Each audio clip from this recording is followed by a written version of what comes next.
Hello, my dear time travelers. This is Night Wanderer.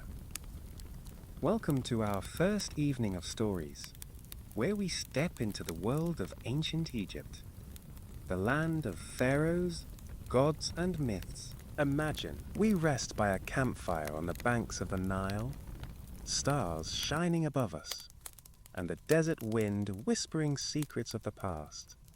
Tonight, pyramids await us. Great rulers like Tutankhamun, and legends of Ra and Anubis. Settle in comfortably. The night will be long. Before we begin, give this video a like, subscribe to the channel, and write in the comments where you're watching from and what time it is there. Now breathe deeply, feel the sand beneath your feet. The Nile stretches before us, a ribbon of life cutting through the endless dunes. Its waters shimmer faintly under the moonlight, dark and deep, cradling secrets older than memory. Along its edges, reeds sway gently, forgotten words. The air carries a scent of damp earth and distant lotus blooms, sharp yet soothing. This river is Egypt's heart, its pulse, its mother. Without it there would be no cities, no fields, no songs echoing from the mud-brick homes that cluster near its banks. A woman kneels by the river's edge, her hands plunging a clay jar into the water. It emerges dripping, heavy with the Nile's gift. Nearby, a fisherman casts his net, cords taut and glistening as they arc through the air. Fish dart beneath the surface. Tilapia, perch, catfish, their scales catching faint glints of light. The net lands with a soft splash, and the man waits, patient, his silhouette sharp against the pale sky. Children run along the shore, their laughter rising like birdsong, chasing one another with sticks or tossing pebbles into the shallows. Life here is woven into the river's rhythm, steady and unbroken. Beyond the villages, the fields stretch wide, green and fertile, where the floodwaters have kissed the earth. Men and women bend over the soil, their hands dark with mud, planting barley and emmer wheat. The seeds vanish into neat rows, each a promise of bread and beer. Velzes rees. An ox pulls a wooden plough, its hooves sinking slightly, leaving shallow prints that dry and crack by noon. The sun climbs higher, and sweat beads on their brows, but they work on singing low chants to Happy, the god of the flood, their voices blending with the hum of insects and the rustle of palm fronds overhead. These fields are their wealth, their survival, their pact with the land. In the distance, a temple rises, its stone walls pale against the dunes. Pylons tower at its entrance, carved with figures of gods and kings.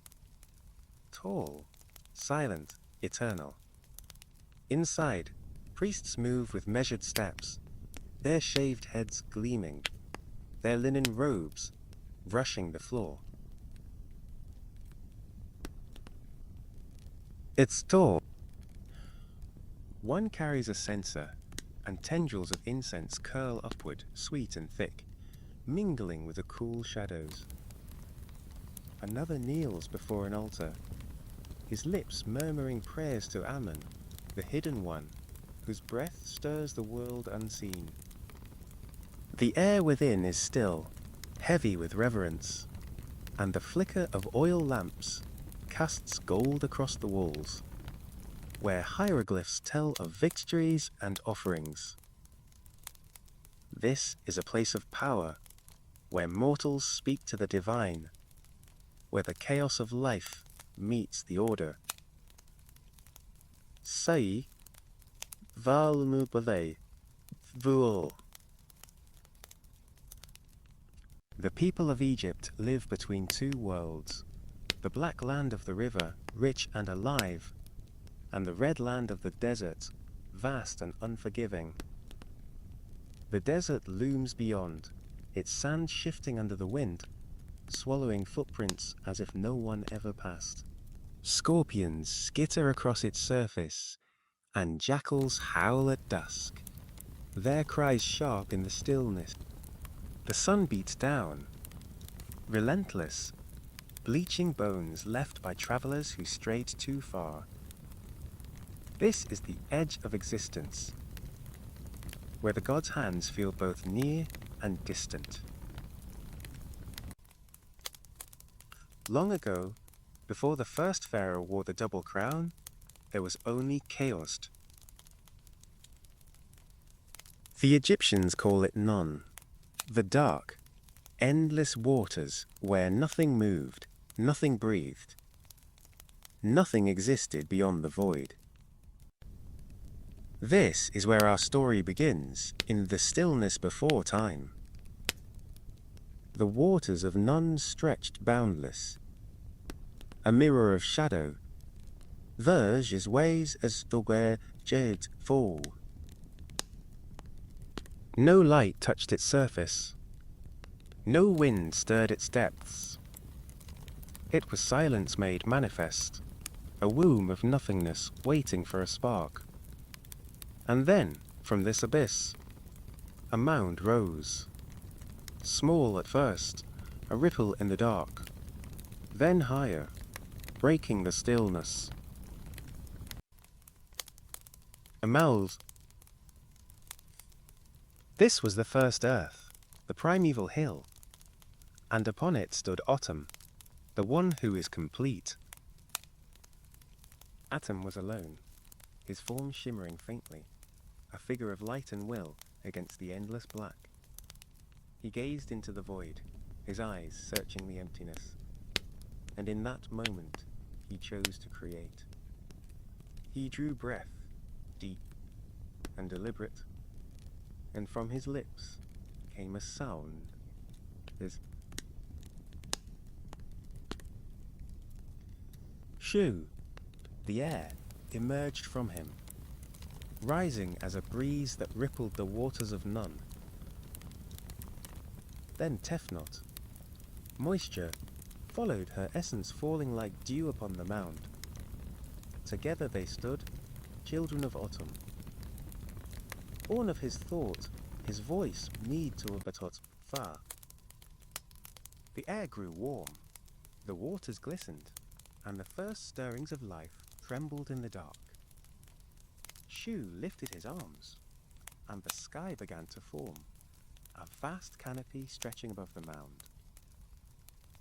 Tefnut wept softly, her tears pooling into rivers and seas, her breath misting into clouds.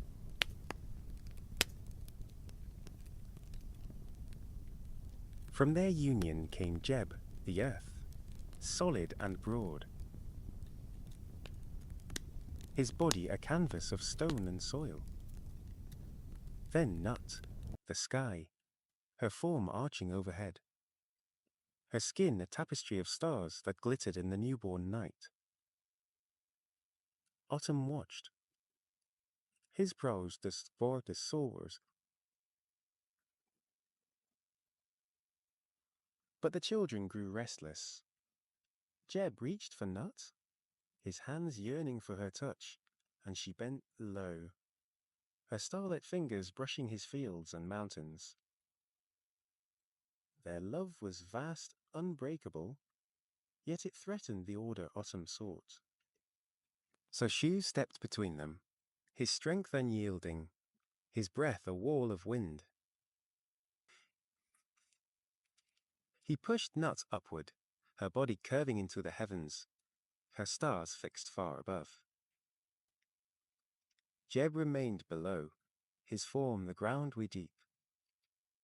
They were parted, yet close, eternally reaching, never touching, They're longing the balance of the world. From this separation came life. Food upbore children, Osiris green and gentle, lord of growth. Isis, wise and radiant, her magic a quiet flame. Set, fierce and red, born of the desert's edge, and Nephthys, soft and shadowed, her presence a whisper in the dusk.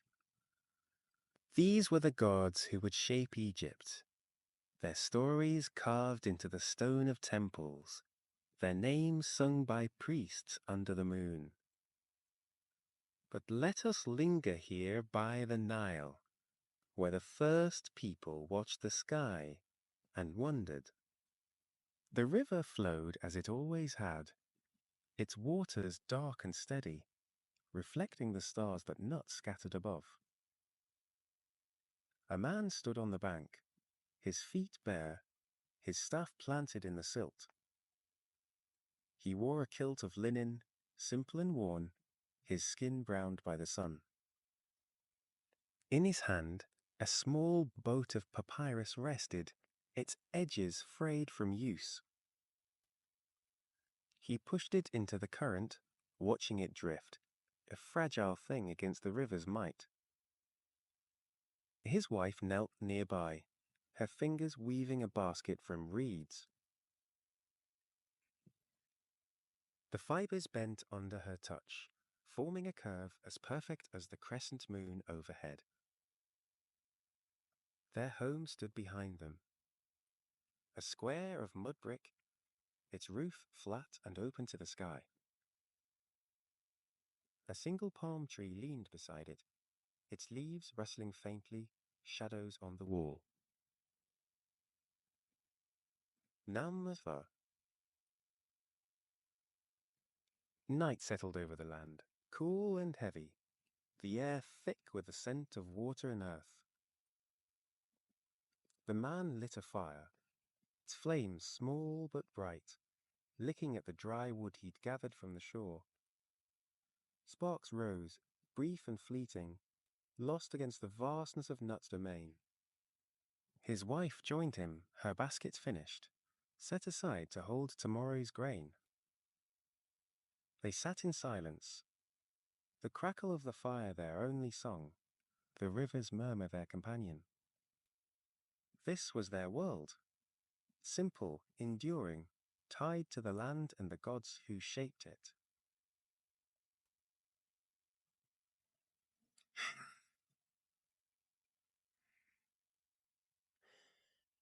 They did not know of autumn's mound or shoe's wind, but they felt the order beneath their feet, the rhythm of flood and harvest, the pull of something greater.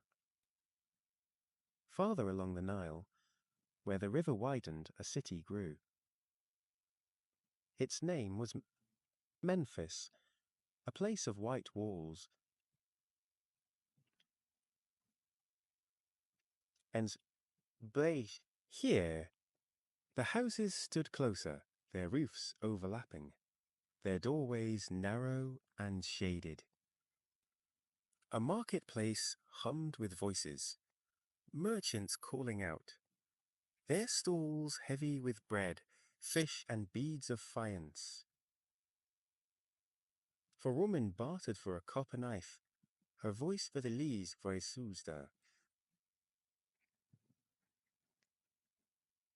Nearby, a scribe sat cross-legged, his reed pen scratching across papyrus, recording the day's grain for the pharaoh's storehouse. His ink was black, made from soot and river water, his strokes precise despite the heat that pressed against his brow.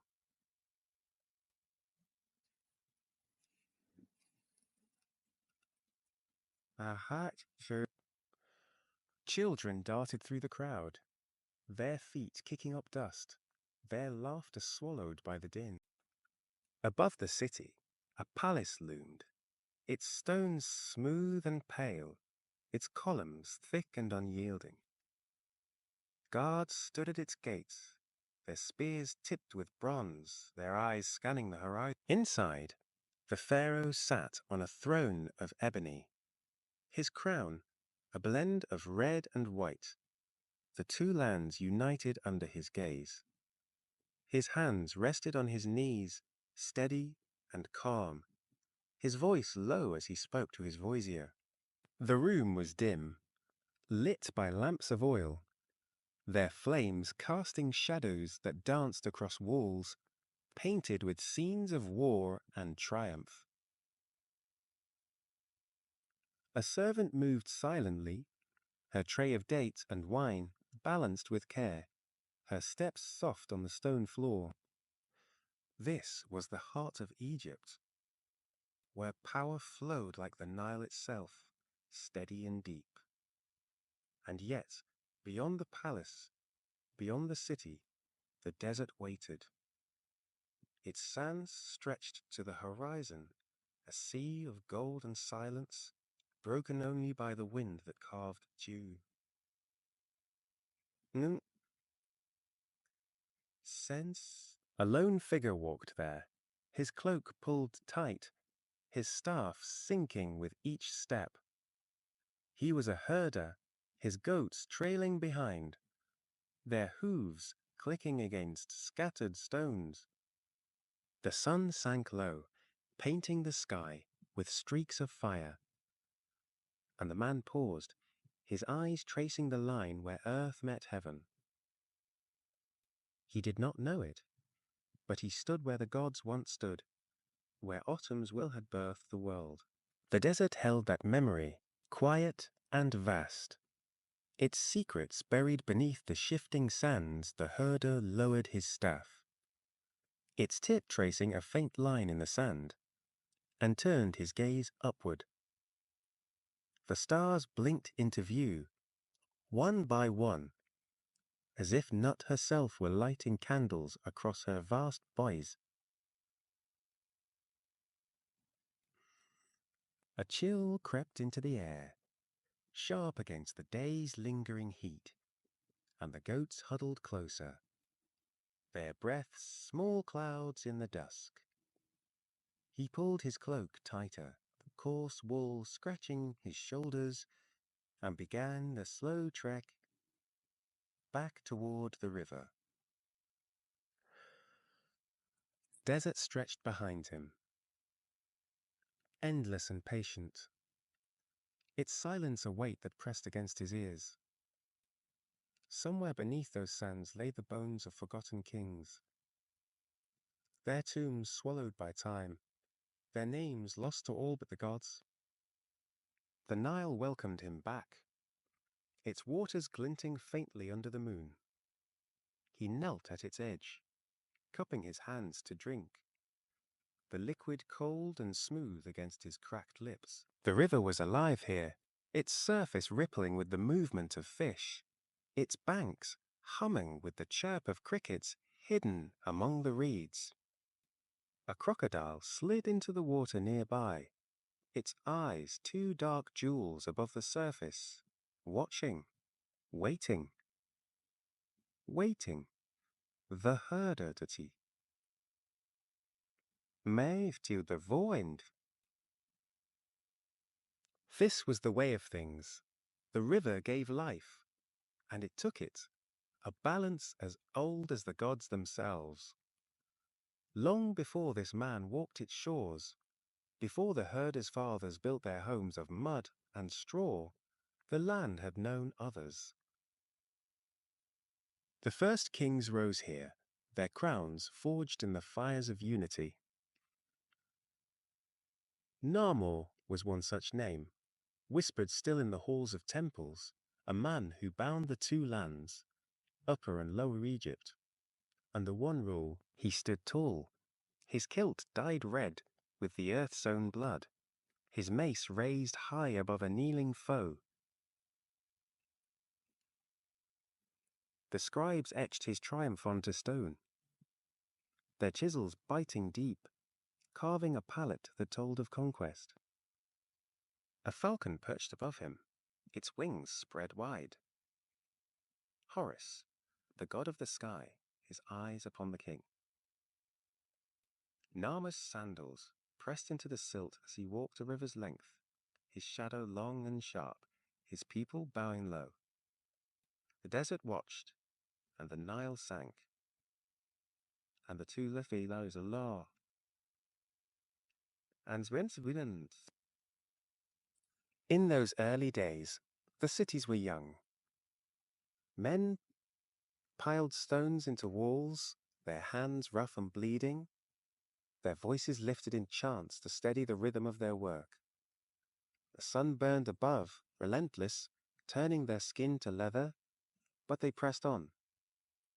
A child carried water in a gourd, its sides slick with condensation, offering it to a worker whose brow glistened with sweat. The stones rose higher, forming Memphis, the white-walled city, its gates open to the river's bounty. Boats drifted along the current, their sails of woven reed catching the wind, their hulls heavy with grain and fish. A merchant stood at the prow, his beard flecked with grey, his staff tapping the deck as he called to shore. The city pulsed with life, its streets narrow and shadowed, its air thick with the scent of baked bread and drying fish. Beyond the walls, the priests watched the sky.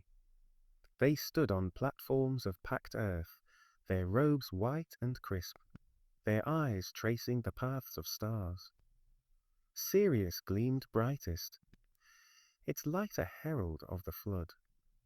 When it rose with the sun, the Nile would swell, its waters spilling over the banks, black with silt, rich with promise. The priests marked this on papyrus, their ink flowing smoothly, their hands steady despite the night's chill. They knew the gods spoke through the river, through the stars, through the cycles that turned chaos into order.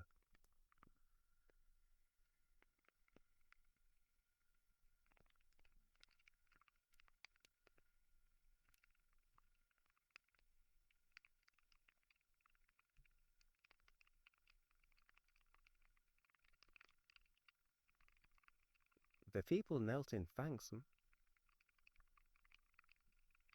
But the gods were not always kind.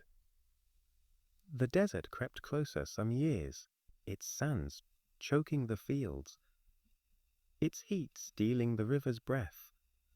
Men stood at the water's edge, their faces tight with worry, watching the level drop. A woman clutched a charm of turquoise, its edges worn smooth, whispering to Hathor for mercy. The cattle grew thin, their ribs pressing against their hides, their lowing a mournful sound. The priests burned offerings, myrrh and resin, its smoke rising thick and bitter.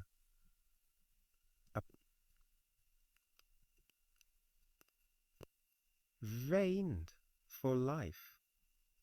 Sometimes the gods listened, and the waters rose again. Sometimes they turned away, and the winds hit across the dunes. Va Sta. Through these cycles, the pyramids began to rise. Men dragged stones across the sand, their ropes taut, their feet slipping in the heat.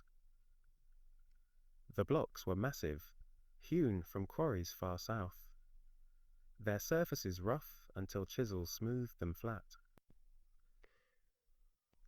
A foreman shouted orders, his voice hoarse, his whip coiled at his side. Sweat dripped from his chin, staining the ground dark, but his eyes stayed fixed on the growing shape. A stepped tower, then as smooth as thigh. The Pharaohs.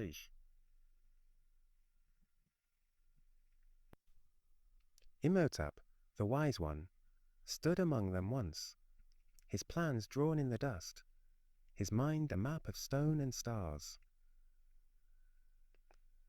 The first pyramid stood at Saqqara, its edges sharp against the horizon, its chambers cool and dark below. Inside, the air was still, the walls bare but for the faint echo of tools long silenced.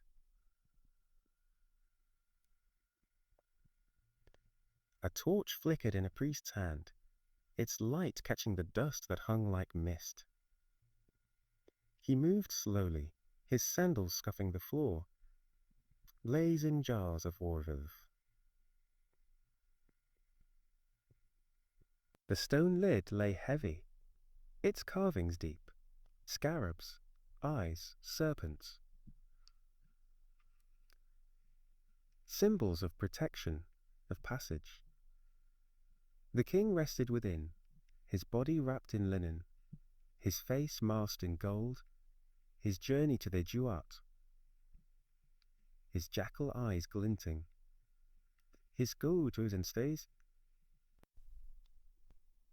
The priest whispered a final prayer, his voice soft, then stepped back into the light, leaving the tomb to its silence. The Nile flowed on, its waters carrying the years forward, their names etched in stone, their deeds sung based on. Thebes grew where Memphis once reigned, its temples vast, its columns painted red and blue. A woman walked its streets, her basket of figs balanced on her head, her steps light despite the midday heat.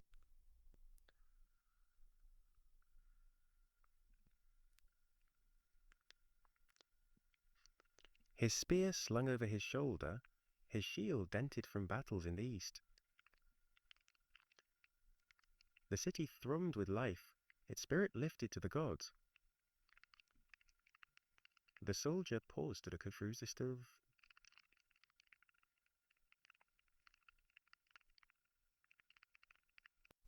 He wiped his brow with a calloused hand, the sweat streaking dust across his skin, and glanced toward the temple ahead.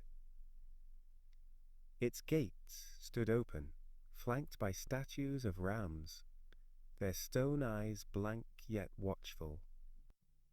Incense drifted from within, a thread of fragrance weaving through the clamor of the streets, the clatter of cartwheels, the bleat of goats, the shouts of a potter haggling over clay.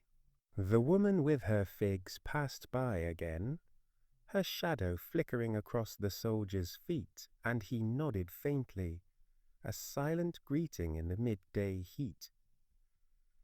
Thebes was alive, its pulse quickened by trade and prayer, its stones warm under the sun's unyielding gaze.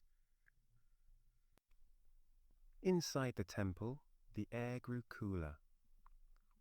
The light dimmer filtered through slits high in the walls. A priestess stood before a shrine, her hands raised, her voice a low chant that rolled like the Nile itself. She wore a gown of sheer linen, its hem brushing the floor, and a collar of turquoise and gold gleamed at her throat.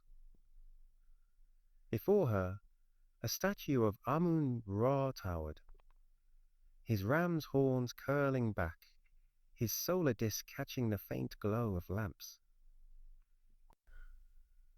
Offerings lay at his feet. Bread baked that morning, its crust still crisp, and a bowl of dates, their skins glossy and dark. The priestess dipped her fingers into a shallow dish of water, sprinkling it over the altar, and the droplets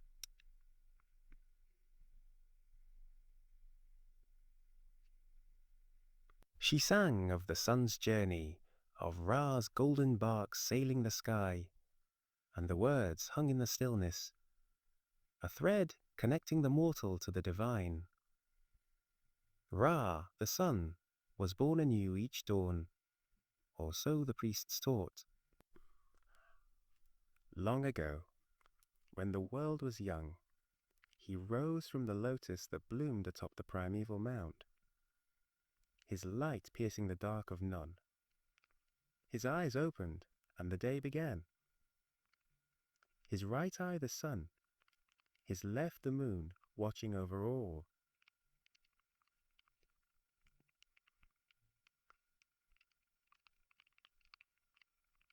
He sailed the heavens in his bark, its prow cutting through clouds, its oars manned by gods who sang his name. Below, in the duat, the underworld stretched vast and shadowed, a mirror of the sky. Each night Ra descended there, his light dimming as he passed through 12 gates, each guarded by serpents with scales of fire and eyes of coal. Apep, the great chaos snake, waited at the 3rd gate, his coils endless, his jaws gaping to swallow the sun hole. Wait easy.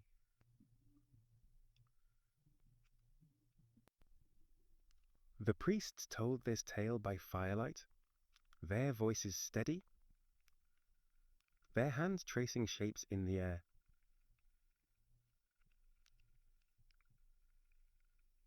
His knees drawn up, his eyes wide as he pictured Apep's fangs gleaming in the dark. The priest paused his largest. It crackled, sending sparks upward, and he continued. Ra fought Apep each night, his spear of light piercing the serpent's hide, his bark trembling under the weight of battle. Set stood at his side, fierce and wild, his spear raised, his laughter stuburius breakest at Crefuris. Dawn came when Ra prevailed, his light spilling over the horizon, painting the sands gold and the river silver. The child exhaled, his shoulders easing, and the priest smiled faintly, knowing the story held power beyond its words. Beyond the temple walls, life flowed as...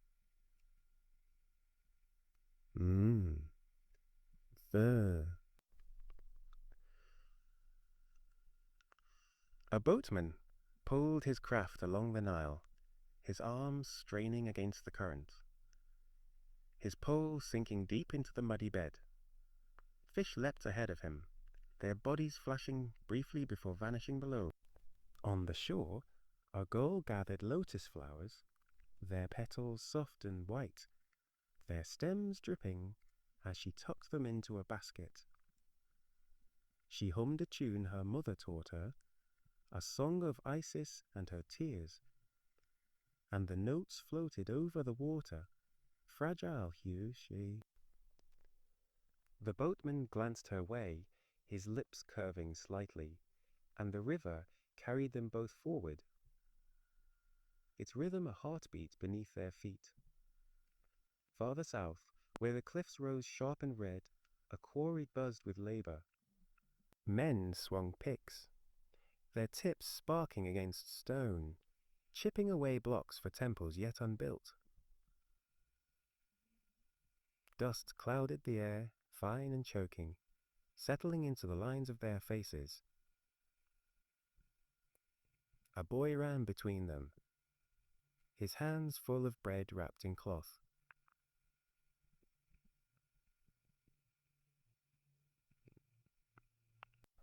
One worker paused, his chest heaving, and took the offering, tearing the loaf with stained fingers. The bread was coarse, flecked with grit, but he ate slowly, savoring the taste of home.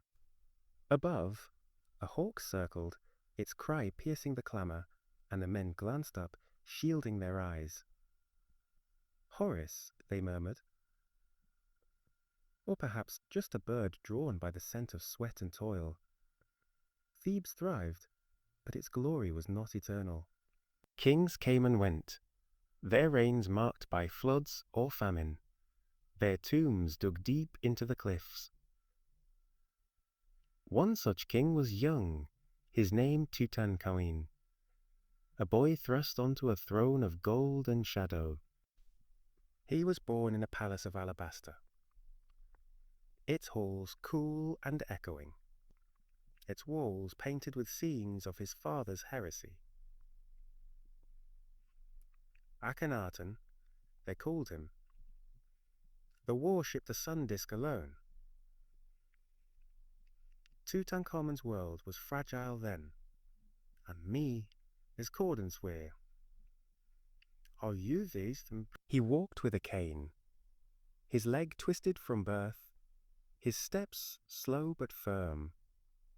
His crown was heavy, its blue and gold pressing against his brow, and his eyes, dark, searching, saw a land restless under change.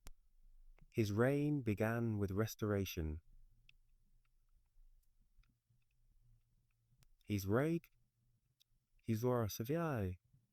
Priests returned to their temples, their chants rising once more to Ammon, their hands rebuilding what his father had broken.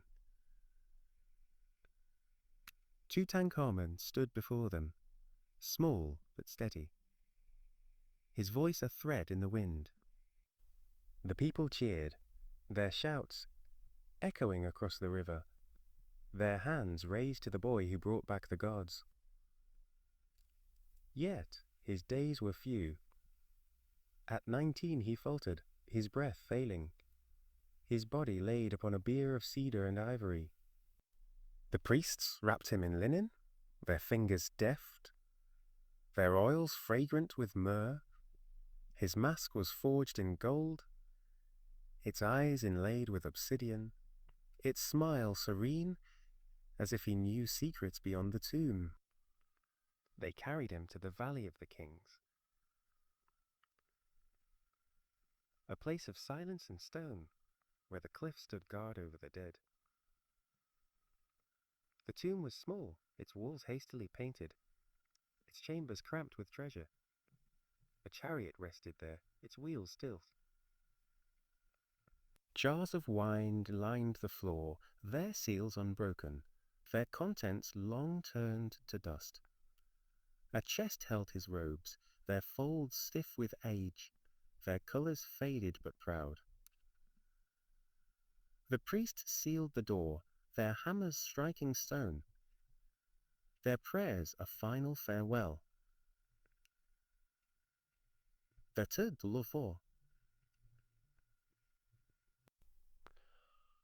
Centuries passed, and the sand crept in, burying the entrance, hiding the boy king from the world. Until one day, a man named Carter knelt in the dust, his torch trembling, his breath catching as he peered through a crack.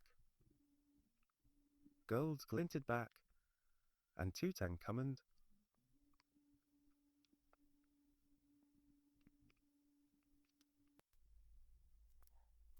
Carter stood motionless, his torch steady now, its flame licking the dark beyond the stone. The air inside was thick, ancient, tasting of dust and time. He stepped forward, his boots crunching faintly on the floor, and the light spilled over a chaos of rude. Gold gleamed everywhere, on walls, on chairs, on the curved prow of a boat meant for the afterlife's rivers. A statue of Anubis crouched near the entrance, its jackal head carved from wood, its eyes painted black and unblinking. Carter's breath hitched, his fingers brushing a staff topped with a lotus, its petals chipped but delicate still. This was Tutankhamun's resting place, a boy king's treasury, sealed for over 3,000 years beneath the valley's cliffs. The tomb was narrow, its walls rough in places, as if carved in haste. Paintings stretched across them, their colours muted but alive, reds of blood, blues of sky, golds of eternity. Tutankhamun stood there, a figure in paint, his arms crossed. Rius beaudetoon. Story handefef in two. Beside him, Osiris waited, green and solemn, his hands offering passage. The artist had worked quickly, their brushes leaving faint streaks, their haste a shadow of the king's sudden end. Carter traced a line of hieroglyphs with his eyes. their shapes sharp, cartouche encircling Tutankhamun's name, a promise of memory. A beetle scurried across the floor, its shell glinting briefly, then vanished into a crack.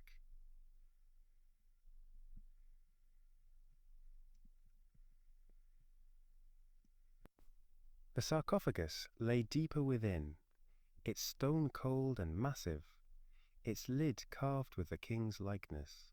Carter's men pried it open, their tools scraping, their grunts echoing in the tight space.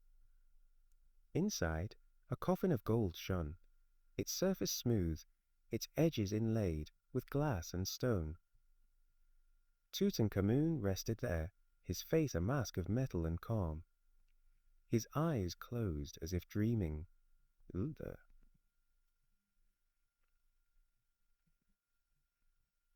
The linen around him was brittle, yellowed, clinging to bones that once walked Thebes.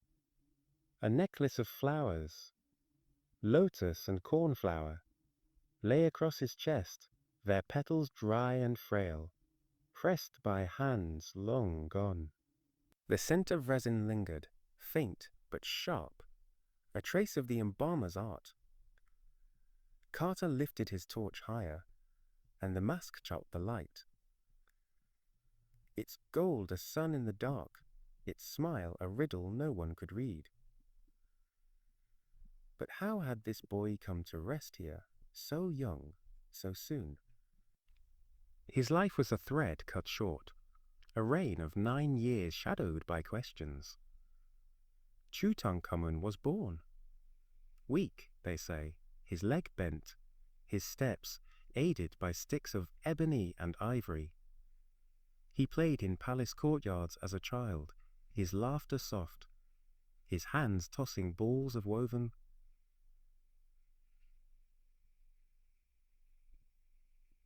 Servants watched him, their eyes careful, their voices hushed as they spoke of his father's fall. Akhenaten's city, Amarna, lay abandoned then, its temples to the Aten crumbling under the sun. Tutankhamun was brought back to Thebes, a boy of 9, his crown placed by trembling hands, his throne a weight he could barely bear. His court was a storm of ambition.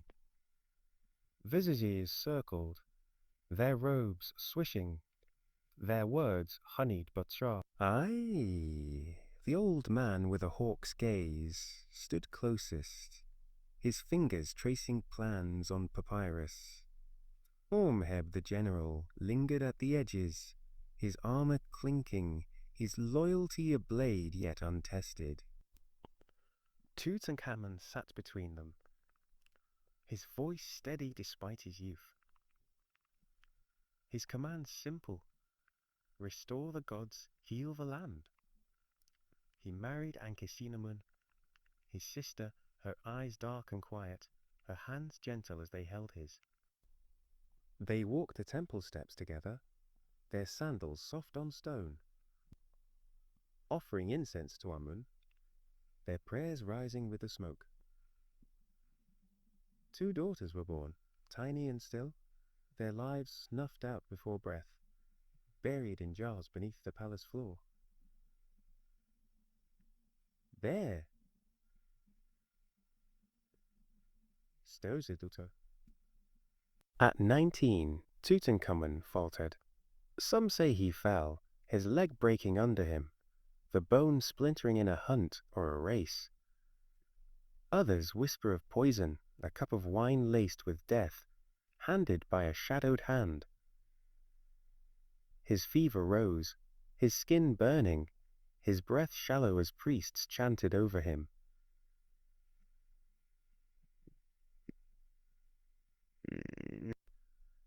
Ankhesenamun knelt by his side, her fingers clutching his, her tears falling onto the linen of his bed. The palace grew quiet, its halls empty, but for echoes, its lamps dimming as the boy king slipped away. The embalmers came at dusk, their knives gleaming. there it fits thee the tea. Youp says, they worked through the night, their hands steady, wrapping him in 70 days of ritual. His heart left within to face the scales.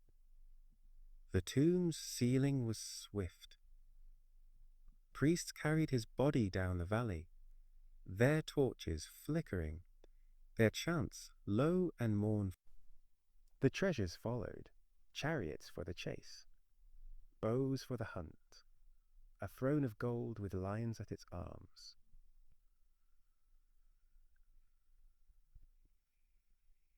Their souls worn, their straps frayed from use. Another bore his trash by small hands.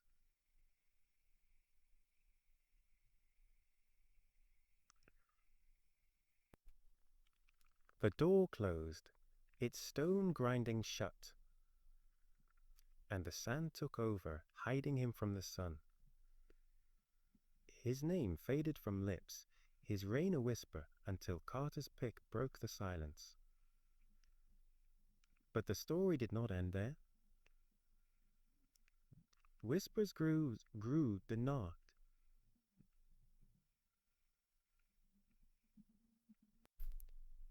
A mosquito buzzed in the camp one night, its bite sharp on Lord Carnarvon's cheek.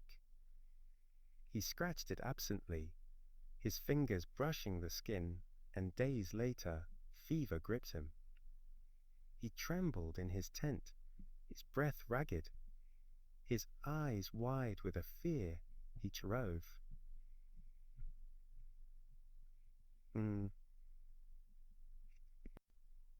Death came quickly, a shadow over the desert, and the newspapers screamed of a curse.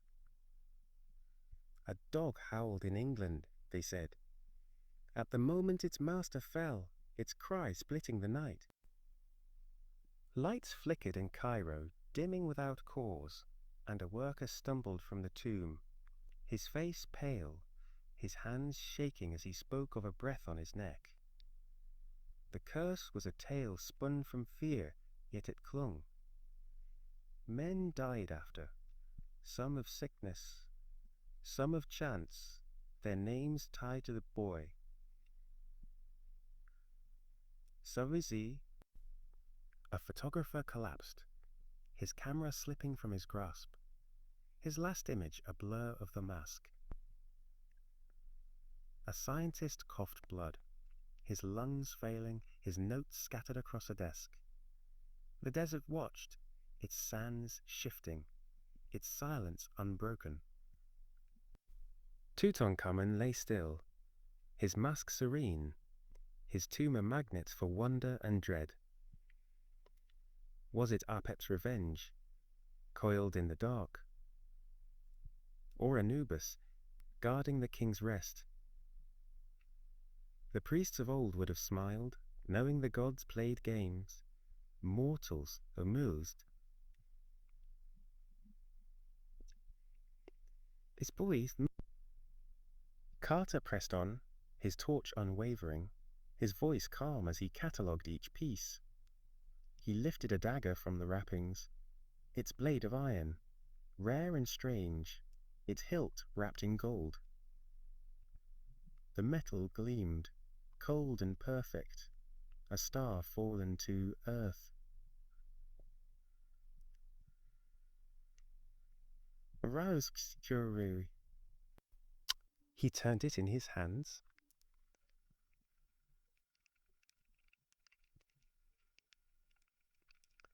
And wondered at the hands that forged it.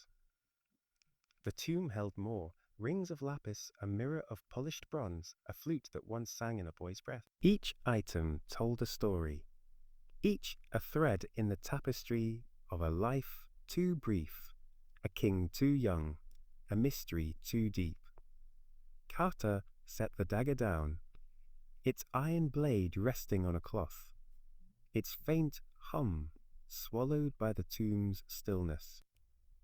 He stepped back, his shadow stretching across the floor, and let his eyes linger on the painted walls.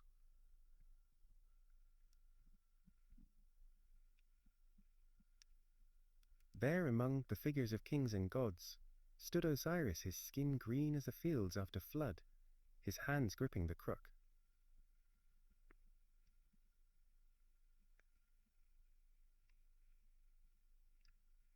Beside him, Isis gleamed.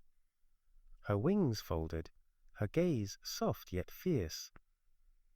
Their story was older than Tutankhamun, older than Thebes, a tale carved into Egypt's bones, a tale of love, betrayal, and a magic that defied death itself.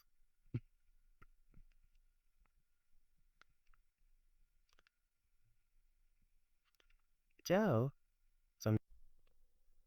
let us leave the Valley of the Kings now, its cliffs fading behind us, and step into the shadows of that ancient myth, where the Nile runs deep and the gods walk among reeds. Long ago, when the world was fresh and the stars still sang of Nut's birth, he was Jeb's son, born of the soil, his body tall and strong, his voice a melody that tamed the wild lands. His crown was white, its peak sharp, and his robes flowed green, shimmering like leaves under rain.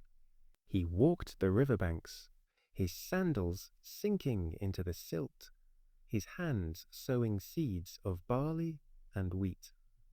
The people followed him, their eyes bright, their songs rising as they learned to plow and build. Osiris taught them order, gave them laws carved on stone, and showed them how to honor the gods with bread and prayer.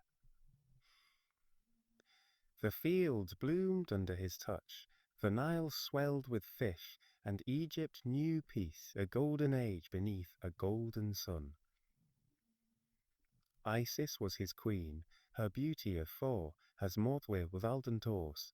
She boldlies. Her hair fell dark and long, brushing her shoulders like night over the desert, and her eyes held a wisdom older than words. She wove spells with her breath, her fingers threading magic into the air, her voice a whisper that bent fate. She stood beside Osiris, her hand in his, her laughter soft as they watched the river gleam. Together, they were the heart of the land, their love a thread that bound earth to sky. Nut smiled upon them from above, her stars winking, and Jeb rumbled his approval below, his stones warm beneath their feet. But peace has its shadows, and envy grows where light shines brightest. Set, their brother, watched from the edges, his skin red as the desert, his heart, his Kali, his sea Osiris. He was born, fierce, his hands rough, his spear tipped with flint that gleamed in the dusk. The sands were his domain, wild and free, and he scorned the fields Osiris tamed. His eyes narrowed as he saw the people kneel to his brother, their voices praising a king he could not be. Jealousy coiled in his chest, tight and cold, a snake waiting to strike. Nephthys, his wife, stood beside him, her face. Set's plan was cunning. Born in the quiet of a moonless night,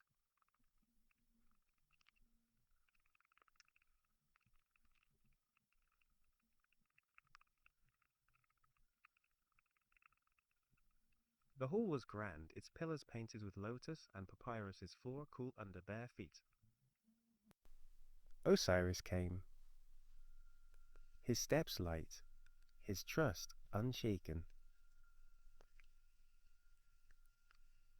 The air smelled of roasted goose and wine, its sweetness thick, and laughter echoed as the gods ate.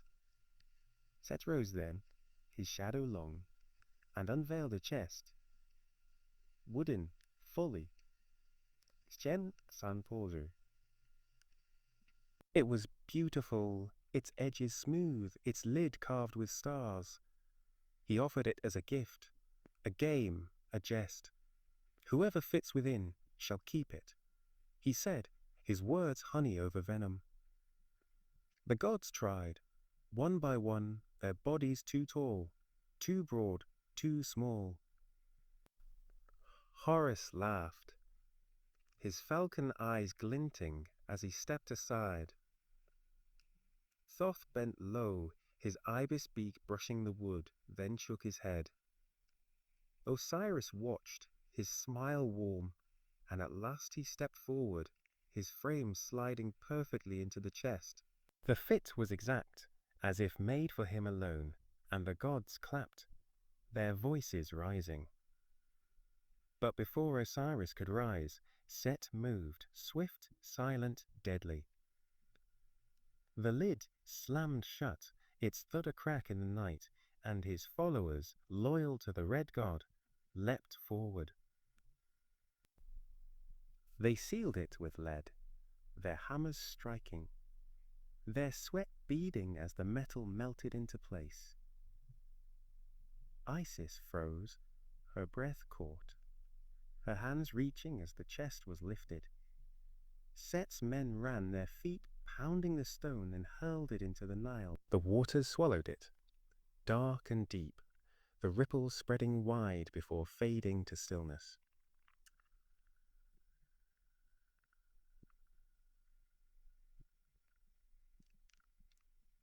Its air stolen, his light dimmed.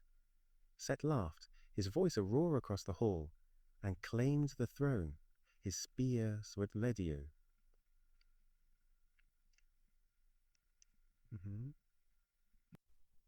The gods fell silent, their eyes wide, their hands still. Nephthys wept, the tears falling to the floor, her fingers clutching her robe as she turned away. The golden age shattered, its pieces sinking with the chest. But Isis did not yield. She stood alone, her gown torn, her feet bare on the riverbank. The Nile flowed before her, its surface calm, its depths hiding her love. She knelt, her hands brushing the water, her voice rising in a song of power. The reeds bent toward her, their tips trembling, and the wind carried her call across the land. She searched, her steps tireless, her eyes scanning every shore. Days turned to nights, her hair matted with dust, her skin burned by the sun, but she pressed on. A fisherman saw her, his net limp in his hands, and pointed north, his voice low. "A chest washed ashore," he said, "near the tamarisk tree." She nodded, her heart quickening, and ran her breath sharp, her hope aflame. The tree stood tall, its branches thick, its trunk swollen where the chest had lodged. The Nile had carried it there, its waters weaving it into the wood, and the tamarisk grew around it, a living tomb. Isis touched the bark, her fingers tracing its roughness, and whispered a spell.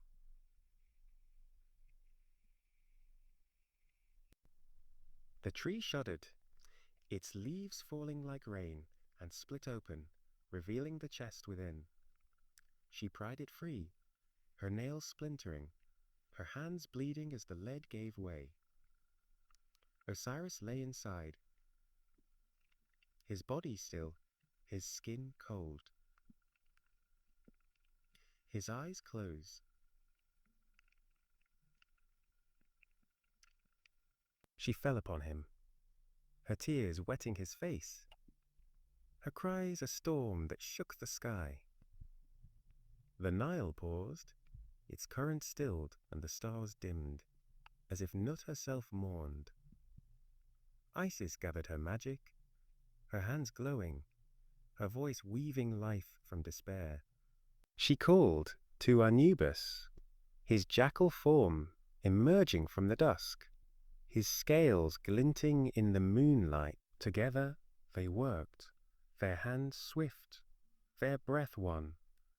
She wrapped Osiris in linen, her fingers trembling, her oils poured from jars of alabaster. Anubis guided her, his voice a growl, his knowledge deep as the duat. She spoke words of power, her lips moving fast, and Osiris stirred. Faintly, briefly. A breath in the dark. He rose not as he was, but as Lord of the Dead, his green skin eternal. His eyes smiled, her tears dried. Isis stepped back, her hands falling to her sides, her breath steady now as she watched Osiris rise. His form shimmered faintly, green as the papyrus that lined the Nile, his eyes glowing with a light no mortal could hold. The air around him thickened, heavy with the scent of myrrh and earth, and the duat opened before him. A vast, shadowed realm beneath the world. He took a step, his feet silent on the unseen floor, his crook and flail gleaming in the dark. Isis whispered his name, her voice a thread of warmth, and he turned to her, his gaze eternal, his smile faint but sure. Then he descended, the shadow swallowing him, and Egypt felt a shift. Death was no longer in Aliwu.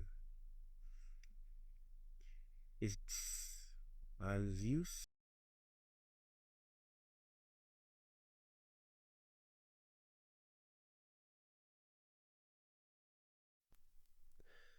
The duat stretched wide, its horizons lost in mist, its rivers black and slow. No sun burned here, no stars pierced the ceiling of stone. Yet a glow lingered, dim, cold, born of Osiris's presence. He walked its paths, his robe trailing, its hem brushing doves boosted.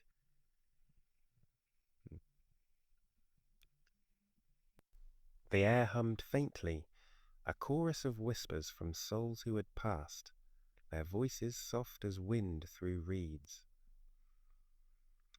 Jackals prowled the edges, their eyes glinting, their paws leaving no mark. Servants of Anubis, guides to the lost.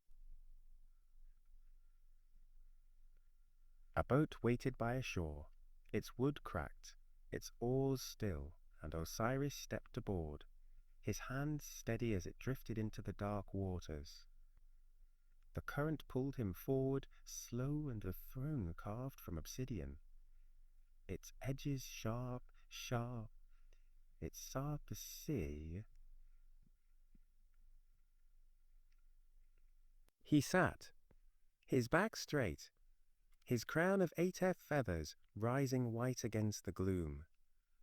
The throne pulsed faintly, alive with the weight of judgment, and the duat bent to his will. Before him stretched a hall, its pillars jagged, its floor a sea of sway. Souls came then, one by one, their forms faint. Farmers with bent backs, scribes with ink-stained fingers, children clutching dolls of straw. They shuffled forward, their eyes wide, their breaths held, and Osiris watched, his silence a weight that pressed the air.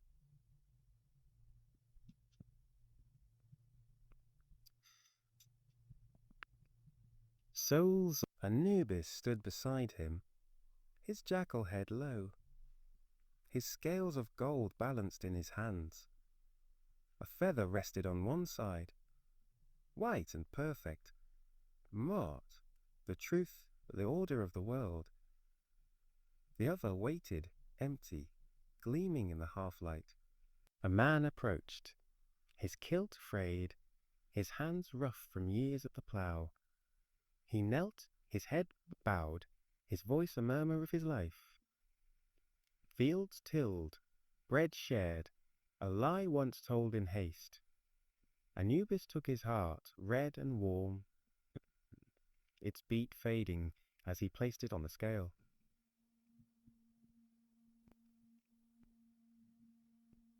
The balance tipped, then steadied, the feather unmoved.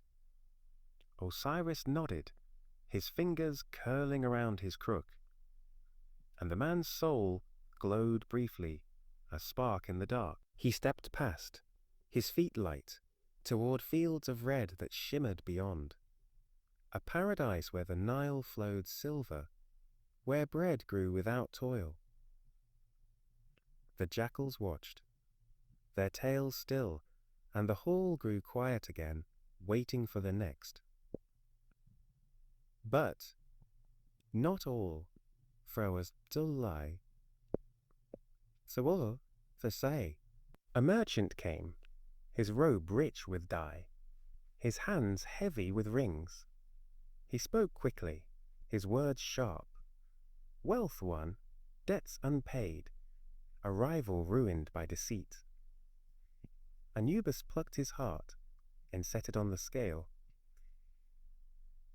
The balance sank, the feather rising, and the cruise was as brass. Amit emerged, her jaws wide. Crocodile teeth, lion mane, hippo bulk. A devourer of the unworthy. The merchant cried out, his hands reaching, but Osiris raised his flail. Amit, the soul vice rose to you. The scales reset, the feather fell, and the dew outside, its order restored. Osiris ruled this way, night after night, his judgment a rhythm beneath the earth. The souls flowed like the Nile, endless and steady. Their stories a tapestry he wove in silence.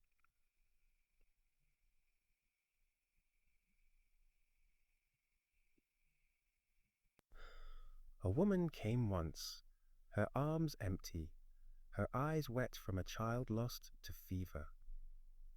She whispered her pain, her love, her days spent at a loom weaving cloth for strangers. Her heart balanced, light as the feather, and Osiris leaned forward, his gaze with wise, narrowed to the sea. She passed to the fields, her steps slow, her shadow fading into light. Another followed. A soldier, his spear broken, his chest scarred from battles in the east.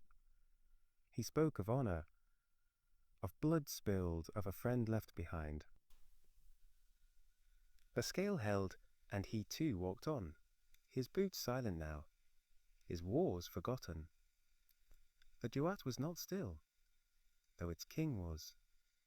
Rivers twisted through it, their waters cold, their surfaces rippling with faces of the dead. Boats drifted, their oars manned by shades, their prows cutting mist that clung like spider silk. Caverns loomed, their mouths dark, their walls etched with names no one spoke. A wind blew sometimes, faint and sharp, carrying cries from those who wandered lost, souls too restless, too broken to face the scales. Osiris heard them, his ears keen, but his throne did not move. He was their lord, their judge, their end. And the duat turned beneath his will, a clock of eternity ticking in the dark. Beyond the hall, the fields of Aru waited, a mirror of Egypt's beauty. Wheat grew tall, its stalks golden, bending under a breeze that never ceased.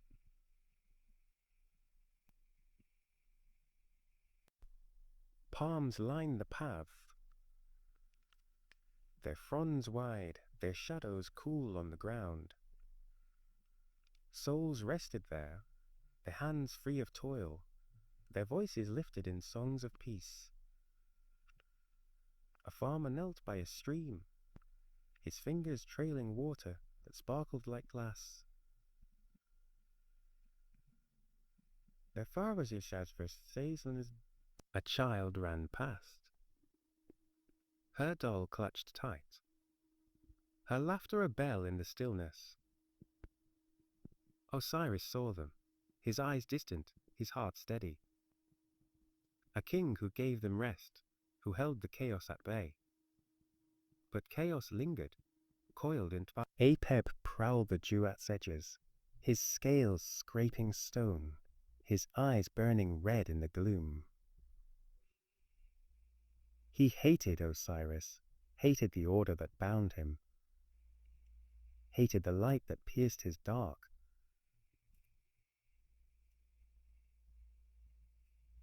Each night snapping at the boats.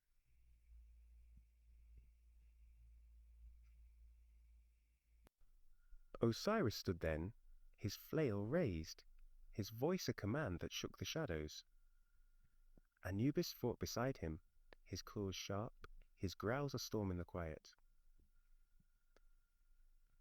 The battle was fierce, silent, eternal. Apep's hiss against Osiris's calm, and dance of death and rulogy.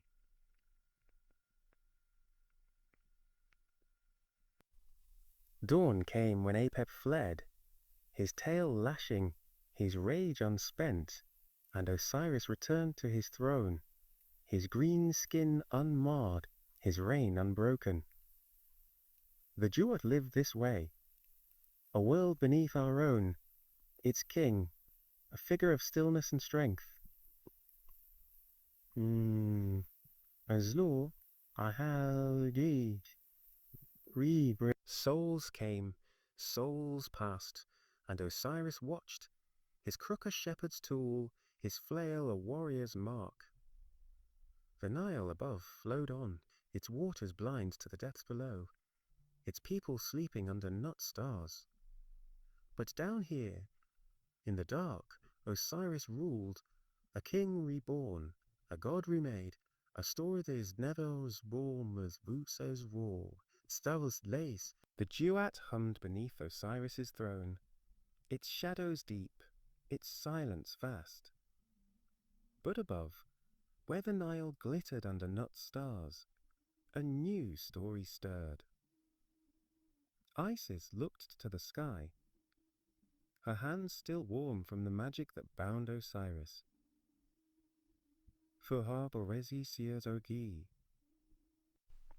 She carried a sun within her, a spark of hope conceived in the fleeting moment.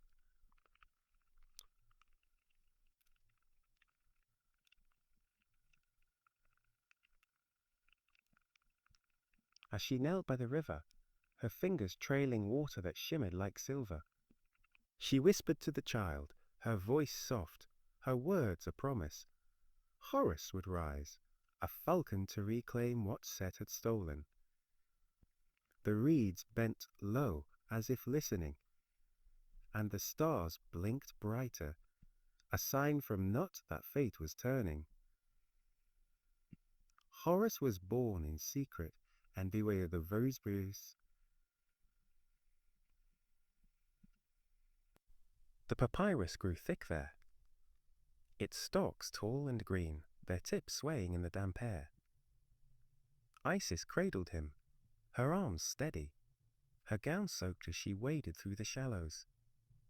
His eyes opened, sharp, golden, piercing, like a bird of prey sighting the horizon. The papets Olode. She smiled, her tears falling into the water, and named him Horus, the distant one, the sky's own son. A heron called nearby, its cry cutting the stillness, and fish darted beneath the surface, their scales flashing briefly. Isis built a nest of reeds, its edges rough, its center soft with woven grass, and there she raised him, her magic a shield against Set's searching gaze. Set ruled now, his throne in Thebes, his spear planted deep in the palace floor. His laugh echoed through the halls, harsh and wild, a sound that rattled the stones. His followers knelt, their heads low, their hands offering tribute, gold from Nubia, incense from Punt, blades of bronze that gleamed red in the torchlight. But the land's wall.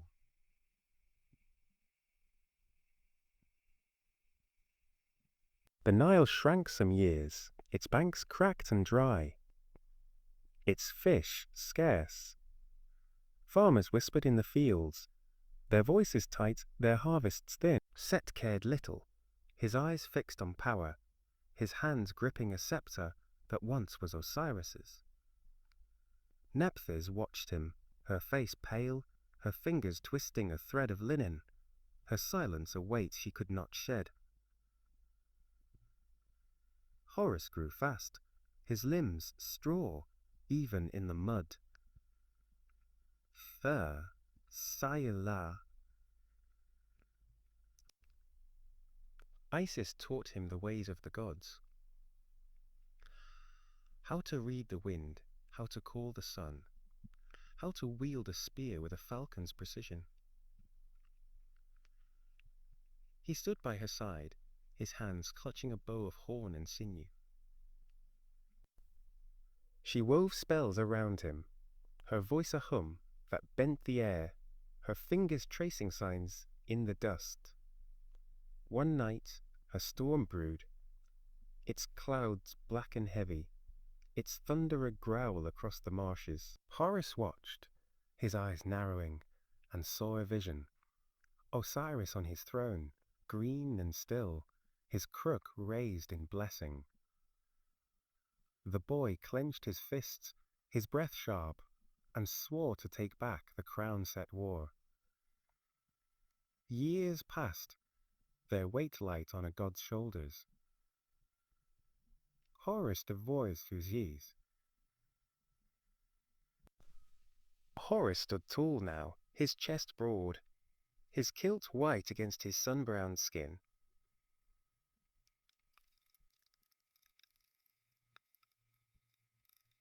A falcon perched on his arm, its talons gripping tight, its beak curved and cruel.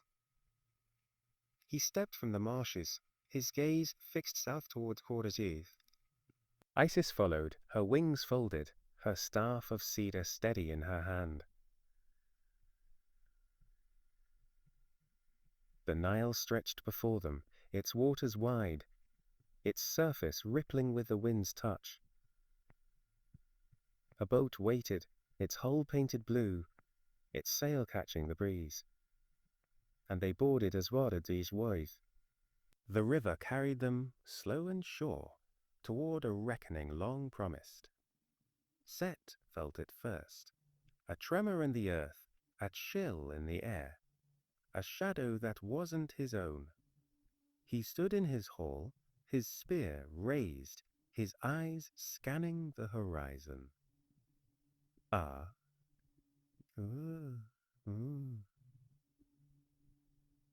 The resolute, the doors burst open, their hinges groaning, and Horus entered, his falcon at his side, its wings beating once before settling. The court froze, their breaths held, their hands still on cups of wine. Set snarled, his teeth bared, his voice a roar that shook the pillars. You dare? Come. Weird his days on it air. He spat, his spear slashing the air, its tip glinting red.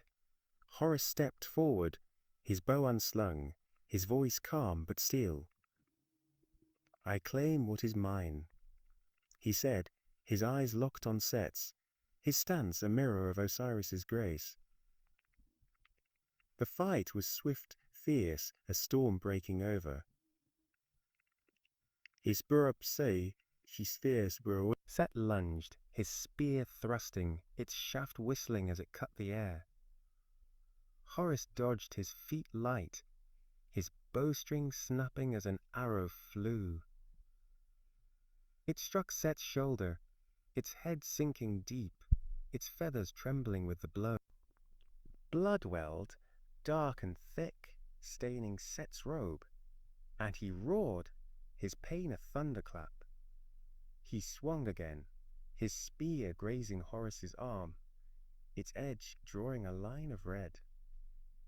Horus dropped his bow, his hand seizing a dagger from his belt, its blade as bruise. Rizu's liaise bests are. They clashed, their bodies locked, their breaths ragged. Set's strength against Horus's speed, chaos against order, desert against sky. The gods watched, their eyes wide, their voices silent. Isis stood at the edge, her hands glowing, her magic a shield around her son.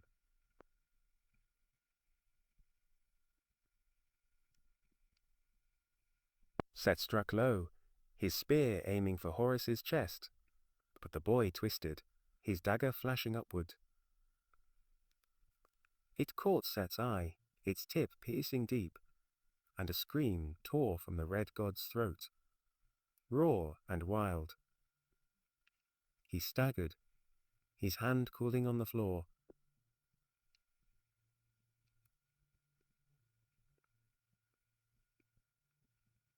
Horus stepped back, his chest heaving, his dagger dripping red. Set fell to his knees, his spear clattering, his breath a wheeze in the stillness.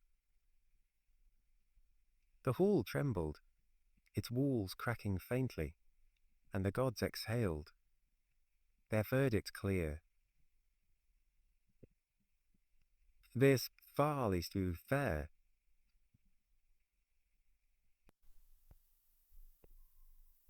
Horus took the throne, his steps slow, his falcon circling above.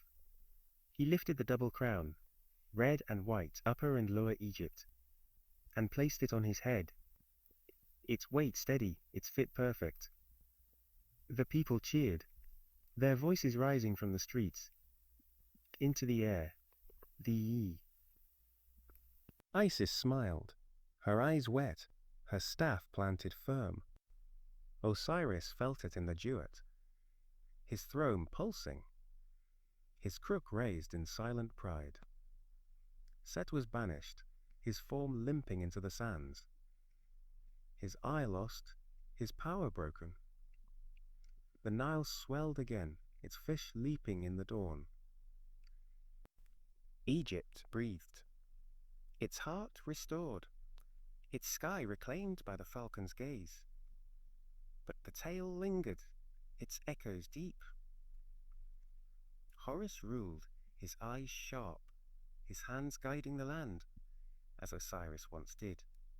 He walked the river banks, his sandals furrowed with grover.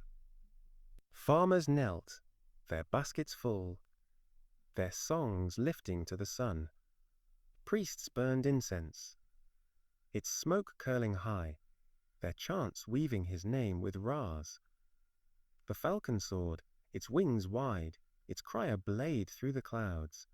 And in the duat, Osiris sat, his green skin eternal, his judgment unbroken, a father watching his son mend what was torn. Horus sat upon his throne, the double crown steady on his brow, its red and white a beacon of unity. The falcon circled above, its wings slicing the air, its shadow fleeting over the palace stones. Below, the Nile flowed as it always had, its waters dark and deep, its banks alive with the rhythm of a land reborn. The people felt his gaze, sharp yet kind, and went about their days, their hands busy, their voices soft as soft. Life in Egypt was a dance with the river, a pact with the gods, a thread woven through mud and sand. Let us step closer now, away from the throne, and walk among them, farmers, fishers, weavers, whose lives turn the wheel of Horus's kingdom. The dawn broke gently, its light spilling gold across the fields. A farmer rose, his feet bare on the packed earth of his home, his kilt stiff with yesterday's dust. He stretched, his back creaking, and stepped outside, the air cool haze against his skin. The Nile lay close, its surface misted, its edges fringed with reeds that rustled faintly. He carried a hoe, its blade worn smooth, its handle dark with sweat stains. The field waited, its soil black and rich, from the flood its rows neat where seeds. He bent low, his hands breaking clods, his fingers brushing grains of barley that gleamed like tiny stones. The sun climbed, its heat pressing his shoulders, and sweat beaded on his brow, falling to darken the earth. Nearby, his wife knelt by a grinding stone, her palms pressing a slab of granite against wheat. The grain cracked, its husks scattering, its flour piling white and fine. Her arms moved steady, her breath a rhythm with the stone's scrape, and dust clung to her fingers, soft as a grievous. This break. A jar stood beside her, its clay cool, its mouth wide to catch the meal. She paused, her eyes lifting to the river, and wiped her face with a cloth, its edges frayed from years of use. A child toddled near, his hands sticky with mud.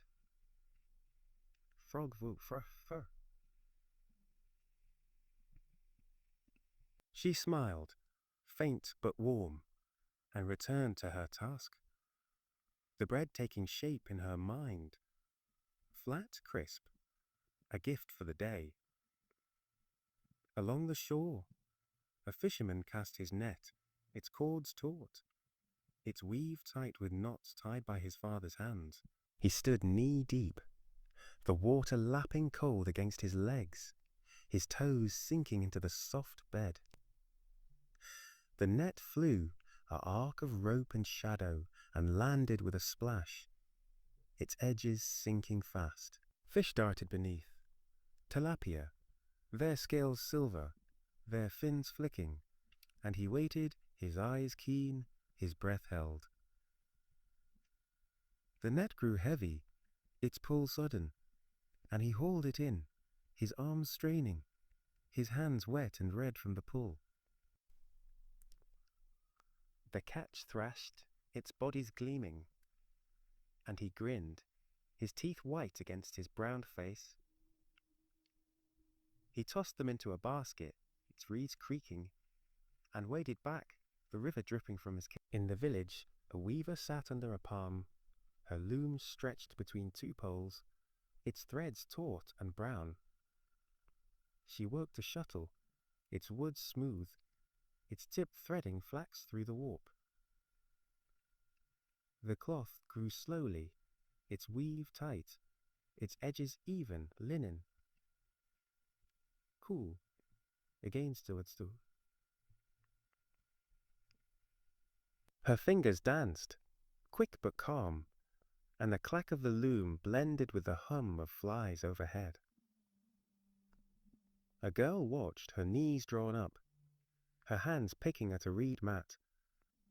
Like this, the weaver said, her voice low and guided the girl's fingers, their touch gentle on the thread. Her voom dios de res, her word was back of. The sun shifted, its light slanting through the fronds, and the cloth caught it, a faint shimmer in the dust. A potter knelt nearby, his wheel spinning, his hands slick with clay. The mud rose under his palms, wet and grey, shaping into a jar with a narrow neck. And favor, fei, or fotuv, the sun to la'i. He pressed his thumb, his fingers firm, and the walls curved, smooth and thin. Water dripped from a gourd beside him, its splash keeping the clay soft, its scent sharp in the dry air. He hummed, his tune old, its notes drifting, as the wheel slowed. It sent the wall,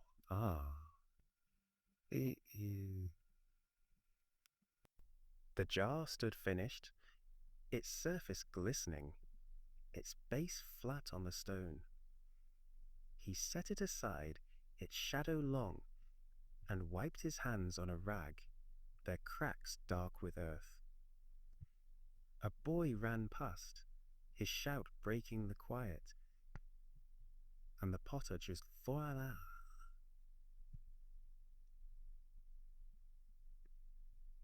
He hummed, his voice low, a tune of harvests past, and watched the bread brown, its crust cracking like the earth after flood. Outside, a herdsman led his goats, their hooves clicking on packed dirt, their bells tinkling faint. He carried a staff, its wood smooth by years, its tip stained dark from prodding stones. The herd moved slow, their heads low, nibbling scrub that grew sparse near the village edge. A kid lagged, its legs wobbly, its bleat sharp in the quiet.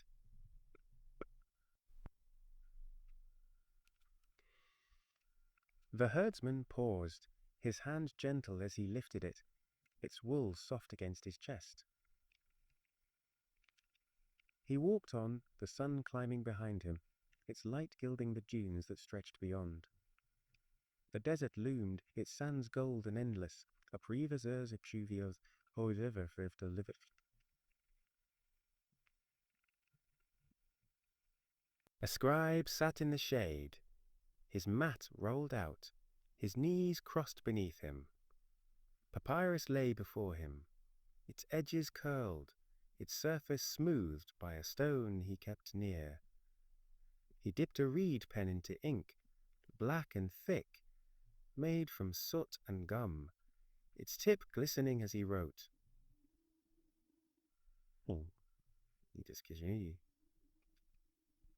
His hand moved swift, its strokes sharp. Records of grain, tallies of fish, names of men who owed the temple. The ink dried fast, its lines stark against the pale sheet, and he blew gently, his breath scattering dust that clung to the edge.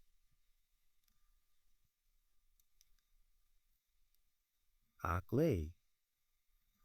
A fly buzzed near, its wings a hum, and he waved it off, his brow furrowed, his focus unbroken. The sun shifted, its rays piercing the palm above, and the scribe squinted, his shadow shrinking on the ground. In a courtyard, a brewer stirred a vat, warm, its contis frings breeze.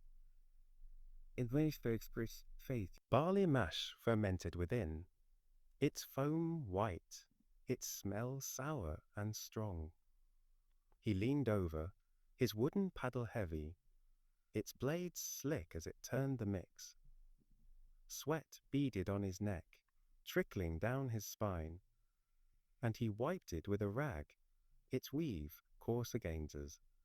A jar stood ready, its mouth sealed with a cloth, its base steady on a stone.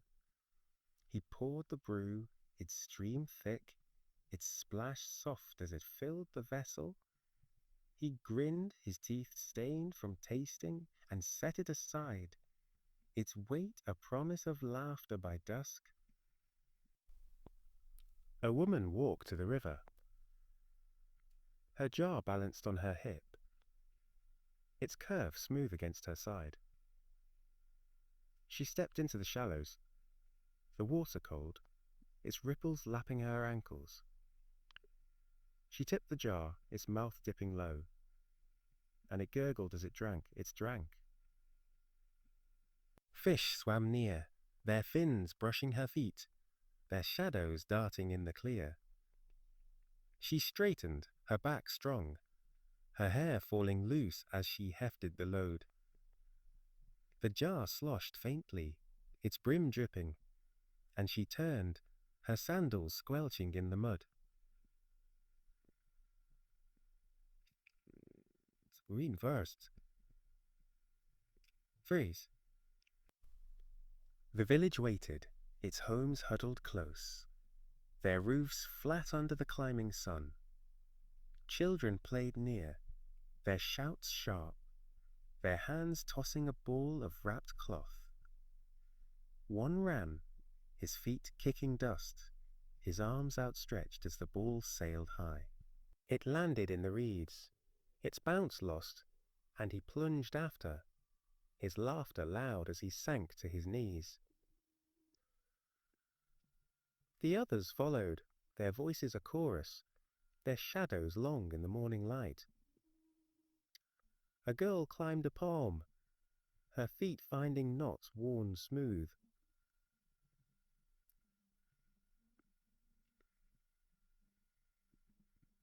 She perched, her eyes bright, and tossed dates down, their skins sticky, their fall soft on the sand. They ate, their fingers sweet, their chatter fading as the game resumed. A carpenter worked in his shop, its walls open, its floor strewn with shavings. He planed a plank, its cedar scent sharp, its grain tight under his blade. The tool scraped, its edge keen, and curls of wood fell, pale and thin, piling at his feet. He paused, his hand testing the surface, its smoothness cool to the touch. A stool took shape, its legs short, its seat flat, a gift for a neighbor's child. He sanded it, his cloth rough, his strokes steady until it gleamed. The sun beat down, its heat seeping through the roof, its water tepid, its taste sahis.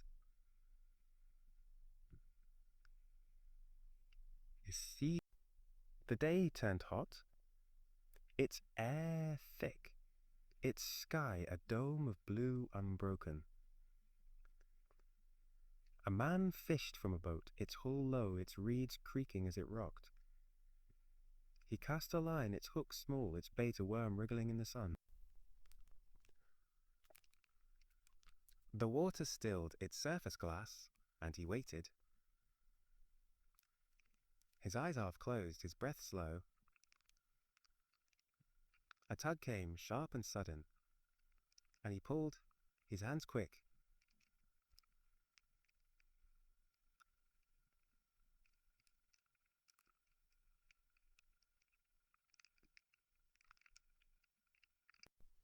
The river carried him on, its current gentle, its banks fading as noon burned high.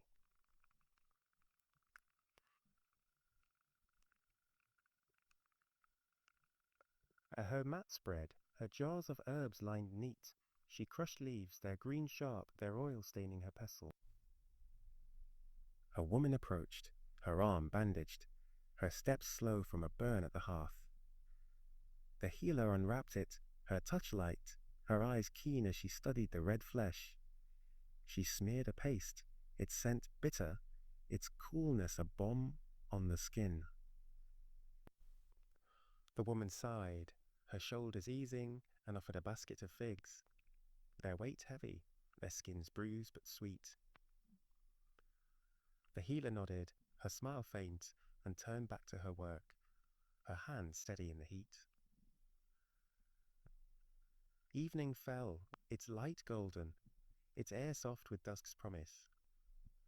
Families gathered, their voices low, their fires crackling as night took hold. A man played a flute, its notes high, its wood warm from his breath. The tune drifted, fragile and clear, weaving through homes where sleep crept near. A woman spun flax, her spindle twirling, its thread fine as she hummed along. The riverside, its waters dark, its fish still as the stars emerged. Horus watched, his falcon circling silent, his reign a shield over Egypt's quiet days, its people boundless bisere. The flute's last note faded, its echo lost to the night, and the village slept under Horus's watchful sky. The Nile flowed on, its waters a mirror for nut stars, its whispers carrying tales older than the stones of Thebes. Horus ruled above, Osiris below, but the gods were many, their voices woven into Egypt's soul. Let us step beyond the homes now, past the fires and fields, and drift into the myths that shaped this land. Stories of sun and shadow, of creation and chaos, where the divine danced with the mortal under a sky that never forgets. Ra stood at the heart of it all, the sun himself, his light a fire that birthed the day. Long ago, when the world was new, he rose from the lotus, its petals white, its roots deep in the mound of autumn's will. His bark sailed the heavens, its hull gold, its oars manned by gods who sang his name. Hathor with her laughter, Thoth with his wisdom, Mart with her feather of truth. The sky stretched wide, its blue a canvas for his journey, its edges tinged red as he woke. And Jace, anyway, is what? He stood tall, his head crowned with a disk, its rays piercing the mist of dawn. His eyes burned, fierce and bright, and the land below stirred. Reeds swaying, fish leaping, men rising to greet his warmth. But Ra's path was not unopposed. Each night, as the sun dipped low, he descended to the duat, his bark gliding into shadow. The waters there were black, their currents slow, their depths alive with danger. Apep waited, his coils endless, his scales glinting like shards. He rose from the dark, his jaws wide, his hiss a storm that shook the bark's frame. The gods fought, their cries silent, their blades flashing in the gloom. Apep struck, his fangs grazing Ra's arm, his venom a chill that dimmed the sun.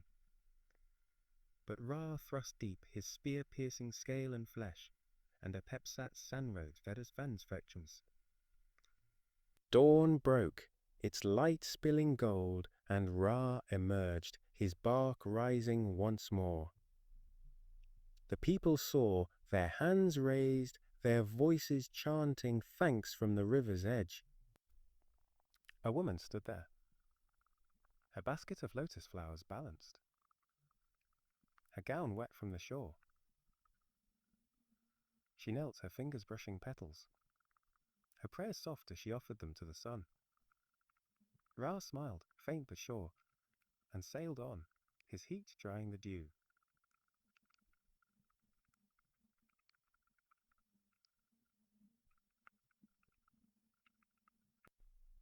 The cycle turned, day to night, night to day. A rhythm that held Egypt fast. A promise of order, a battle won each dusk, but Ra grew old. His light steady yet weary, the gods whispered, their voices low below. Men had heard his name, his true name, spoken once in creation's breath. Isis knew this, her mind sharp, her heart bold. She walked the earth then, as she sought power beyond her own. She gathered clay from the Nile, had smoked,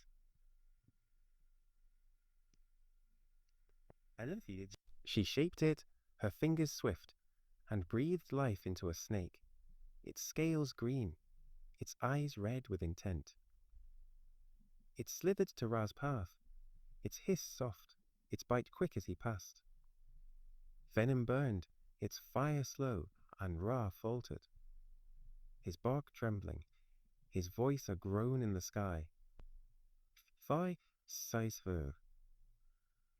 He fell, his body weak, his light dim, and the gods rushed near, their hands outstretched. Isis stepped forward, her smile hidden, her voice smooth as honey. "Tell me your name," she said, her eyes locked on his, her hands glowing with magic. Ra resisted, his breath ragged, his will iron beneath the pain.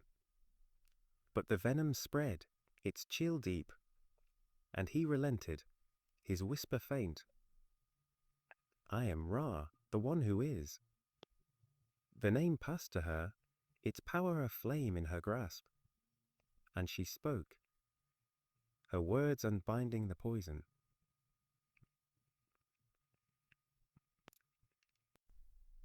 Ra rose, his light fierce again, but Isis held his secret. Her strength doubled, her place among the gods secured. The land felt this shift, its people blind to the game above. A fisherman cast his net, its catch heavy, as Ra's sun climbed. He pulled it in, his arms taut, his hands red from the rope, and fish flopped on the boat's deck, their scales wet and silver. He paused, his eyes on the sky, its blue deeper now, its heat a weight on his back. A priest watched frantic in the silt. He saw the sun flare, brief and bright, and murmured to Thoth, his voice low, "She has taken something." The ibis god nodded, his beak dipping, his scroll unrolled as he wrote. Its ink black, its lines a record of divine deceit. Thoth walked among them too, his wisdom a shadow over these. He stood by the Nile, his feet steady, his hands holding a pallet of clay. He taught the scribes, his voice calm, his words a gift. Letters carved in stone, numbers tallied on reed. A boy sat near, his knees dusty.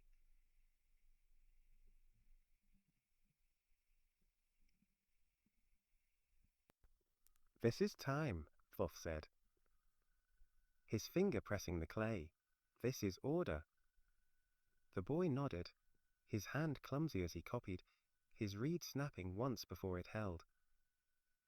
The river flowed beside them, its waters blind to the marks, its fish darting as the lesson sank deep. Thoth counted the stars too, his gaze lifting each night, his scroll long with their names. He stood on a roof, its edge rough, its surface warm from the day. The sky stretched clear, its black as sea, its lights a map he knew by heart. He pointed, his arm thin, his voice soft. Sopped it rises, the flood comes. Priests listened, their heads shaved, their hands folding papyrus as they mark the days. The Nile swelled soon after, its banks soft, its silt black as Thoth's ink. The people cheered, their voices sharp, their feet splashing as they waded in. Their thanks a song to the ibis who saw beyond. Ra sailed on, his fight with a pepper tail retold by firelight.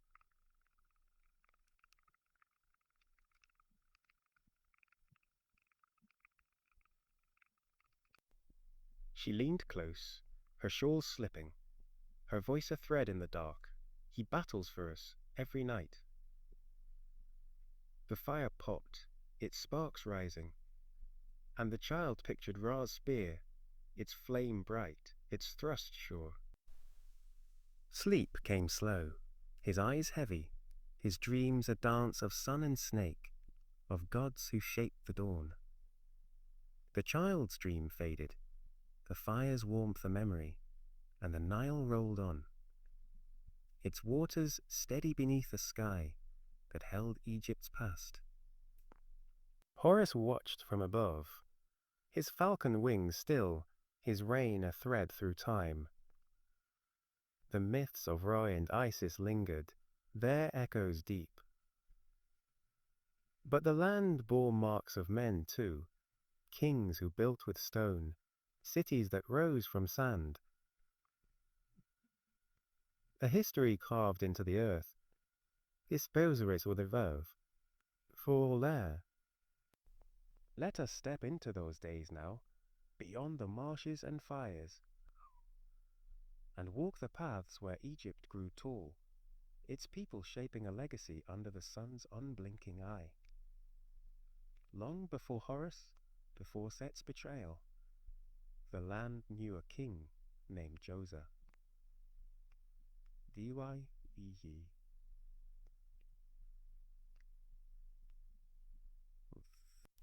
He ruled in Memphis, its white walls new then, its streets narrow and alive with dust.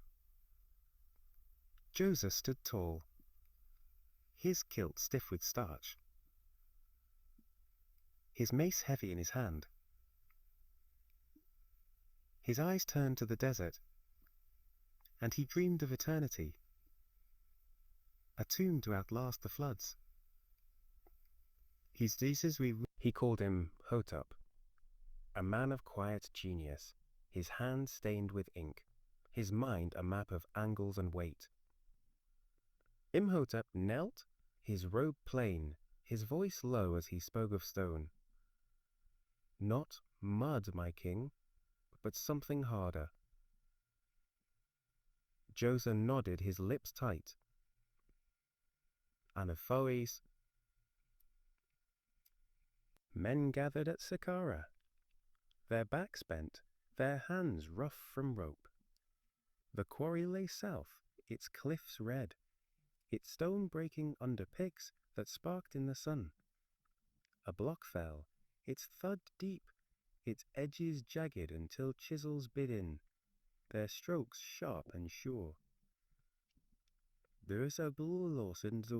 Ramps rose, their slopes packed with earth, their length snaking toward the sky. Workers pulled, their ropes taut, their feet slipping in sand that burned. The stone moved slow and heavy, its shadow long as it climbed. Imhotep watched, his staff planted, his eyes tracing each line. 6 steps he planned, a ladder to the gods. The pyramid rose, its base wide. Men carried jars within, their clay sealed, their oil sloshing as they walked. A priest followed, his torch flickering, his voice a chant that bounced off stone. The king rested there, his body wrapped, his musk of wood unpainted, a humble end for a bold beginning.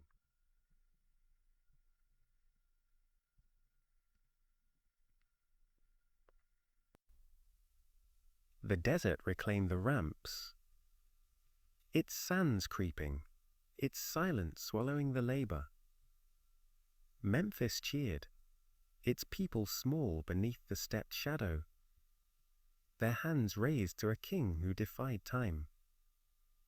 Imhotep's name lingered, whispered by scribes, a builder with a speed pull. Years turned, their weight heavy, and another king rose. Khufu, his name a thunder in the north. He ruled from Memphis too, his palace grand, its columns thick with paint.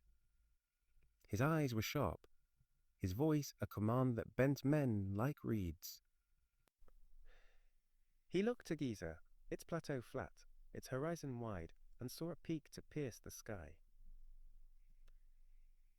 No steps for him, but smooth sides, a triangle of stone to hold his soul.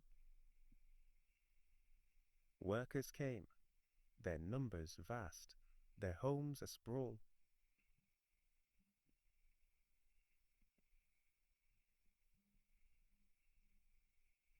The Nile brought them, its boats heavy with granite, its sails snapping in the wind.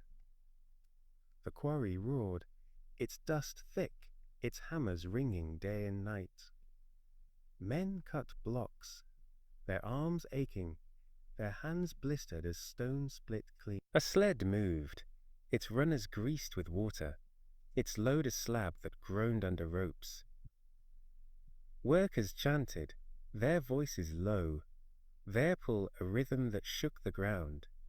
The pyramid grew, its base a square, its sides sloping sharp to a point lost in haze.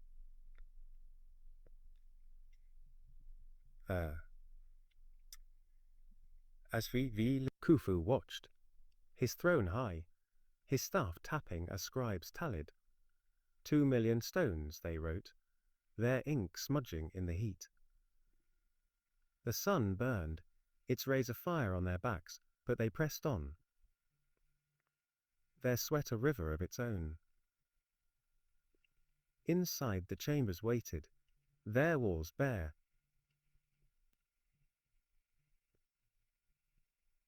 A passage slanted down, its floor smooth, its dark, a weight that pressed the chest. Another rose, its climb steep, its end a room for the king's rest. Workers carried cedar, its scent sharp, its planks laid for a coffin that gleamed. Khufu's sarcophagus stood empty then, its granite cold, its lid unmarked. A lamp flickered, its oil low Xerus.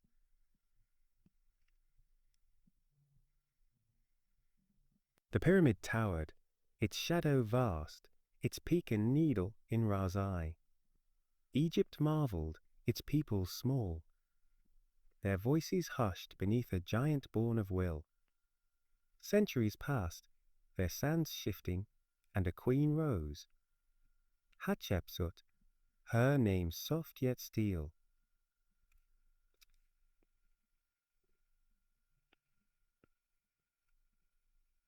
She ruled in Thebes, its temples new, its pillars painted red and gold. Her crown was light, her kilt short, her hand steady as she took the throne. Her father's blood ran strong, her brother's reign cut short. And she stepped forward, her voice clear. I am king. Men whispered, their eyes narrow, but she built, her will a storm that shaped stone. There El Bari rose, its terraces green, its cliffs a wall behind her dream. Ships sailed to Punt, their hulls deep, their cargo myrrh and ivory under her command. Ailes, me Shifalzor. Workers carved her temple, their chisels swift, their dust a cloud in the sun. Columns stood, their tops lotus-shaped, their shadows cool on the ramps below. A gardener planted trees, their roots shallow, their leaves a gift from distant land. Hatshepsut walked its paths, her sandals soft, her staff a scepter of peace. She knelt by a shrine, her hands offering incense, its smoke curling thick to Amun. Her face smiled in stone, its lines smooth, its eyes painted wide and calm. Thebes thrives. How do first for Swuv? Have these for sis? Her reign was gold, its days long, its end a shadow she did not see. The Nile flowed on, its waters blind to kings and queens. Its banks a cradle for their deeds. A worker rested by its edge, his hoe idle, his hands tracing ripples in the mud.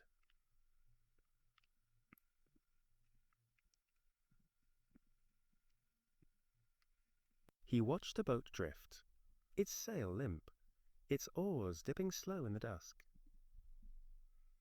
The pyramids stood, their stones weathered, their silence await over Giza. Hatshepsut's temple glowed, its terraces green, its legacy carved in cliffs. Egypt's turned its rivers are the use.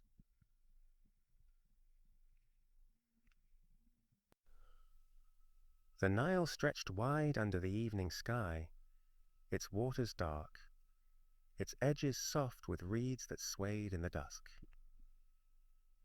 Hatshepsut's terraces faded into memory, their green a whisper on the cliffs. And Egypt turned through centuries, and falling like waves on the river.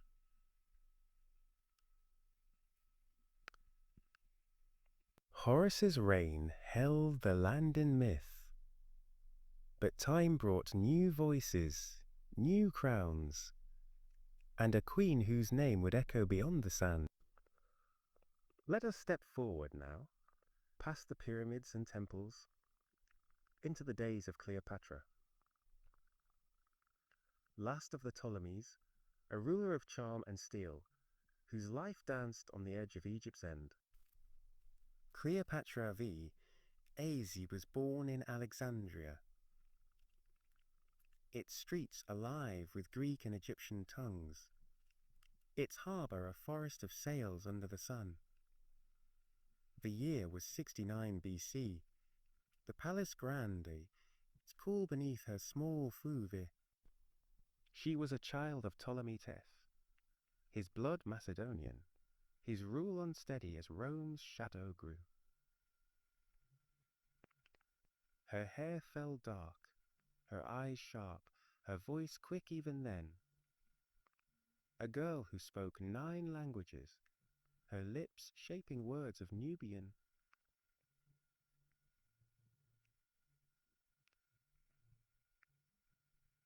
She stood by the sea, its waves crashing, its salt sharp in the air, and watched ships unload. Wine from Crete, silk from Tyre, gold from lands she'd one day claim. Her father faltered, his throne a toy in Rome's hands, and chaos came swift. He died, his breath gone, his body laid in a tomb of stone and grief. Cleopatra was 18, her crown shared with a brother, Ptolemy 13. A boy of 10, his hands weak, his will bent by advisers. She stood tall for a kilt. His grease with nymph. The palace buzzed, its halls thick with whispers. She dares too much, they said. Their eyes narrow, their knives hidden in robes. She smiled, her lips tight, and turned to the Nile, its waters a mirror for her plan. Alexandria watched its lighthouse burning, its streets a web she'd weave. The court turned dark, its air heavy with betrayal. Ptolemy's men rose, their spears sharp, their voices loud as they drove her out. She fled south, her boat small, its oars dipping fast in the night.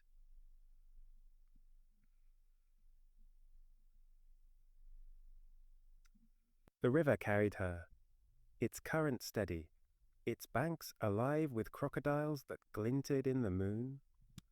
She landed in the desert, her feet bare, her gown torn as she gathered men, nomads with curved blades, farmers with hard hands, Greeks with loyalty to her name. We, Reeve is we, fear. She stood before them, her voice aflame, her words sharp. Egypt is mine. They nodded, their eyes fierce, their camp a spark in the sands. Rome loomed then, its legions a tide on the horizon. Julius Caesar came, his ship docking in Alexandria, its hull and Ezizamthan. He sought order, his sandals firm on the quay, his gaze cold as he entered the palace. Cleopatra saw her chance, her mind quick, her heart bold. She rolled herself in a carpet, its weave rough, its weight heavy as men carried her in.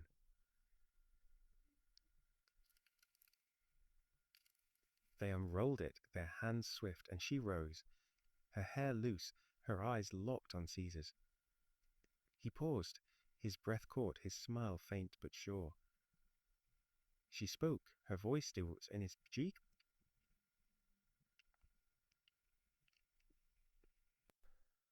The room stilled, its air thick, and Rome bent to her will. They stood together, Caesar and Cleopatra, their shadows one on the palace walls. Ptolemy XIII raged, his boy's hands clenched, his army marching on the city. The battle came fast, its clash loud, spears on shields, shouts on stone, blood on sand. Caesar fought, his sword swift, his men a wall of steel. Cleopatra watched, her hands steady, her boat armed on the harbor's edge. Ptolemy fell, his body lost to the Nile. Stworki is ward, real Veneves moored. She returned, her throne hers alone, her brother's advisers silent, their heads low in defeat. Alexandria cheered, its streets alive, its lighthouse aflame in the night. She bore Caesar a son, Caesarion, his eyes dark, his cry sharp in the palace.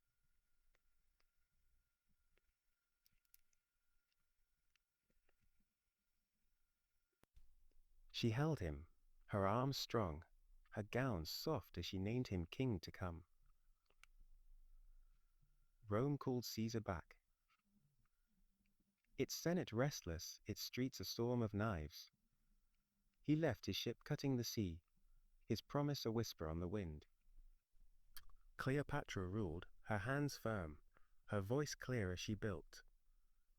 Libraries grew, their scrolls thick, ships sailed, their cargo rich.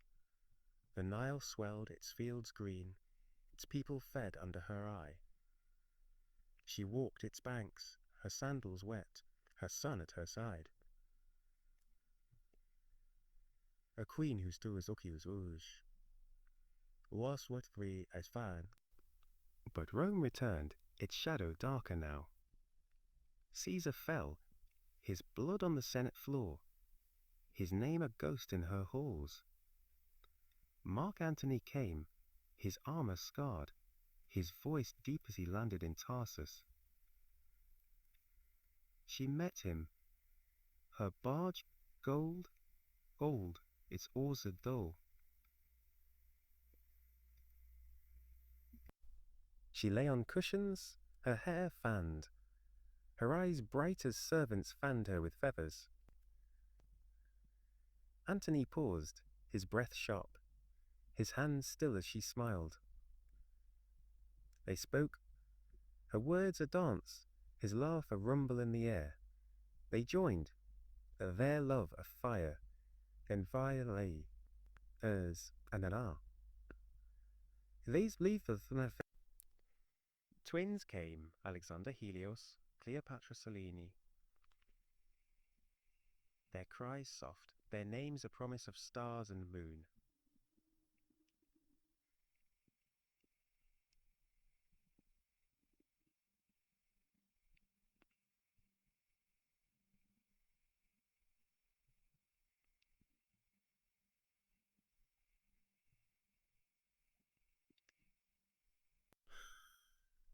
Cleopatra sailed beside him, her fleet swift, her voice sharp as arrows flew.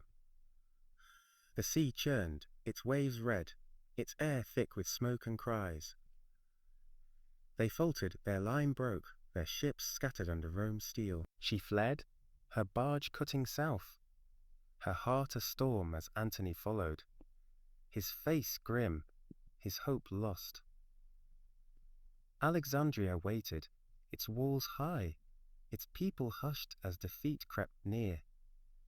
She stood in her palace, her gown torn, her hands clutching Caesarians. Egiste sphaos. Octavian came, his boots loud, his voice ablade as he entered. She met him, her eyes fierce, her words sharp. Egypt dies with me. He smiled, thin and cruel, and turned away. His prize a land, not a queen. She knelt by a basket, its weave tight, its asp coiled within. She pressed it to her arm, its bite quick, its veil tremulous. Her breath faded, her eyes closed, her body still on the marble floor. Antony fell too, his sword deep, his blood warm as he joined her. Egypt sighed, its Nile blind, its last queen, gone under Rome's heel. The asp's venom stilled Cleopatra's breath. Her body cold on the palace floor, and Alexandria grew quiet, its lighthouse dim, its harbour hushed under a sky that mourned. Antony's blood pooled beside her, his last gasp. A whisper in the dark. Octavian stood over them, his sandals firm, his eyes sharp as he claimed Egypt. Not as a kingdom, but as Rome's prize. The Nile flowed on, its waters blind to the shift, its reeds swaying as a new age.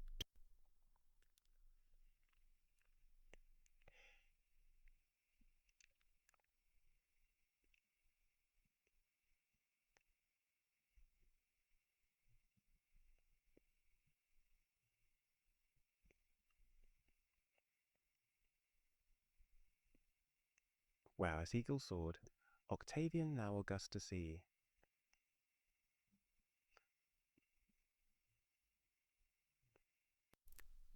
Egypt became his granary, its fields a breadbasket for Rome's hunger.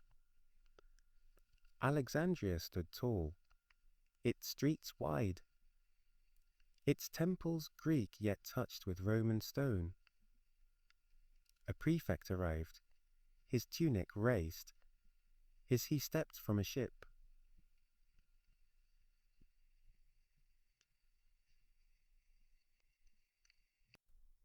Lucius Seistrabo was his name, the first to rule, his staff heavy, his orders sharp, feed the empire.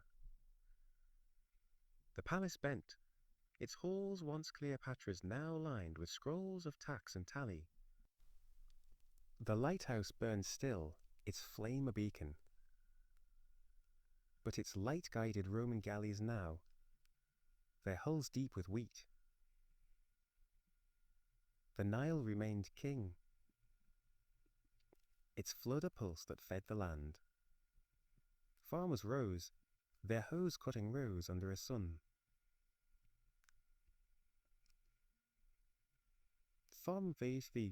They planted wheat, its stalks, thick, its grains gold for Rome's mills. A man stood by his field, his kilt damp, his eyes tracing the water's edge.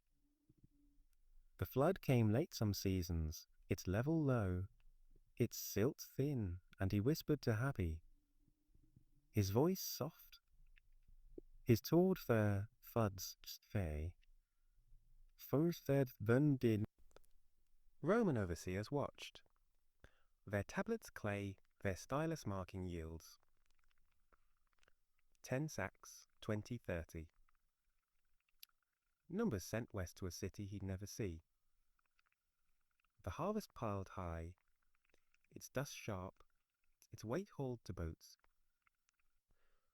Alexandria hummed, its markets vast, its air thick with Latin and Greek. A merchant stood by his stall, his hands quick, his scales balancing grain for bronze coins stamped with Augustus's face. He spoke fast, his tongue switching. Egyptian to a farmer, Greek to a trader, Latin to a soldier passing by. The soldier paused, his armor glinting, his spear resting on his shoulder as he bought bread, its crust warm. Wars rather. Ships docked, their ropes taut, their crews unloading amphorae of oil, their clay sealed with Rome's mark. The city thrived, its wealth a river, its pulse tied to an empire far across the sea. Beyond the city, the desert stretched, its sands gold, its silence deep. Abia, Stivi, Spedi, Suezes. Legionaries marched, their boots heavy, their shields painted red with eagle wings. They built forts, their walls square, their stones cut sharp by hands trained in goal. A centurion stood at a gate, his helmet plume orders. Digde, deepelt, dust. Men sweated, their picks striking earth, their dust rising as a well took shape. The fort stood firm, its shadow long, its watchtowers high over dunes that hid bandits with curved blades. The Nile fed them too, its water hauled in jars, its taste flat, but life did her. The temples endured, their gods unchanged, their priests quiet under Rome's eye. In Memphis a man knelt before Ptah, his hands offering clay shaped like a bull, its horn small, its glaze green. The priest chanted, his voice low, stershing. Ua. Incense curled, its smoke thick, its scent sweet over the altar's dust. A Roman watched, his tunic crisp, his hand on a coin he'd not give. Their gods, he muttered, his lips tight, his faith in Jupiter far away. The Nile flowed past, its waters blind, its fish darting as prayers rose to a sky Rome could not claim. Villages grew smaller, their homes mud, their roofs straw under Roman tax. A woman spun flax, her spindle slow, her thread fervie. Festu fish. Her husband tilled, his ox lean, his plough scraping soil that gave less each year. They paid in grain, their baskets light, their hands empty after the collector left.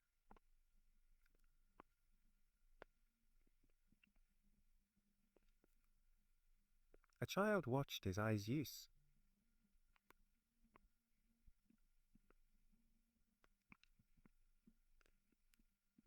The collector rode off, his horse sleek, his pouch heavy with their yield. The family ate, their bread flat, their beer thin, their voices low as dusk fell. Trade flowed, its veins deep, its heart in Alexandria. A boat drifted south, its whole loaves were Rome's equors. A man pulled it, his arms strong, his back bent as the current fought him. Reeds parted, their tips sharp, their rustle loud in the quiet. Another sailed north, its hold full, its hold packed with linen dyed blue and red. Merchants haggled in fame, their voices sharp, their scales tipping with copper and spice. The land gave, its wealth stripped, its people tied to a cycle Rome spun. The years turned, their weight slow, and Egypt bent, but did not break. A rebellion flared once, its spark quick, its flame snuffed by legion swords. Men rose in the delta, their sickles raised, their shouts loud. No more grain. The prefect struck, his orders coal on the marsh. Blood soaked the silt, its red fading fast, its echo lost to the wind. Alexandria stood firm, its walls high, its prefects SMY, Eli, Yi, Strabo to Gallus, Gallus to others, each a hand on Egypt's throat. Christiers cross a shadow on the sand. A man knelt by the Nile, his hands clasped, his voice low, one God. Temples watched, their priests silent, their altars cold as congregations grew. Alexandria's library burned, its scrolls ash, its wisdom lost to flame and tide. The lighthouse dimmed, its stones cracked, its fire a memory under Rome's neglect. The Nile flowed still, its waters steady, its banks green, with a faith reborn. Egypt turned, its days Roman, its soul split. A farmer rested, his hoe eyes on a sky, where Horizon. Thee we won't. The river sang, its voice old, its fish leaping as night fell. Legionaries slept, their forts quiet, their dreams of Rome far off. The land endured its history deep, its people a bridge between past and dusk. The night settled over Roman Egypt, its stars faint through a haze of dust, its silence pierced by the Nile's steady hum. The legionaries' snores faded in their forts, their shields stacked, their watchfires low, as the land turned through centuries under Rome's. Grits wise the. Horus lingered in the temples, his falcon eyes dim, but the river flowed on, its waters a thread through time. Let us walk deeper now into the late days of Roman rule, a time of strain and shift where Egypt's people caught Kihul the brave ships. The years stretched long, their weight heavy, and Rome's hand grew unsteady. Emperors rose and fell, their names a blur, Trajan, Hadrian, then others, their coins worn thin in Egyptian hands. By the 3rd century, the empire cracked, its edges frayed, its legions, then cities rose.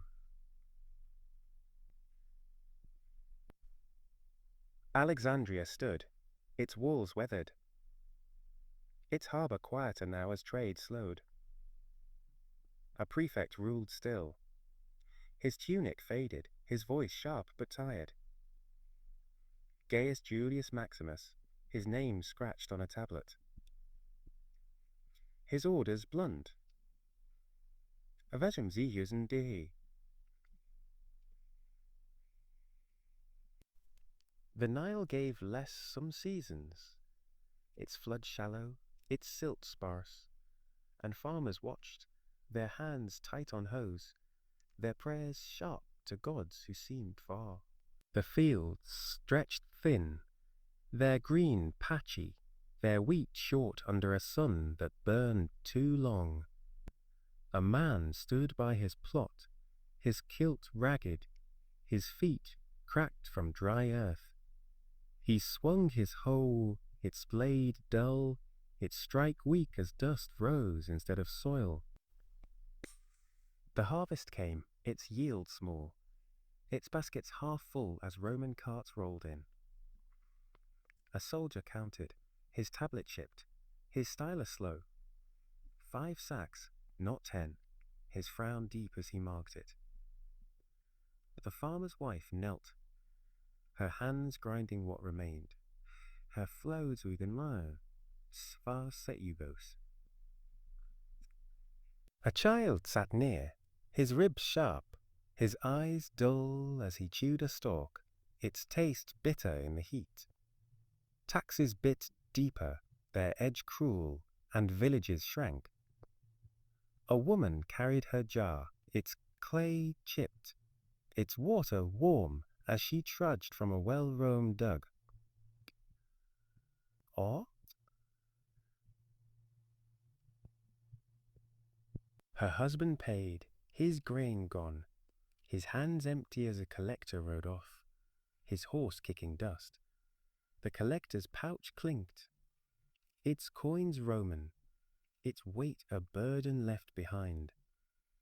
A neighbor watched, his door shut, his voice low, they take all. The Nile flowed past, its banks cracked, its fish fewer as hunger crept in. Bread grew rare, its crust thin, its taste lost to mouths that knew want. Rebellion stirred, its spark faint but fierce. Men gathered in the Fayum, their sickles raised, their eyes hard. No more I the oithias The thee, farce. A leader rose, his cloak torn, his voice a growl as he spoke of Rome's greed. They marched, their feet bare, their shouts loud over fields Rome claimed. Legionaries met them, their swords drawn in a line that gleamed. The clash was swift, its blood dark, its cries lost to the wind. A man fell, his sickle bent, his hand clutching earth he tilled.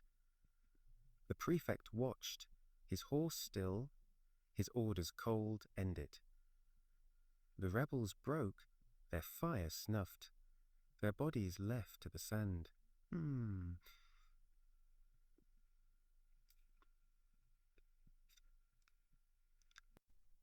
Alexandria faltered, its grandeur dim, its streets narrow with neglect. The library's ashes lay cold, its scrolls gone, its wisdom and memory in the dust.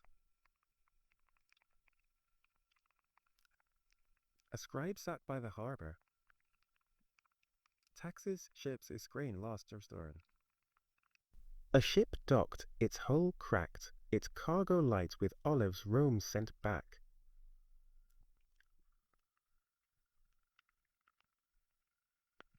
A merchant haggled, his voice weak, his scales tipping with coins too few. The lighthouse stood, its stones loose, its night grew dark. A fisherman cast his net, its weave frayed, its catch small. Perch, their scales dull, their fight gone. The desert pressed closer, its dunes high, its bandits bold. A caravan moved, its camels slow, their bells faint as they carried salt. Men rode, their blades curved, their eyes sharp under hoods of cloth. Legionaries chased, their boots deep, their shouts lost to the wind. A fight broke, its clash brief, swords on steel, blood on sand, a camel's cry as it fell. The fort waited, its walls chipped, its men fewer as Rome called them west. The prefect wrote, his stylus blunt, his words grim, we hold with what's left. Christianity grew, its roots deep, its shadow long over Egypt's stones. A man stood in Alexandria, his tunic plain, his hands raised as he spoke, one God, one truth. Crowds gathered, their eyes wide, their voices soft as they echoed his call. Temples emptied, their altars bare, their priests silent as crosses rose. Fashes she, eyes he. In Memphis, a woman knelt, her jar set aside, her prayer new, forgive us. A monk walked the desert, his robe brown, his staff steady as he built a cell of mud. The Nile flowed beside, its waters blind, its fish darting as faith turned. The empire split, its heart torn, east and west, Rome and Byzantium. Egypt fell to the east, its prefects now men of Constantinople, their seals gold, their orders Greek. A governor came, his ship grand, his voice sharp, his name a mark and stone.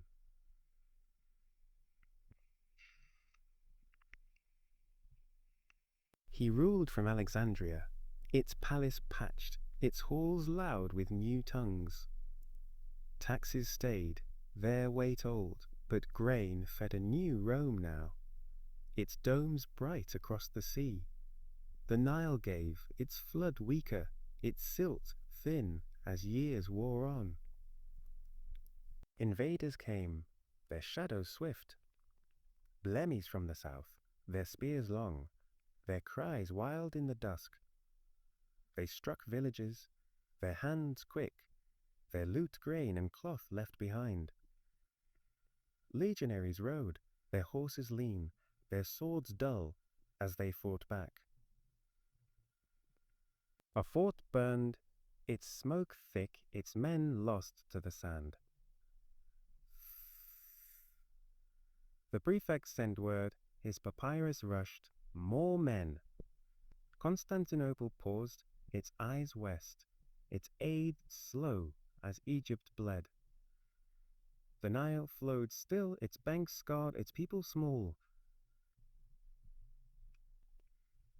Smythe's states moon knew. The land endured, its days late, its nights deep. A farmer rested, his hoe broken, his hands tracing cracks in the earth. A fisherman poled his boat, its hull low, its net empty as dusk fell. A monk prayed, his voice a hum, his cell cool in the desert's heat. Is more rose than Alexandria stood, its walls worn, its lighthouse a stump in the haze. The Nile sang, its song faint, its waters a thread through a Rome that faded, an Egypt that held. The Nile carved its path through the dusk, worn under a sky that speedle lay.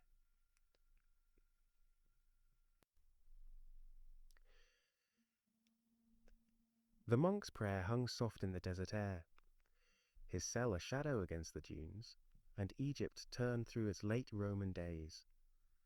Centuries of strain, of faith, of a land bending but not yet broken. Horus watched, his falcon form faint, his reign a Osiris. The you?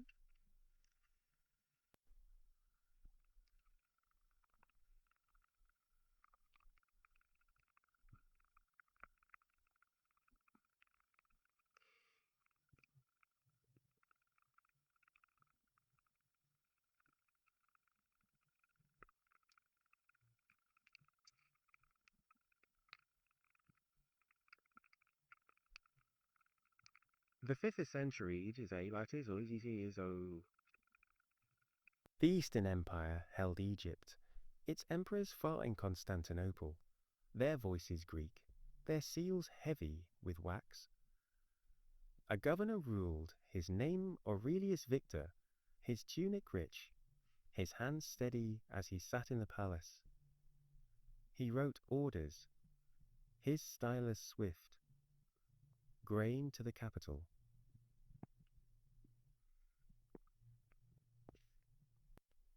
The Nile obeyed, its flood weak now, its silt thin as years of overuse strained its gift. Farmers tilled, their hoes blunt, their hands dark as they broke earth that cracked too soon. A man paused, his kilt patched, his eyes on a sky that gave no rain, his beard of blue. Nay, the fields grew lean, their weed short, their stalks brittle under a sun that lingered too long. A woman carried a basket, its weave loose.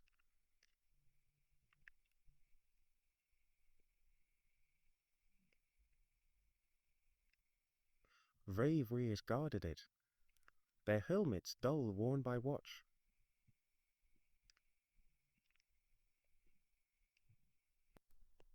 They counted, their voices low.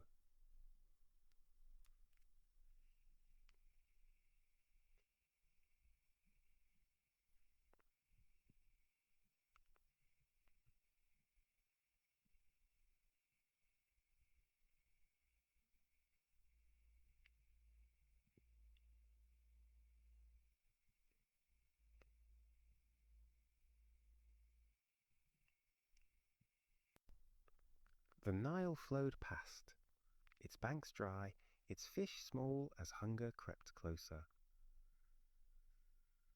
Alexandria stood, its walls chipped, its streets quiet with a hum that faded. The harbour slowed, its ships fewer, their sails patched as trade turned east.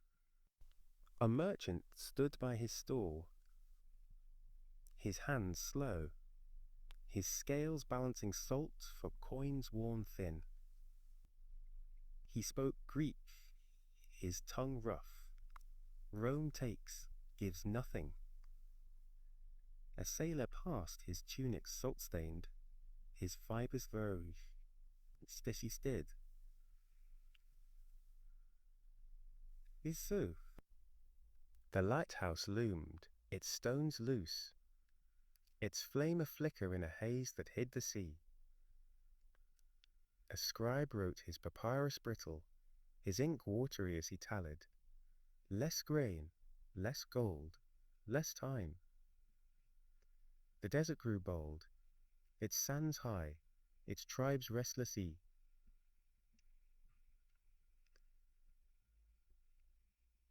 Nubians rode north, their horses swift, their spears long as they struck villages near the cataracts. A man ran, his kilt torn, his shout sharp as raiders took his goats. Their bells lost to the wind. Legionaries marched, their boots slow, slow their shields dented from fights.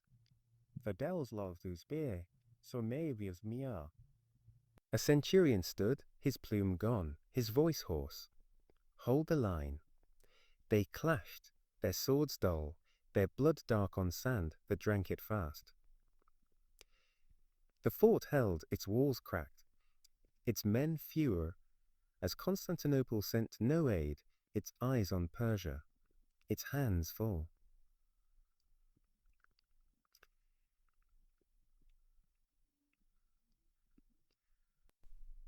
Temples stood silent, their gods old, their altars cold as faith turned. In Thebes, a priest knelt, his robe threadbare, his hands offering myrrh to Amun. It smoked thin in the air.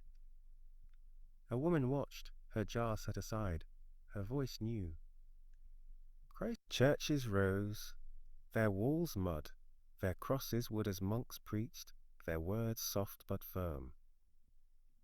A man joined, his kilt swapped for a tunic, his prayer a hum, under a roof that leaked.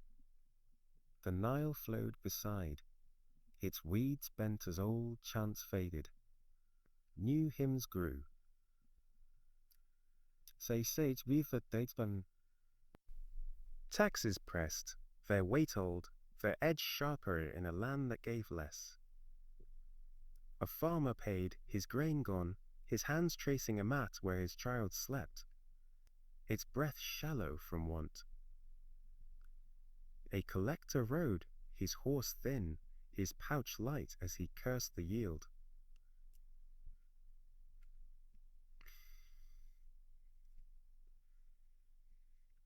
Villages shrank, their homes empty, their roofs straw that blew away in storms. A woman spun, her spindle still. Her thread snapped as she watched a boat pass. Its hull Roman, its cargo hers no more. The Nile side, its banks scarred, its fish darting as dusk fell. Volide. Trade lingered, its pulse weak, its veins stretched thin.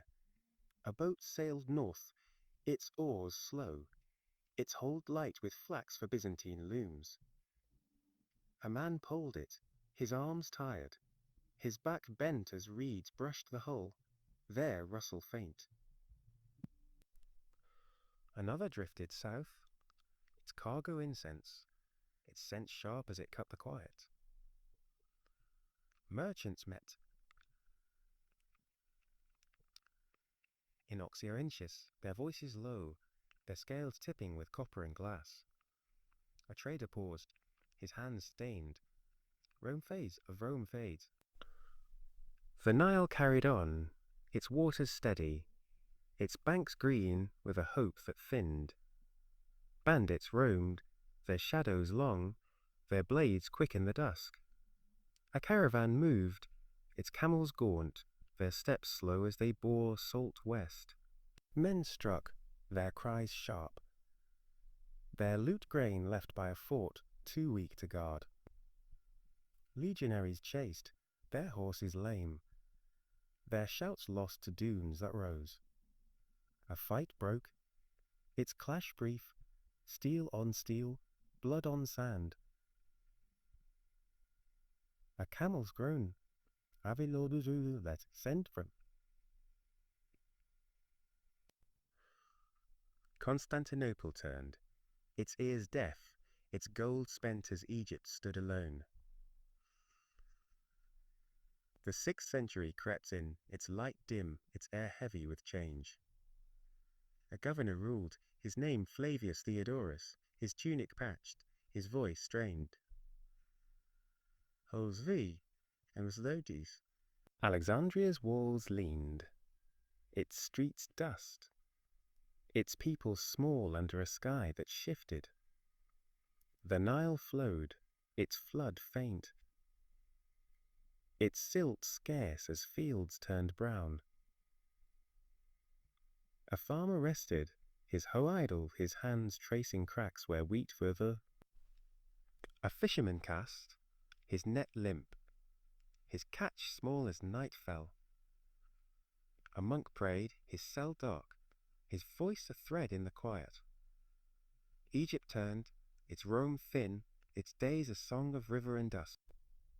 The Nile flowed steady through the night, its waters dark, its banks quiet as Egypt lingered in Rome's fading grasp. The monk's voice softened, his prayer a hum lost to the desert wind, and the land turned through its late Roman days. Horus's shadow dimmed, Byzantium's gold grew thin, and the cities, once bright with trade and stone, bent under time's slow weight. Let us step into those streets now, where walls crumbled, voices hushed, and Egypt's urban heart beat fainter in the dusk. Where the stars? Oh! Oxyrhynchus stood south, its streets dust, its homes mud under a sky that burned. Once a hub, its markets loud, its scribes busy. It shrank now, its edges frayed. The man walked, his tunic patched, his sandals worn as he carried a jar. Its bros. The agora lay quiet, its stalls bare, its stones cracked where merchants once stood. He paused, his hand brushing a wall, its plaster peeling, its paint gone to sand.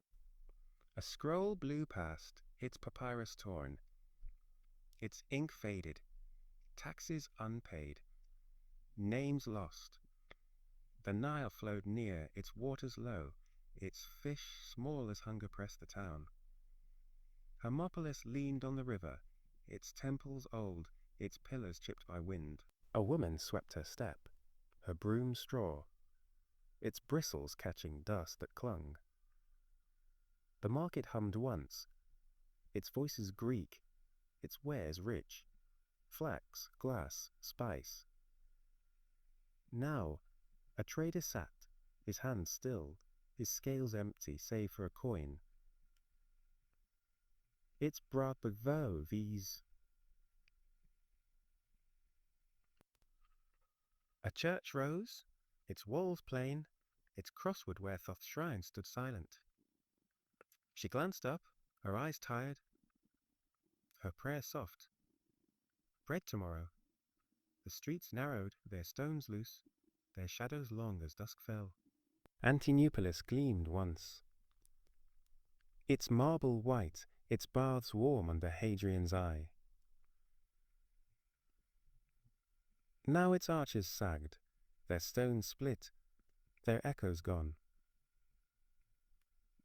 A man fished by its quay, his line thin, his catch dull in the heat. He mended a net, his fingers slow, his thread snapped from use.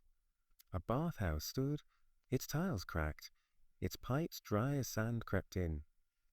He looked out, his brow wet, his voice low. Rome forgets. The Nile lapped, its waves faint, its banks green with a hope that faded.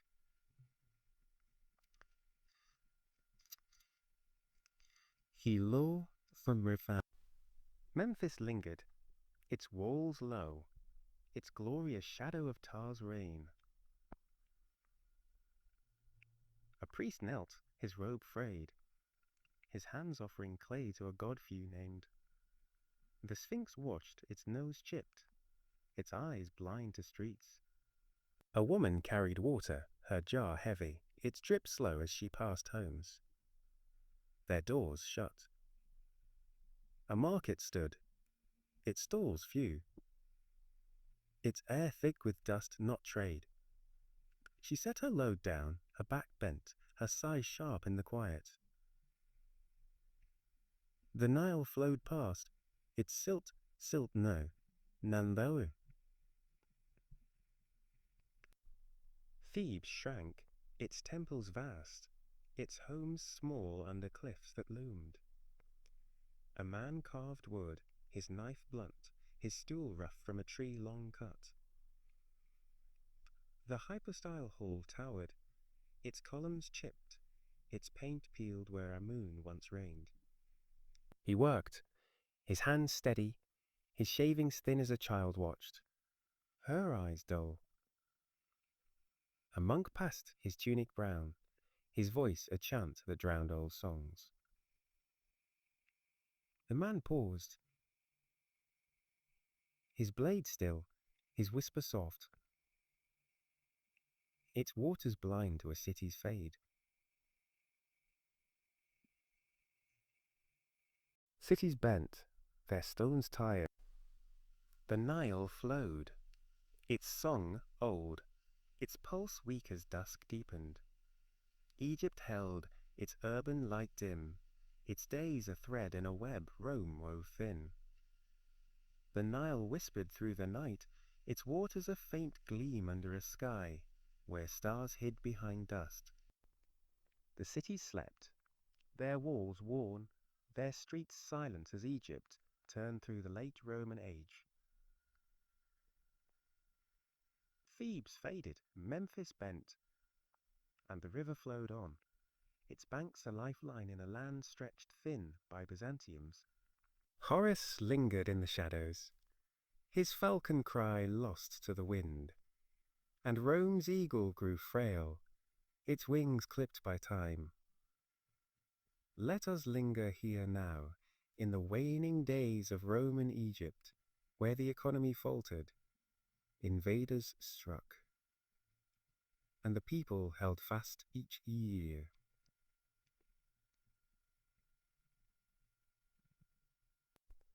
The 6th century deepened, its light dim, its air heavy with a stillness that pressed the land. Constantinople ruled, its emperors distant, Their voices Greek, their gold scarce as Egypt, fed an empire too vast to hold. The economy turned on grain. It yield a shadow of old harvests wisely gifted as Gulbuth Wolfros. A farmer stood by his field, his kilt stiff with dust, his hoe idle as he watched the flood.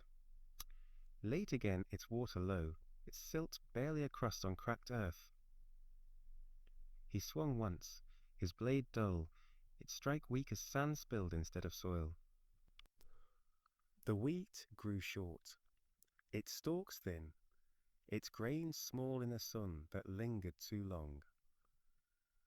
A woman gathered the harvest, her hands rough, her basket light as she bent low. She carried it to a granary, its walls mud, its roof patched where rain once broke. Soldiers waited, their tunics faded, their spears leaning as they counted. 6 sacks, one muttered, his tablet chipped, his stylus slow as he scratched the loss.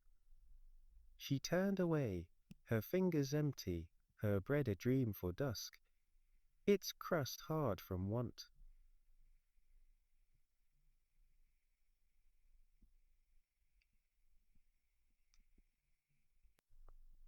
A child ran near, his ribs sharp, his hands clutching a stalk he chewed, its taste dry on his tongue. The Nile flowed past, its banks parched, its fish darting small as taxis took the rest. Trade shrank, its veins narrow, its pulse below. A merchant stood in Oxyrhynchus, his stall bare, his scales still as he weighed flax, its fibres coarse from poor soil. He spoke low, his Greek rough, no buyers. A boat drifted north, its hull low, its cargo papyrus rolled say.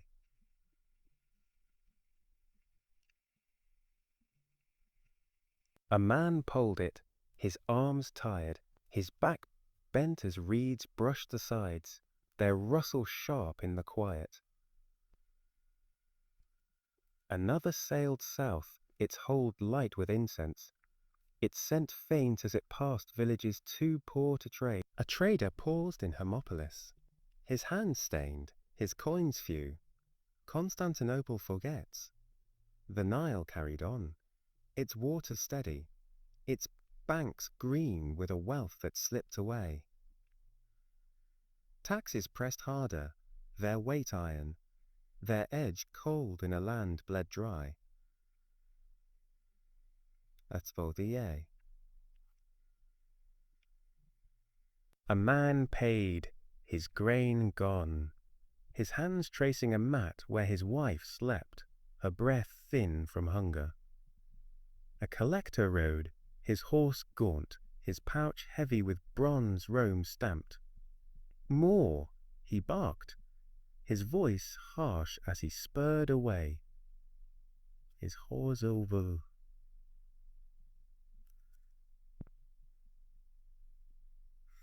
A neighbor watched, his door barred, his whisper sharp. They leave nothing. Villages shrank, their homes mud, their roofs straw that blew in storms too rare. A woman spun flax, her spindle slow, her thread snapped as a boat passed, its cargo hers no more.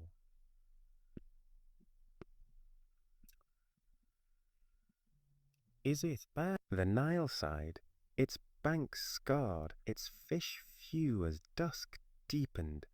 Invaders grew bold, their shadows long, their blades quick in a land Rome could not guard. Blemish struck from the south, their horses swift, their spears glinting as they rode past the cataracts. A village burned, its smoke thick, its cries sharp as men took grain, their hands rough on baskets left behind. A farmer ran, his kilt torn, his shout lost as goats scattered. their bells silent in the sand. Legionaries marched, their boots heavy, their shields dented from fights too frequent. His helmet bare, his voice cracked.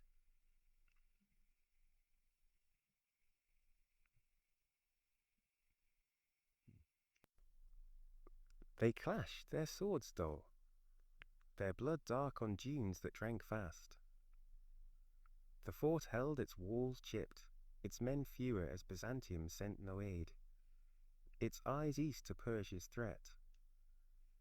Sasanians loomed too, their shadow brief but fierce in the east. They struck in 619, their cavalry swift, their banners red as they crossed the Sinai.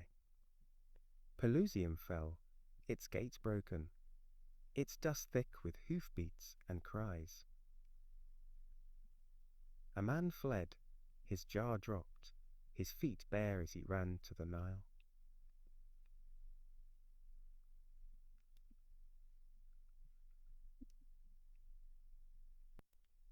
Legionaries fought, their line thin, their spears snapped as the enemy pressed. A prefect wrote, his papyrus rushed. They come. Constantinople stirred, its aid late, its gold spent as Egypt reeled. The invaders took, their hands full, their reign short. 10 years, then gone, their mark a scar on the sand. The land endured, its cities faint, its fields lean under Rome's last gasp. Antinopolis stood, its baths cold, its streets dust where trade once flowed. A fisherman cast, his net frayed, his catch small. Perch, their scales dull as he pulled them in. He mended it, his fingers slow, his thread thin from use. A merchant rested, his hands tracing a wheel, cracked by loge. Thebes loomed, its temples vast.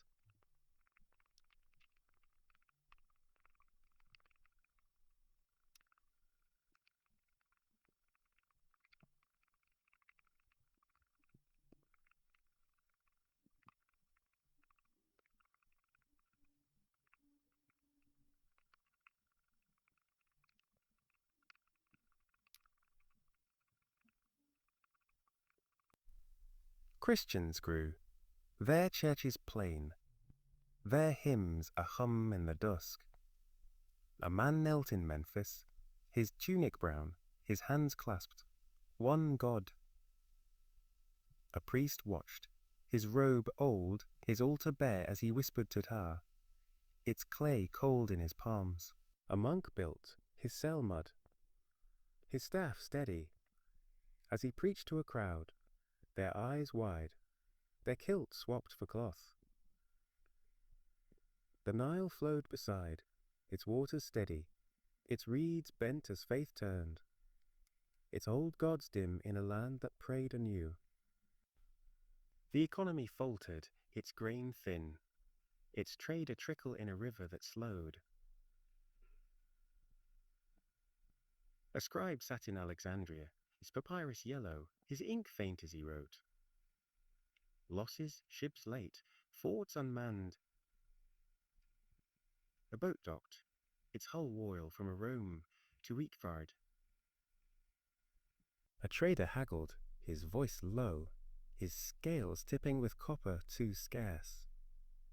The lighthouse flickered, its stones loose, its flame a spark in a haze that hid the sea. A fisherman slept, his boat still, his net limp as night fell. Egypt turns a song, a voile. The Nile sighed, under the night, its waters a slow gleam through the reeds, its banks hushed as Egypt lingered in Rome's twilight. The fisherman's boat rocked gently, its net limp, its shadow faint on a river that held secrets older than the forts the veil lay.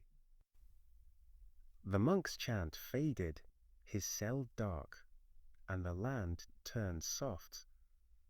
Its people asleep under a sky where stars fought the dust. Horus lingered, a whisper in the wind, but other gods stirred too. Old voices, half forgotten, weaving tales through a total fall. Rosebusborgis frostproof. Let us sit by the fire now, its flames low, and listen to the myths.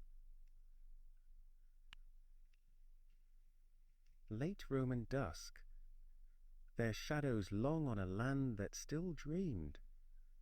Anubis walked the sands once, his jackal head low as in the dark. The Duat was his realm, its rivers black, its gates sharp with serpents that hissed at the dead. But here, above, he lingered too, his staff steady, his breath a growl as he watched souls drift. A man stood by the Nile, his kilt torn as from a life of awe. He'd buried his son that day, the grave shallow, the linen thin, around a body too small. He knelt, his fingers tracing mud, his voice cracked. Guide him. Anubis paused, his ears sharp, his shadow long as he stepped near. The air grew cold, the reeds still, and a jackal howled, its cry sharp in the dust. The man looked up, his eyes wet, and saw nothing but felt a weight lift, a promise kept in the dark. The tale spread, its thread thin, its echo soft in villages where crosses stood. A woman whispered it, her hands kneading dough, her fire small as she spoke to her child. He gore. The bread browned, its crust hard, its scent sharp in a home that knew want. She paused, her fingers still, her eyes on the river where shadows moved. Anubis lingered, they said, his scales gold, his feather light as Rome's grip faded. A monk passed, his tunic brown, his ears keen.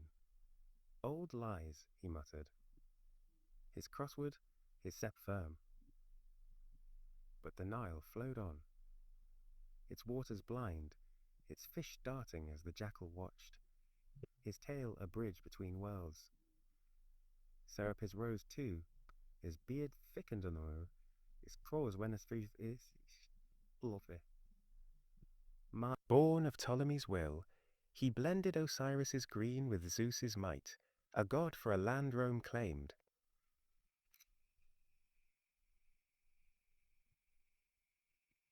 In Alexandria, a man knelt, his tunic salt-stained, his hands offering fish, their scales dull from a poor catch.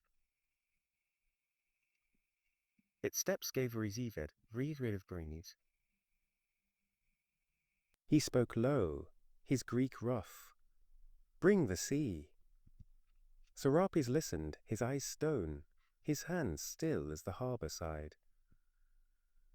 A wind blew, its gust sharp, its salt thick as waves crashed higher that night. The man smiled, faint but sure, his net fuller by dawn, its weave wet with a gift from a god Rome ignored.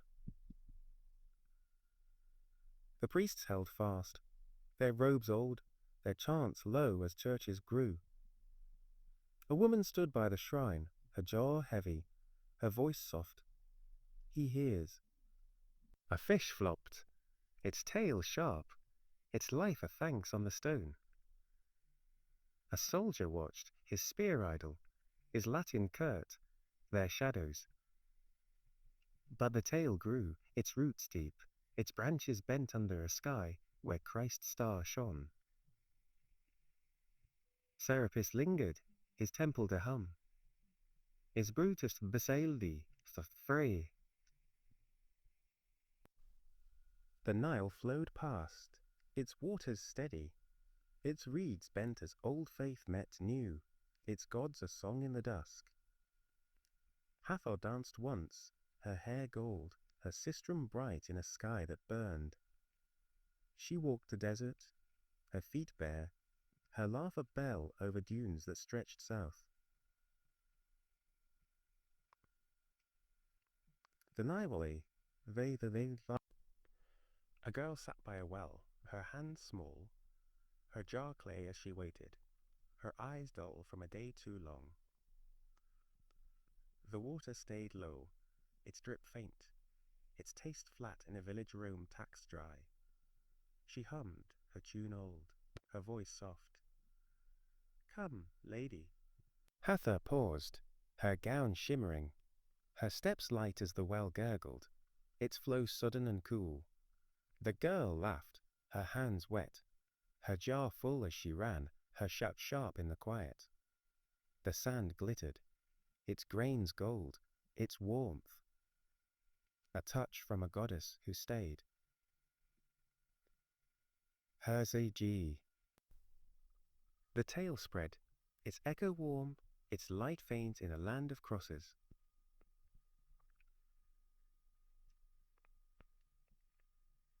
A woman told it, her spindle slow, her thread thin as she sat by a door.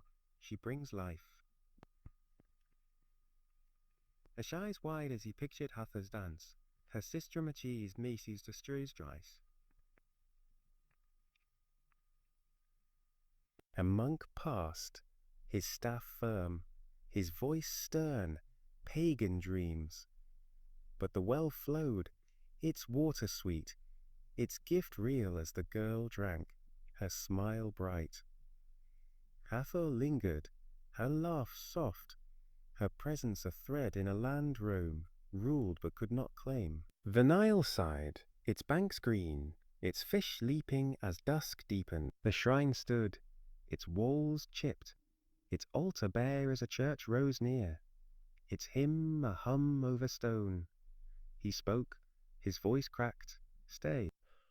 To listened, his hammer still, his eye sown as the man turned, his shadow long. A wind blew, its gust faint, its dust thick as the tale held, its power dim in a land that knelt new. The Nile flowed on, its waters blind, its reeds bent as gods lingered, their myths a song in the night. The fire died, its embers red, its warmth faint as the village slept. A woman rested, her dough set, her hands still a child dreamed. A fisherman lay, his net dry, his breath slow as the river rocked his boat. A monk prayed, his cell dark, his voice a thread in a land that turned. The Nile sang, its song old, its pulse steady as Egypt held, its myths a whisper under Rome's. The Nile murmured through the dark, its waters a silver thread under a sky where the moon hung low, its light soft on a land worn by Rome's long rule. The village slept, its fires cold, its shadows deep as the fisherman's boat drifted.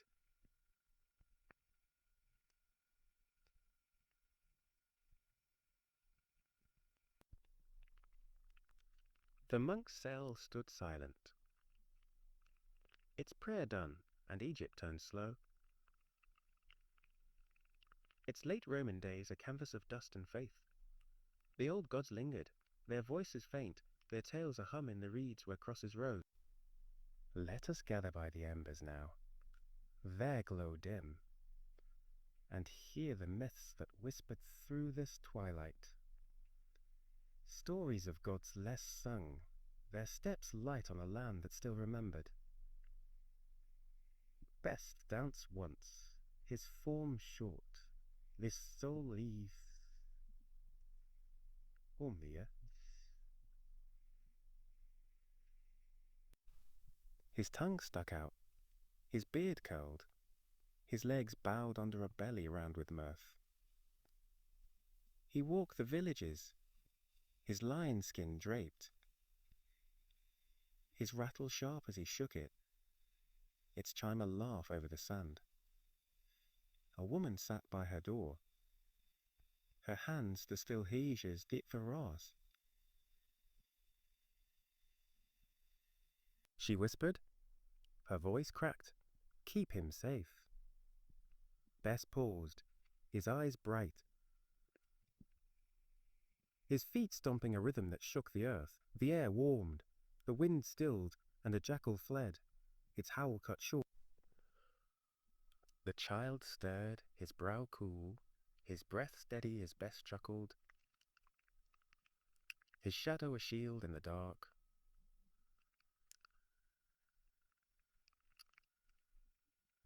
That sparks small in a land of new hymns.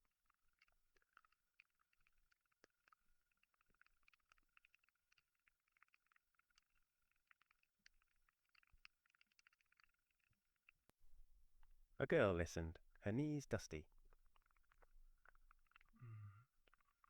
her hands clutching a doll of straw, its eyes beads that gleamed. She smiled, faint but sure, her sleep deep that night, her dreams light with a god who danced. A monk passed, his tunic rough, his voice, but the fever broke, its heat gone, its truth a gift in a home roam taxed dry.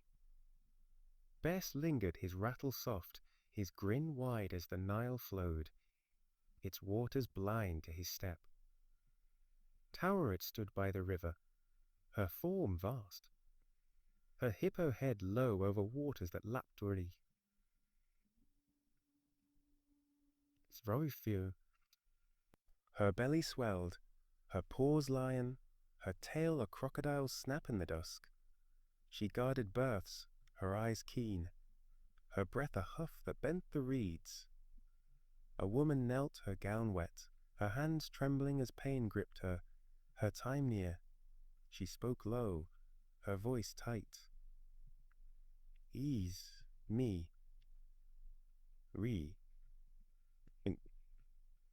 Her Toet waited, her bulk slow, her shadow long as the Nile stilled, its ripples gone. The air thickened, the pain softened, and a cry broke, sharp and new. A child, its fists small, its wail strong. The woman smiled, her tears wet, her thanks a whisper as to war it turned. Her tale was the Delvison built door, spear. The story spread, its thread fine, its weight warm in a land of crosses. A grandmother murmured it, her hands grinding grain, her stone rough, she brings them through. A boy watched, his eyes wide, his fingers tracing a jar where flour piled, its dust awazed. Storylies Rory. He pictured Tawarit, her bulk a wall, her huff a song in the night. A monk paused, his staff firm, his mutter sharp, heathen ways.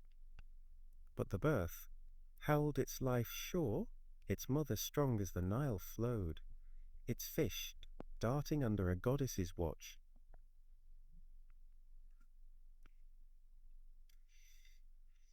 Isboni. Taweret lingered, her form faint, her guard a hum in a land that bore less. Neath wove once, her shuttle swift, her loom vast under a sky that stretched wide.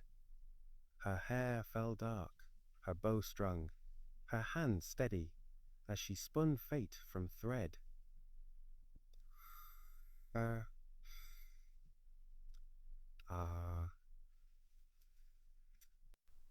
She walked the delta, her sandals soft, her voice a hum that bent the air. A man stood by his field, his kilt stiff, his wheat thin as drought gripped the land.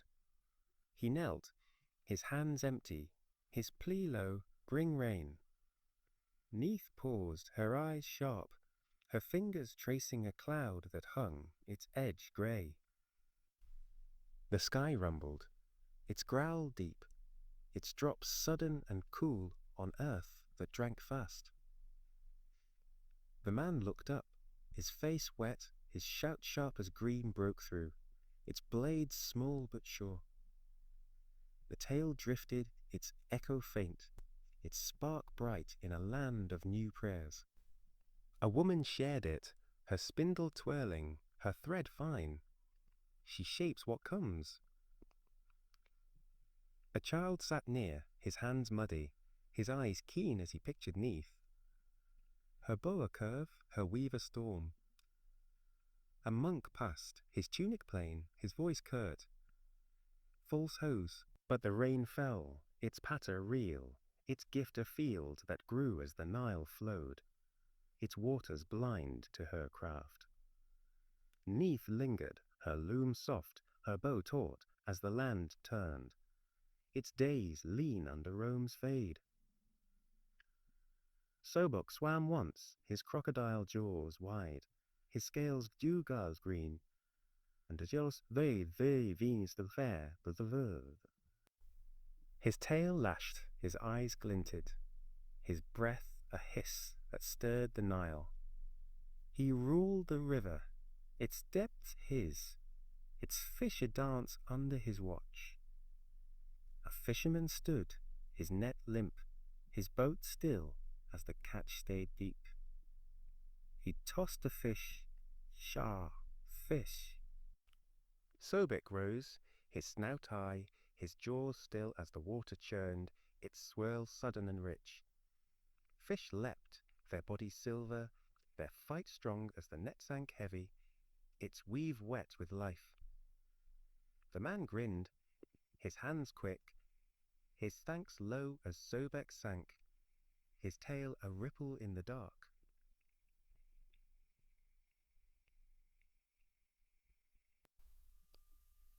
The story held its pulse strong, its hum deep in a land of crosses.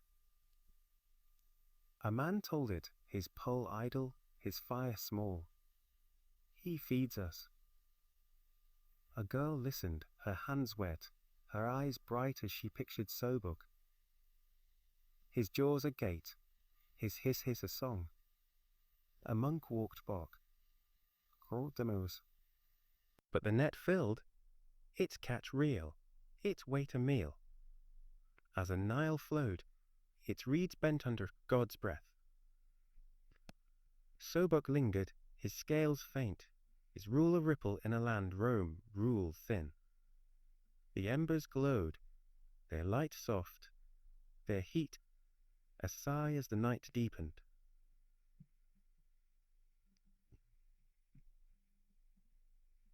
A woman rested, her dough set, her hands still on a mat where her child slept, his breath calm. A fisherman lay, his net full, his snores low as the river rocked his boat. A monk prayed, his cell dim, his voice a hum in a land that turned. The Nile sang, its song old, its waters a thread, through myths that lingered, their gods a whisper under Rome's last dusk. The Nile flowed soft, through the night, its waters a faint shimmer under a sky, where clouds drifted slow, their edges silver. The fisherman's snores carried over the boat, its hull still, its shadow a smudge on the river's face. The village lay quiet, its embers cold, its homes dark, as Egypt lingered in Rome's late grasp.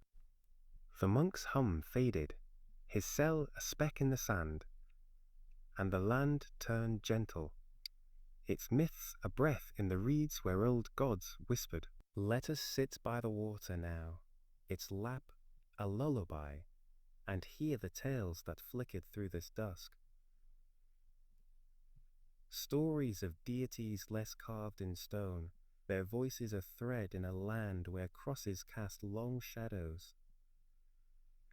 Heka stood once, his form faint, with a light, no fire. Woo voy, woo. Magic was his blood, his breath a spell that bent the world's edge. He walked the desert, his robe dust, his staff, crooked as he traced signs in the air. A man sat by his field, his kilt stiff, his hands cracked from soil that gave no grain. He spoke low. His voice, Frood. He was walk. Perka paused, his eyes deep, his fingers weaving a hum that shook the sand. The earth trembled, its cracks soft, its green sudden, a sprout, its stem thin, its leaves sharp in the dawn. The man knelt, his hands wet, his laugh faint as Heka turned, his glow a spark in the dark.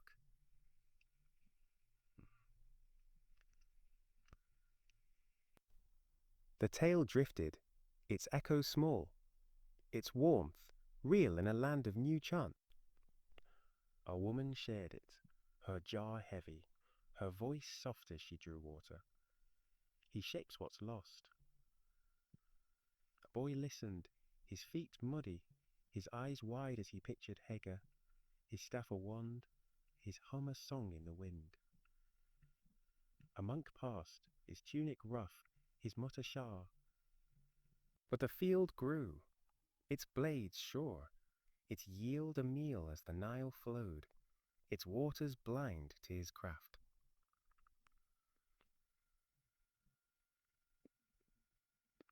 Hagar lingered, his light faint, his magic a whisper in a land Rome ruled thin.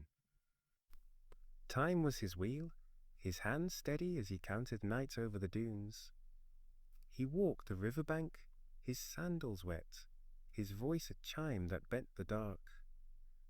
A woman stood by her home, her gown torn, her child weak from a fever that clung. She whispered, her hands clasped, "Heal Himmes."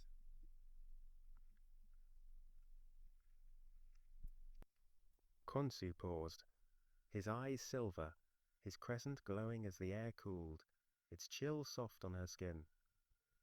The fever broke, its heat gone, its breath strong as the child stirred. His cry small but clear. The woman smiled, her tears dry.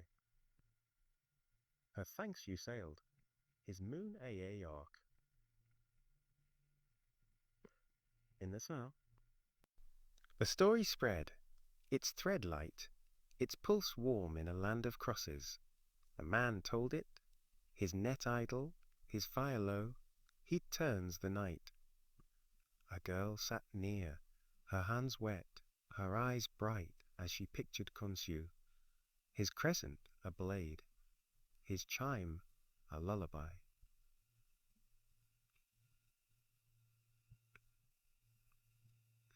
A monk walked by, his staff firm, his voice curt, moon tricks.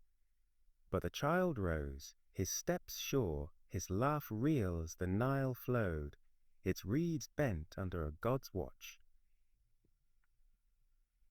Khonsu lingered, his moon soft, his time a rhythm in a land that slept deep.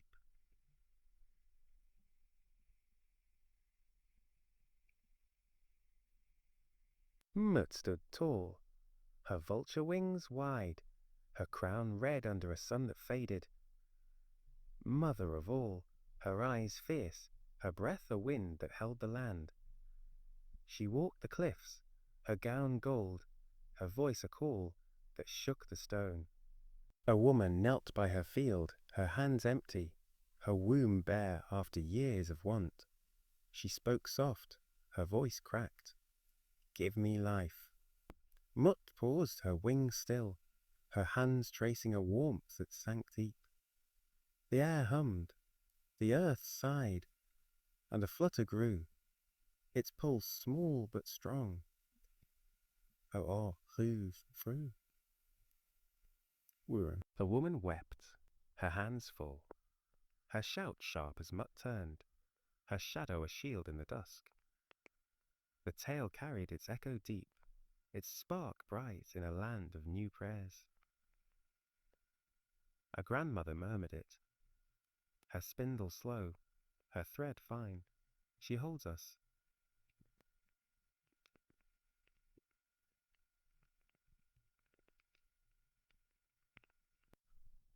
A boy listened, his knees dusty, his eyes keen as he pictured Mut, her wings a wall, her call a storm. A monk paused, his tunic plain, his mutter low, old shadows. But the life grew, its kick real, its mother strong as the Nile flowed, its waters blind to her gift. Amos cried. Mut lingered, her wings faint, her crown agleam in a land Rome taxed dry. Bainbidit rose once, his ram head high, his horns curled under a sky that dimmed. Wisdom was his gift, his voice steady as he judged the river's edge. Va.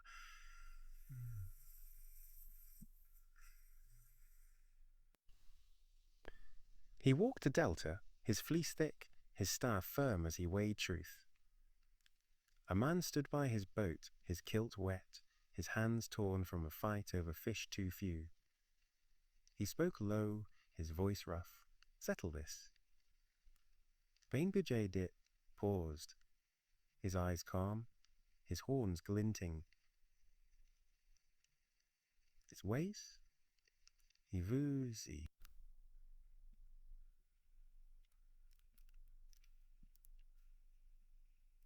Its peace sure as the men parted, their hands open, their words soft. The man nodded, his net full, his thanks faint as Bainbidit turned his fleece a shadow in the night. The story held, its pulse quiet.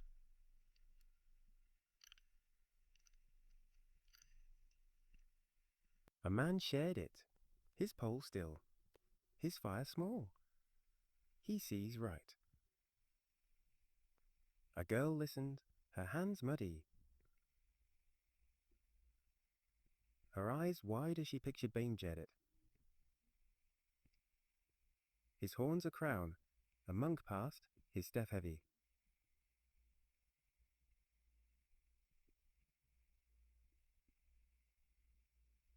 But the peace lasted, its truth real, its catch shared as the Nile flowed, its fish darting under a god's gaze. Bainbidit lingered, his ram faint, his wisdom a thread in a land Rome ruled, frail. The water lapped its sound soft, its rhythm slow as lays.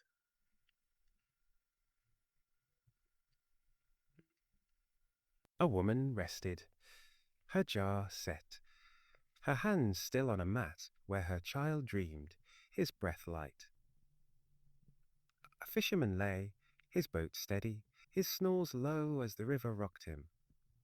A monk slept, his cell dark, his prayer done in a land that turned.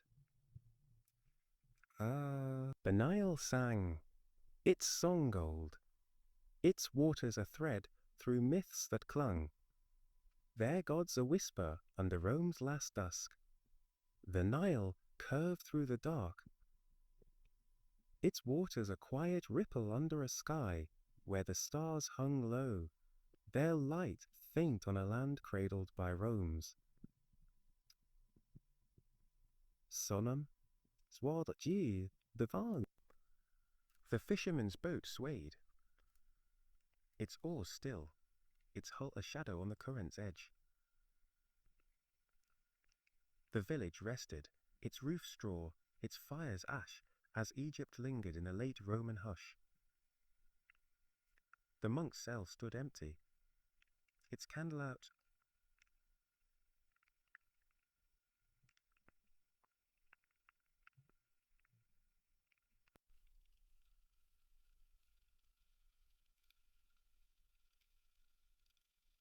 Stories of deities meal by the river bank now, its mud cool, and listen to the myths that flickered in this waning light. Stories of deities rarely named, their steps soft on a land where new prayers rose. Shu walked once, his form war store. Fka. Air was his gift, his breath a gust that parted clouds and sand. He strode the desert, his tunic white, his hands lifted as he shaped the wind. A man stood by his tent, his kilt dusty, his throat dry from a heat that pressed too long. He spoke low, his voice spoke love-loath. Shu paused, his eyes bright, his arms rising as a breeze stirred. Its touch light on skin burned red. The air moved. Its rush soft. Its chill a bomb as the man breathed deep, his chest full, his sigh sharp in the dusk. Shu turned, his hair a whip. His settled rise on Zunv. The tale wove through, its whisper crisp, its breath real in a land of stone crosses. A woman told it, her hands weaving flax, her voice low. He lifts the weight. A boy sat close, his fingers sandy, his eyes wide as he pictured Shu, his arms a wall.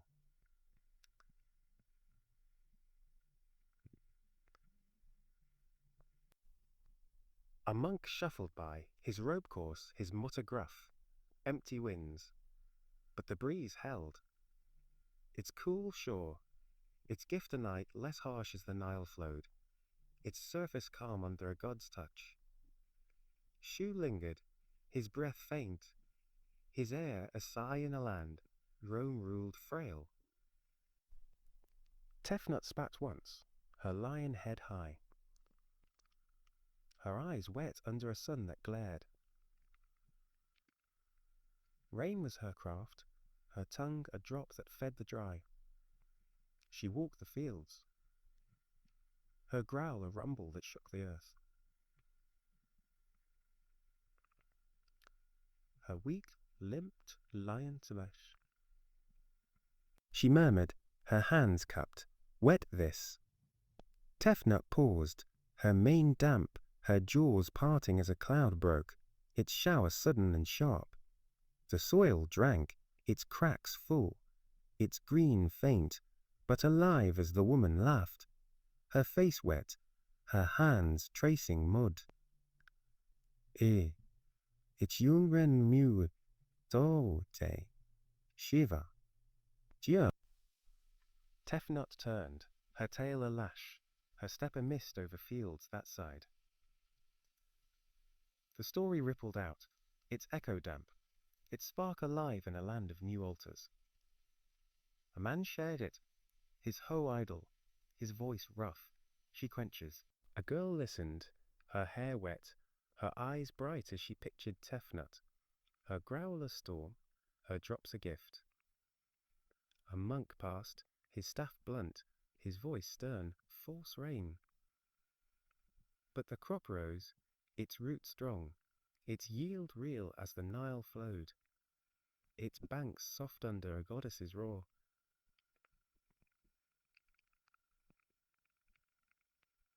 Tefnut lingered, her mane faint, her rein a hum, in a land that thirsted deep. Wodje coiled once, her cobra hood wide, her eyes sharp under a sky that dimmed. Guardian of kings, her hiss a shield, a venom of fire that burned foes.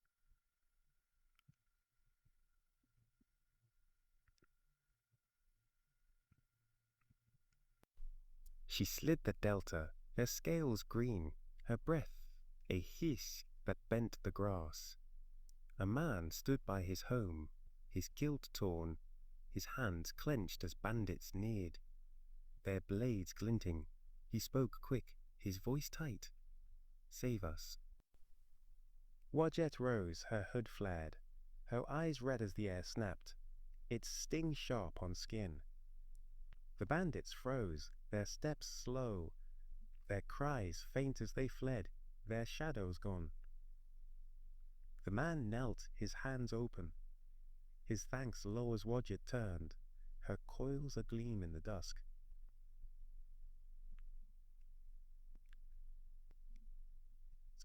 The tail slithered through, its hiss low, its fire sure, in a land of wood crosses.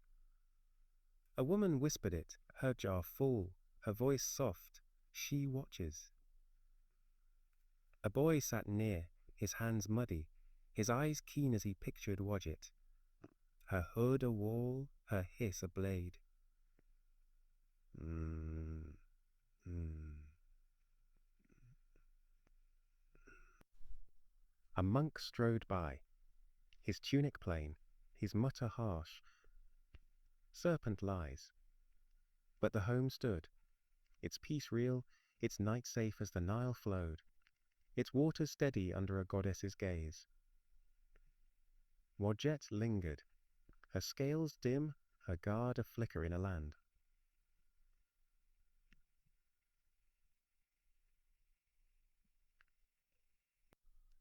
Monto struck once, his falcon head fierce, his spear long under a sun that bled red. War was his dance, his cry a roar that shook the sand. He walked the south, his armor gold, his stride firm as he faced the wind. A man stood by his village, his kilt stained, his hands hard from a fight with raiders too close. He shouted, his voice raw, "Drive them!" Montu paused, his beak sharp, his spear raised as the air burned. Its heat a wall. The raiders broke, their spears dropped, their steps wild as they ran, their dust a cloud.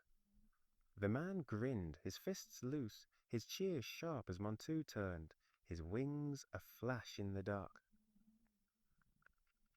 The story rang out, its echo bold, its heat deep in a land of new songs.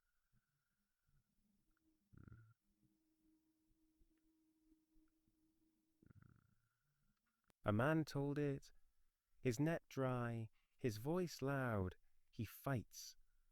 A girl listened, her hands wet, her eyes wide as she pictured Montu, his spear a bolt, his roar a storm. A monk paused, his staff heavy, his voice curt, blood tales. But the village held its walls sure, its peace won. As the Nile flowed, its fish darting under a god's cry. Montu lingered, his wings faint, his war a pulse in a land Rome ruled with. The river lapped at the bank, its sound a hush, its touch cool as the night stretched long. A woman lay, her flax set, her hand still on a mat where her child slept, his breath even. A fisherman rested, his boat quiet, it's the current. A monk dreamed, his cell still, his prayer lost in a land that turns slow.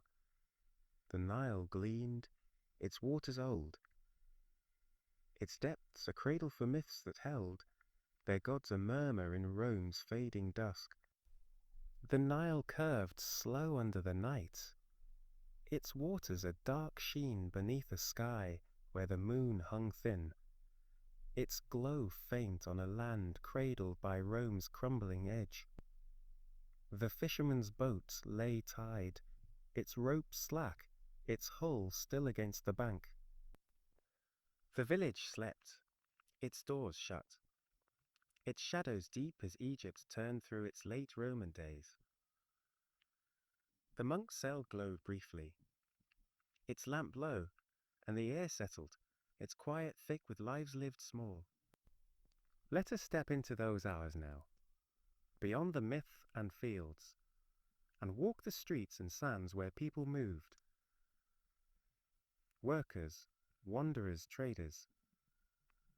Their days a thread in a land where the old faded and the new stood uncertain. In Alexandria, a lamp maker hunched by his stall, his hands black with soot, his tunic stiff from sweat. Dawn crept in, its light grey, its chill sharp on stones worn smooth. He struck a flint, its spark small, its flame eager as it kissed the wilsey.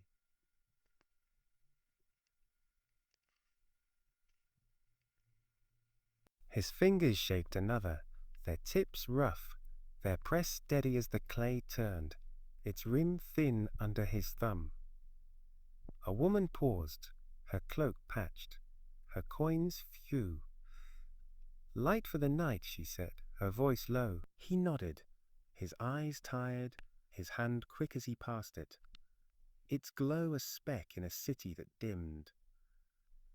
The streets hummed faint, their dust thick, their corners dark as the lamp burned, its flicker a shield against the dusk.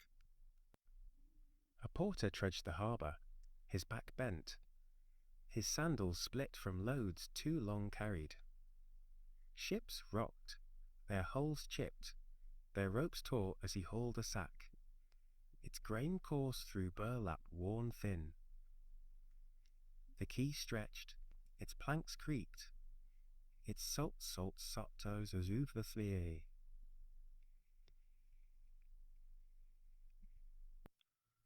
A merchant barked, his tunic red, his voice harsh, faster. The porter grunted, his shoulders hard. His sweat a line down his spine as the sack thumped down, its dust a cloud in the heat. He wiped his brow, his hand cracked, his breath short as he turned, his pay a coin too small.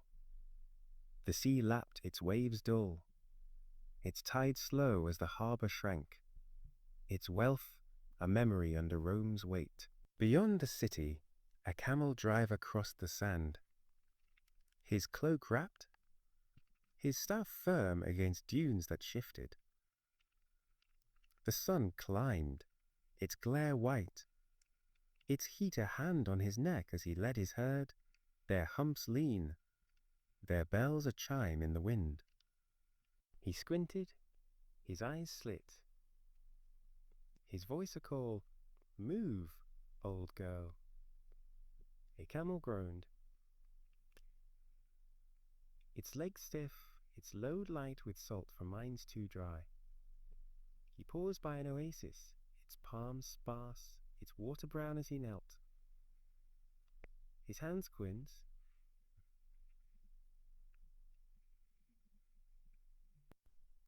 The sand stretched, its gold endless, its silence deep as he rose, his shadow long, his path a line Rome barely guarded.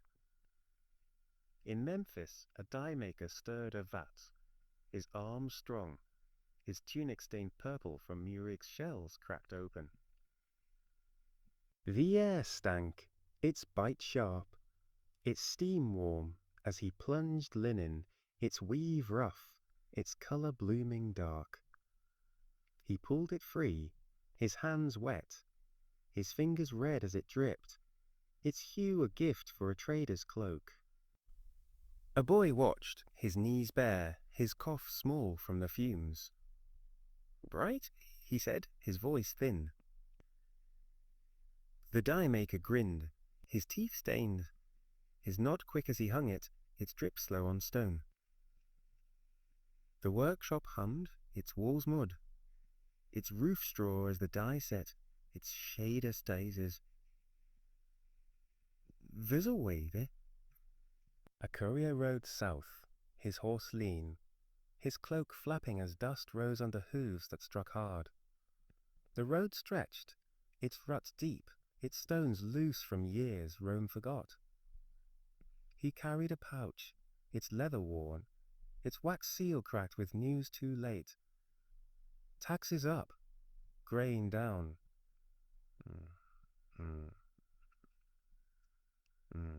Whisked. A village loomed, its homes low, its well dry as he stopped, his throat raw, his hand out for water none gave. A woman glanced, her jar empty, her shrug slow, none left.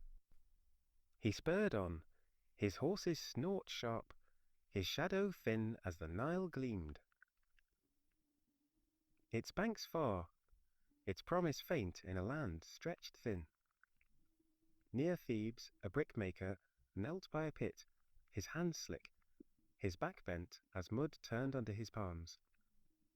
The sun burned, its heat thick, its glare await as he pressed a mould. Its edges rough, its clay cool from the river's edge. He stacked them, his pile high, his breath short as dust clung. Its grit sharp on his skin. A man passed, his cart creaky, his voice low.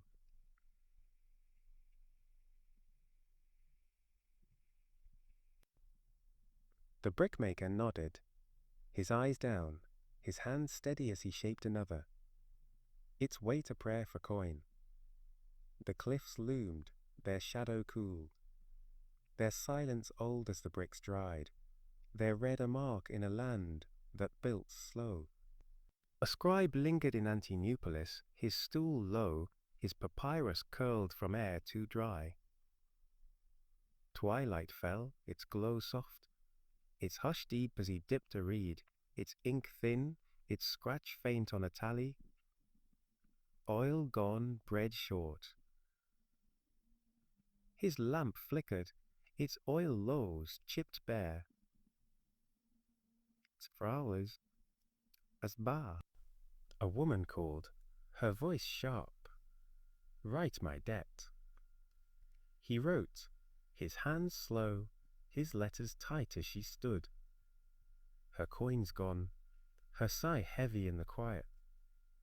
The street emptied, its stones cold, its echo lost as the scribe bent.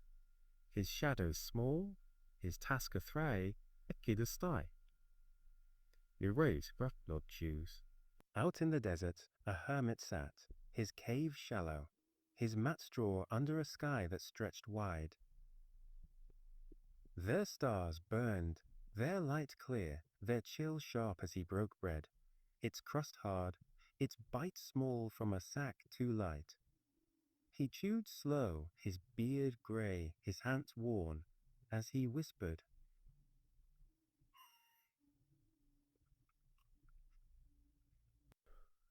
A jackal howled, its cry thin, its shadow fleet as he turned, his eyes calm, his cave a shield from a world roam taxed dry. The sand settled, its hush vast, its night deep as he slept, his breath a hum, het helst de streep prime. Senstal vornches, its The river stretched beyond, its flow a murmur, its banks a cradle, for lives worn thin. A lamp maker slept, his stall shut, his hand still by a lamp that dimmed. A porter rested, his sack gone, his snores low by a key that stilled. A camel driver lay, his herd quiet, his staff close as the oasis side. A dye maker dreamed, his vat cold, his purple a stain in the dark. The Nile curved, its waters deep, its hushes Zazazuthi, aha, nard. The Nile stretched wide under the night.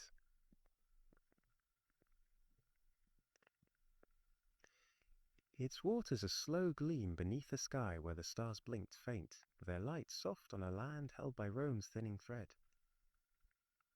The camel driver's bells faded, their chime lost. The city slept, its walls chipped, its silence deep as Egypt lingered in its late Roman hush. The monk's lamp dimmed, its glow gone, and the air thickened, its calm blanket over lives worn small. Let us wander through those days now, past the fields and sands, and step into the bustle and quiet where people lived, hawkers, healers, keepers, builders, mourners, their hours a pulse in a land where the old bent and the new stood fragile. In Alexandria, a market hawker stood by his cart, his hands quick, his tunic stained with grease from bread fried crisp.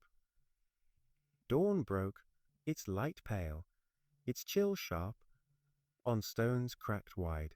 He fanned a fire, its coals red, its smoke thick as he tossed dough, its edges curling, its sizzle sharp in the air. A woman paused, her shawl thin, her coins pinched. "One," she said, her voice low. He flipped it, his fingers deft, his grin faint as he her. "It's warm for foes. Has when none tea, Fandung's land." The street stared, its dust high. The sun climbed, its heat thick, its glare await as she crushed herbs. Their green sharp, their scent bitter on her pestle. A man limped near, his leg bound, his breath short from a wound gone sour. "Fix this," he rasped, his hand out. She unwrapped it, her touch light, her eyes keen as she smeared a paste. "It's cool as sting on red flesh." He winced, his sigh deep, his thanks a nod as she tied it, her cloth worn, her skill a bomb, in a city that faded. The air hummed, its flies loud, its quiet. Deep as she worked, her hands steady, her jars of hope in the dust. Down by the quay, a tavern keeper leaned on his counter, his arms thick, his apron stiff with spills from beer gone flat. Noon burned, its light harsh, its heat a press as he poured a jar, its foam thin, its taste sour on his tongue. A sailor slumped near, his tunic salt-crusted, his coins few. Another, he muttered, his eyes. The keeper tilted it, his paw slow, his grunt low as the clay clinked, its drip a stain on wood-chipped bare. The room buzzed, its benches creaky, its laughter faint as men drank, their voices low, their tales short in a land Rome squeezed dry. A boat builder knelt by the Nile, his hands rough, his kilt wet from water that lapped his knees. Dusk crept in, its glow gold, its hush soft as he planed a plank, its cedar sharp, its grain tight under his blade. A man watched, his cloak patched, for the flood.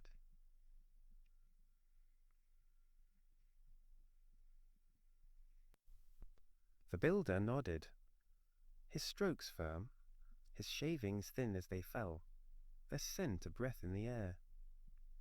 He fitted it, his hammer dull, its thud low as the hole grew, its curve a promise for a river too low.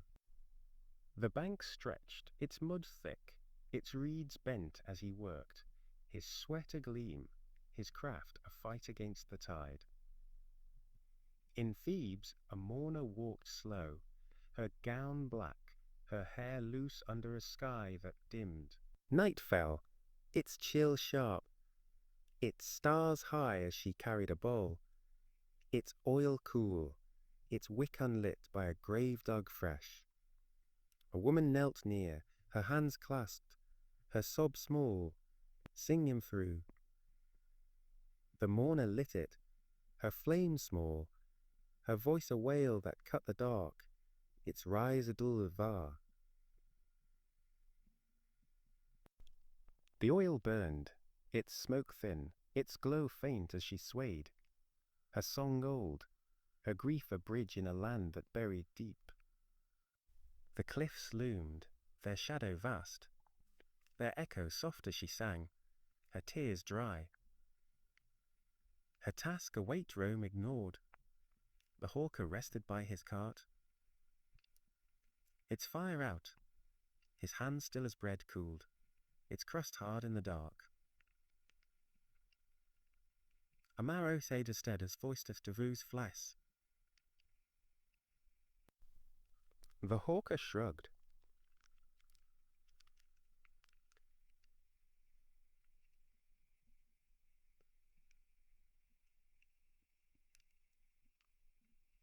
Their lids shut. Her breen a memory in the dust.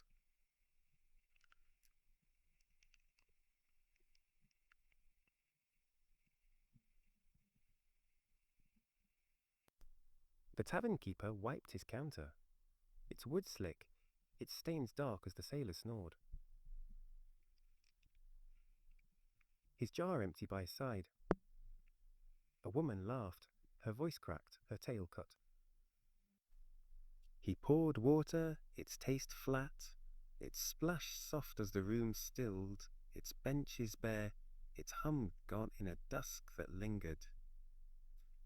The builder sat by his boat, its hull half done, his tools down as the Nile lapped, its flow weak, its bank a cradle for a craft too late.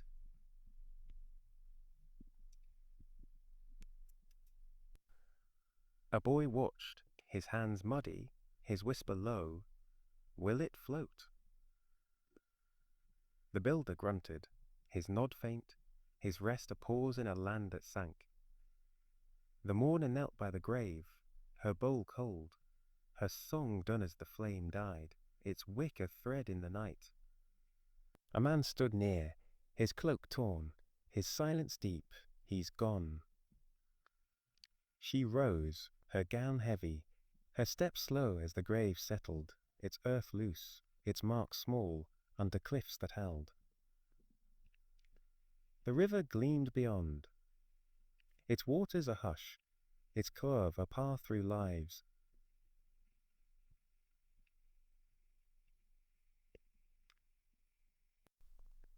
A hawker dreamed, his cart still, his grease a stain in sleep.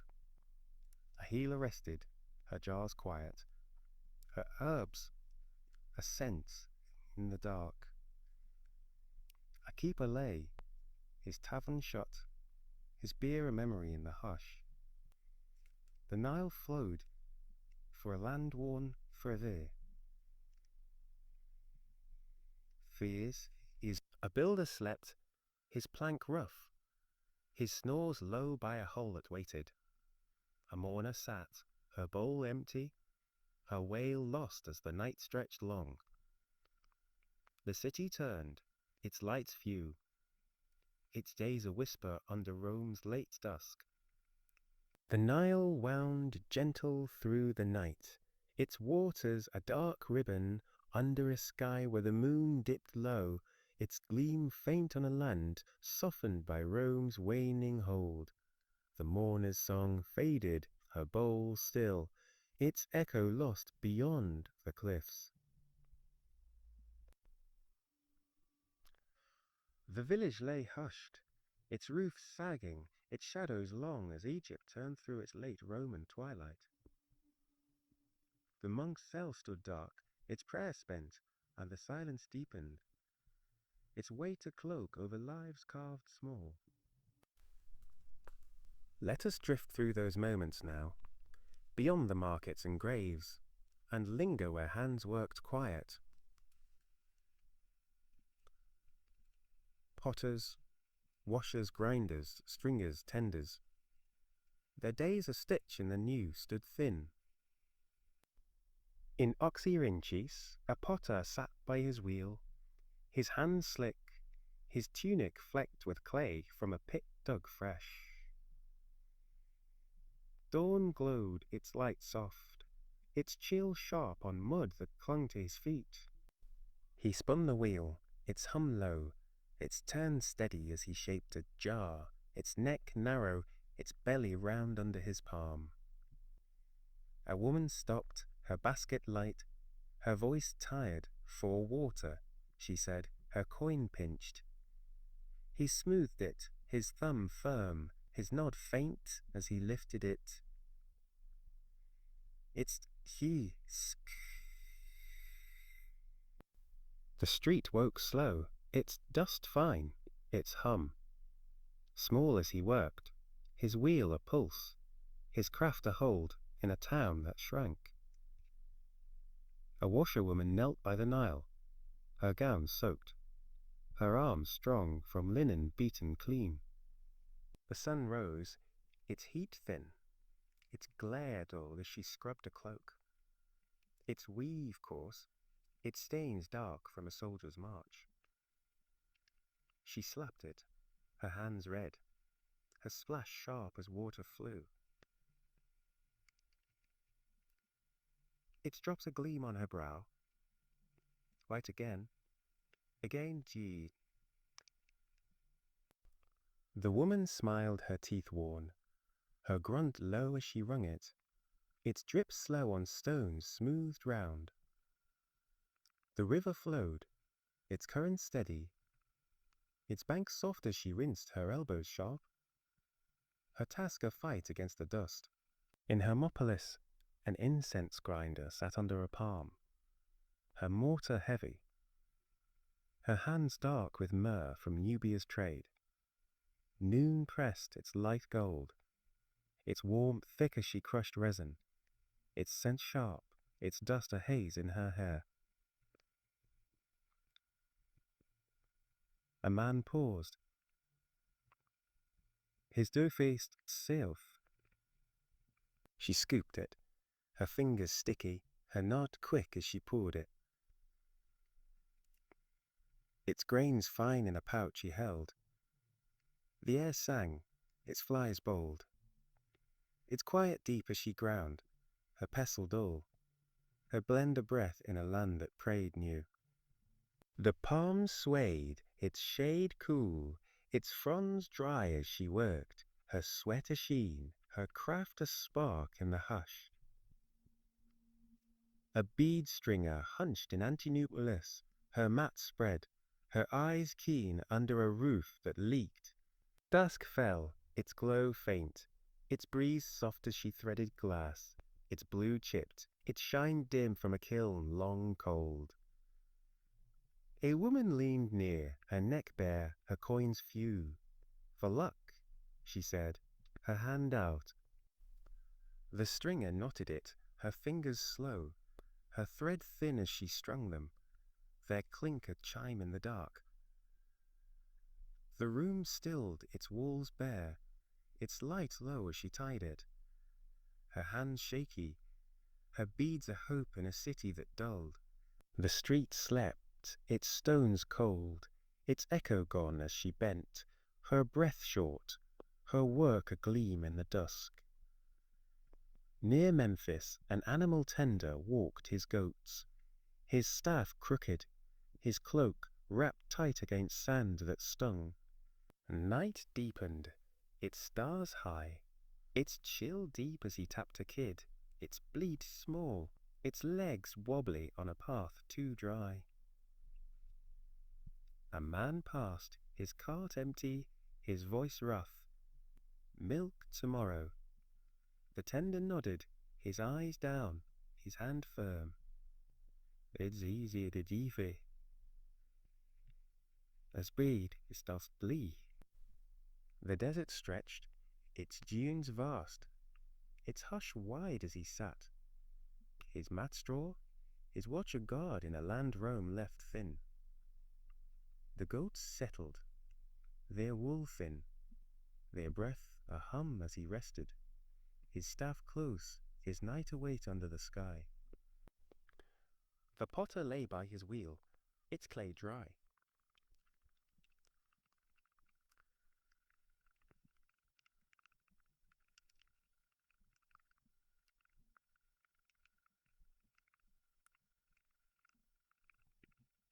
More tomorrow, he mumbled.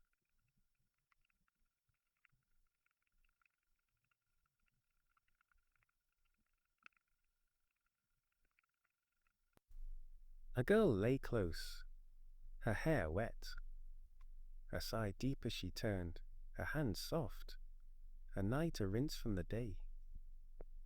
The grinder sat by a mortar, its dust settled, her breath slow as myrrh lingered, it sent a veil in the quiet. The bead stringer leaned back, her beads done, her eyes shut as glass gleamed, its blue a speck in the hush. A woman wore them, her neck cool, her step light. Safe now, she whispered, her hopes. The tender crouched by his goats, their milk scarce, his staff down as the desert side, its sand a cradle for a herd too lean. A man passed, his shadow long, his voice lost. Next time, the tender grunted, his nod faint, his rest a pause in a land that gave less. The tea fears you these days. The river gleamed, its flow a murmur, its banks a hold for lives that turned slow. The potter dreamed, his wheels still, his clay a shape in sleep. The washerwoman slept, her linen damp, her snores low by a river. The grinder lay, her myrrh quiet, her hands loose as the palm rustled, its shade gone in the dark. The stringer rested, her mat bare, her beads a thread in the night. The tender slept, his goats close, its stars a roof.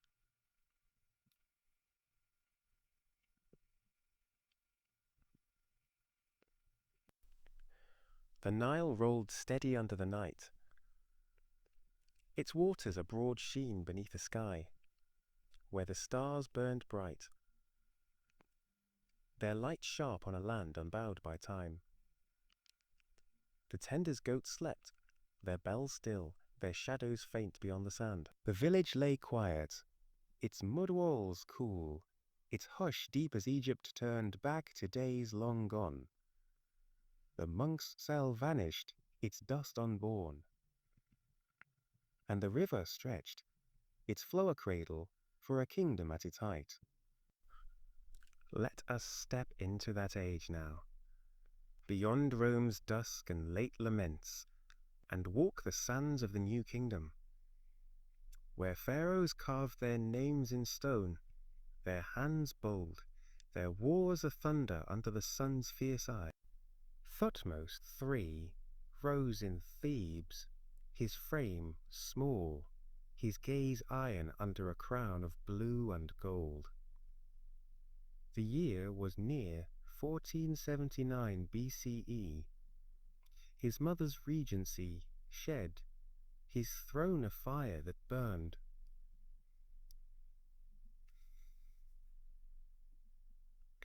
Iges Sates. He stood by the Nile, his kilt crisp, his staff firm as he looked north. Mitanni loomed, its rivers cold, its kings a thorn in his flank. He spoke low, his voice a blade. We march. Men gathered, their spears sharp, their sandals tight as they crossed the desert.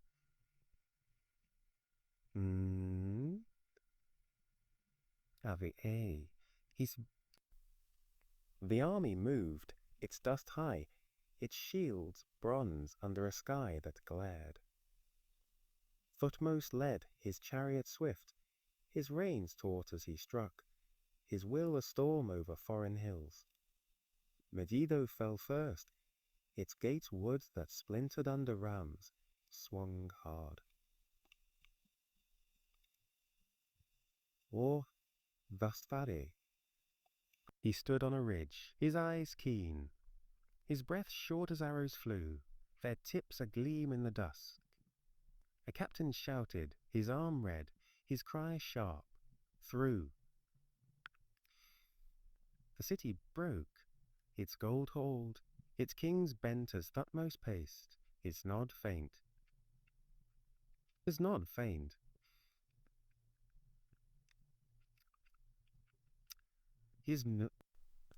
The Nile waited, its waters blind, its banks green as he returned, his spoils await in boats that rocked. Thebes cheered, its streets loud, its pillars red as he built, his hands a mark on stone. Karnak grew, its halls vast, its gods a song in a land. Years turned, their shadow long, and Thutmose struck again. 17 campaigns, his scribes wrote, their ink dark on papyrus rolled tight. Kadesh bowed, its river cold, its walls a ruin under his heel. A soldier knelt, his voice low, Yours prefer readers motive. Thutmose smiled, his teeth white, his staff a tap on earth that drank blood. He carved obelisks, their tips gold, their sides sharp with tales of triumph. Mede, Syria, Nubia, their names a chain he forged. The Nile flowed, its flood-rich, its silt black as Egypt swelled, its borders wide, its king a hawk in a sky he claimed. The throne passed, its weight heavy, and Ramses' sigh, his hair dark, his hands broad under a crown that gleamed. The year was near 1279 BCE. His palace new, his voice a roar that shook the sand. He stood in Pyrame seas, his city fresh. Its heights stood their bronze hard, their mountains a wall he'd break. He spoke though despair. Men marched, their chariots fast, their wheels a hum over dunes that burned. The army stretched its spears high, its banners red as Ramses rode, his reins tight, his eyes a fire on the horizon. Kadesh met him, its river swift, its ambush sharp and muddy. He stood in his chariot, his bow strung, his arrow quick as Hittite struck, their blades a flash in the heat. A horse fell, its scream high, its blood dark as he turned, his shout a thunder.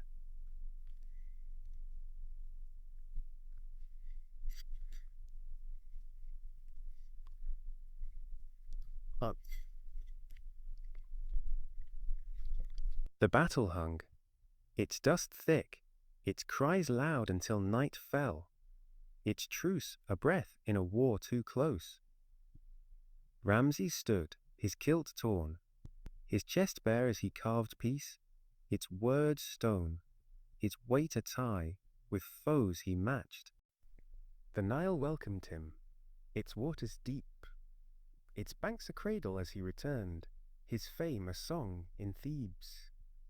He built his hands vast, his will a storm. Abu Simbel rose, its statues tall, their eyes stone under cliffs that loomed.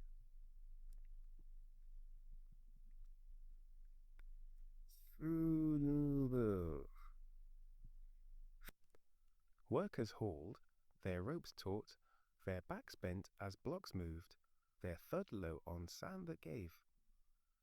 A man paused, his hands raw, his voice soft, forever. Ramses nodded, his staff down, his gaze far as temples grew. Their halls cool, their gods a hum.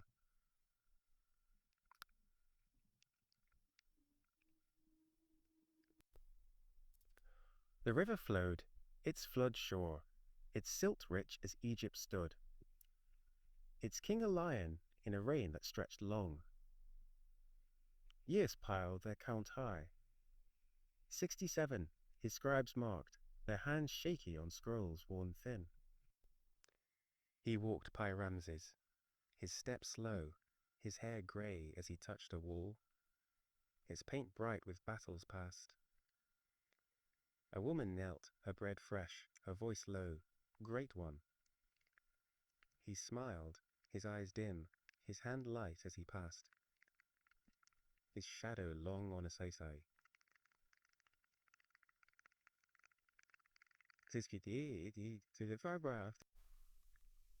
Thebes stood.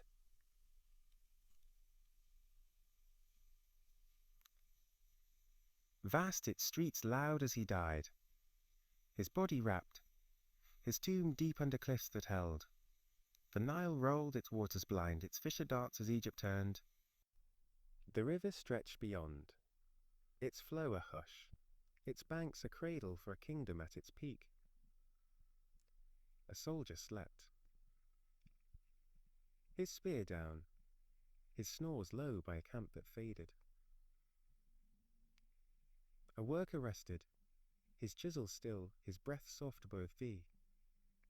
Thebes lay quiet, its fires cold, its night deep as Egypt dreamed, its new kingdom days a thunder under stars.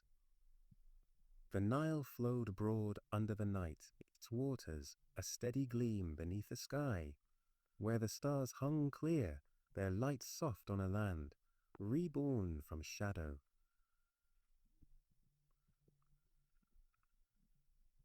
Lay ye. The worker's chisel lay still, its edge dull, its echo gone beyond Thebes stones. The village slept, its roofs flat, its silence deep, as Egypt turned back to days of renewal. The pharaoh's name lingered, its bower a whisper, and the river still loves Dieu's vus de Juve. Adieu, af vivi. Let us walk into that time now, beyond the wars of Ramses and Rome's late dusk, and stand in the Middle Kingdom,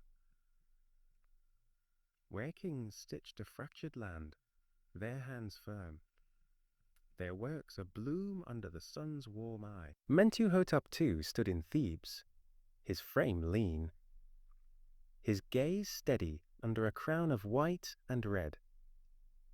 The year was near 2055 BCE. His land split, its gnomes a tangle of lords who bowed to no one.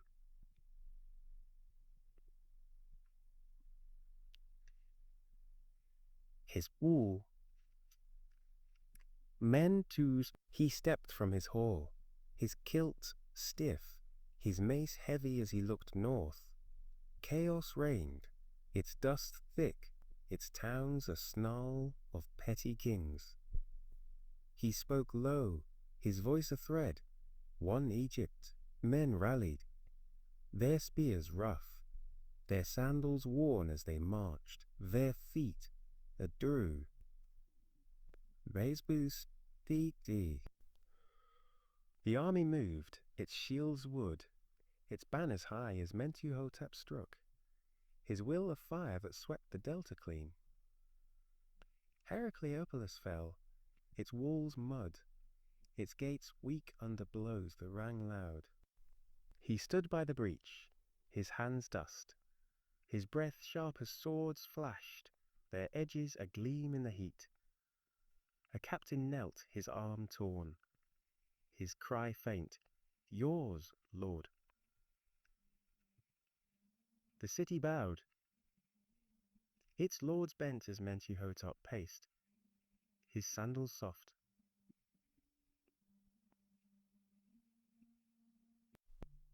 The Nile flowed, its waters blind, its silt rich as he returned, his throne a seat in a land made whole.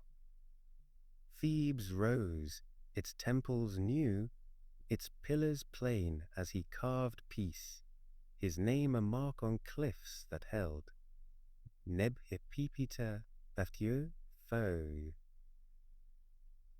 Silogi. Years deepened, their weight shore, and the land turned green under kings who followed. Senusri-I rose, his hair dark, his hands broad under a crown that shone. The year was near 1971 BCE, his father's works that stretched wide. Marie. He stood in its Yudoi, his city fresh, its walls low as he looked south. Nubia gleamed, its gold allure, its rivers a vein he'd tap. He spoke firm, his voice a hum. We build. Men marched their axes sharp, their ropes torchisui, his tvolatui, with octui. Forts rose, their stones rough, their towers square under a sun that glared. He stood by the first, his staff down, His eyes keen as blocks fell, their thud low on sand that gave. A soldier paused, his hands raw, his voice soft, strong now. Sanusrit smiled, his teeth white, his nod, quick as Buhun stood, its walls a shield against tribes who struck fast. The Nile flowed, its flood steady, its fisher dance as trade swelled, its boats heavy with gold and ivory.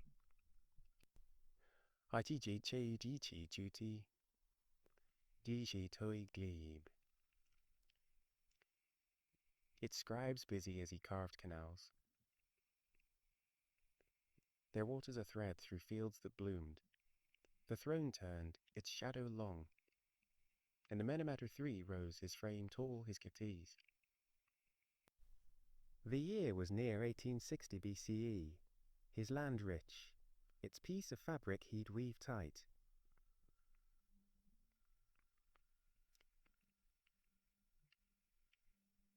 He stood in the Fayum, his sandals wet, his voice low as he looked west. Their promise deep. Drain it. Men dug, their shovels blunt, their backs bent as mud moved, its slosh a song in the heat. The lake shrank, its edges sharp, its silt black as fields grew, their green a gift under a sky that smiled. Hawara rose, its pyramid squat, its chambers vast under a sun. Vala, Ingiis. Medid. He stood by the labyrinth, his hands dust, his breath still as workers carved, their chisels dull, their strokes sure. A man paused, his brow wet, his voice low. A maze lord. Amenemhat nodded. His eyes far, his staff lies, a riddle for gods and thieves. The Nile flowed, its waters blind, its banks a cradle as he built, his reign a peak in a land that thrived. The Fayum bloomed, its wheat high, its cattle fat as Egypt stood, its king a hand on a river's gift. Years stretched, their counts high, and the kingdom held, its days gold under kings who carved deep. A scribe sat in Itichoi, his reed swift, his ink dark as he wrote. Grain up, gold in, peace long. A woman baked her oven hot, her tuna rose. E4's bees, oi. A soldier rested, his spear down, his watchlight as Nubia bowed, its tribute a weight in boats that rocked. Thebes stood, its temples broad, its priests, loud as Amenemhat died, his body wrapped, his tomb cool under stone that lasted. The river stretched beyond, its flow a murmur, its banks a cradle for a kingdom at its crest. A digger slept, his shovel still, his snores low by a canal that gleamed. A scribe lay, his scroll done, his breath soft by a tally that stood. His realize, agrees. Thebes rested, its fires dim, its night deep as Egypt dreamed.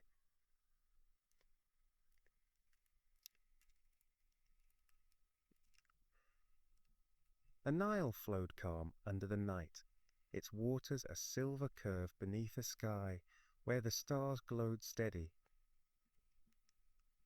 Their light raised the scribe's scroll lay rolled, its ink dry, its shadow faint by a fire gone cold. The village slept, its mud homes still, its hush deep, as the Middle Kingdom's days whispered back. The Pharaoh's stone stood silent, its echo lost, and the river stretched, Its banks a cradle for tales older than the forts of Sanus. Let us sit by the embers now, their warmth faint, and hear the myths that drifted through this golden age. Stories of gods less carved, their voices a hum in a land where the sun ruled and the shadows danced. Hecate hopped once, her frog head low, her eyes wet under a sky.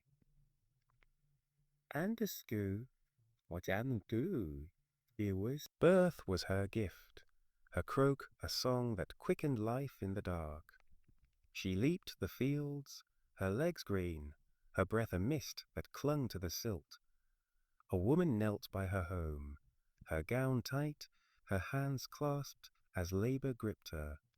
Its pain sharp, she whispered, her voice thin, "Help me."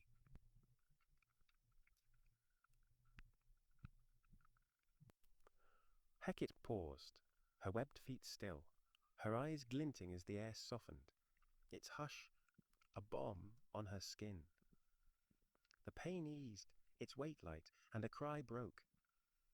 Its wail small but fierce, a child born swift.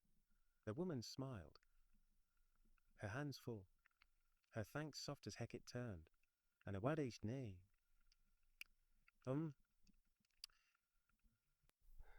The tale spread, its croak low, its spark warm in a land of stone temples.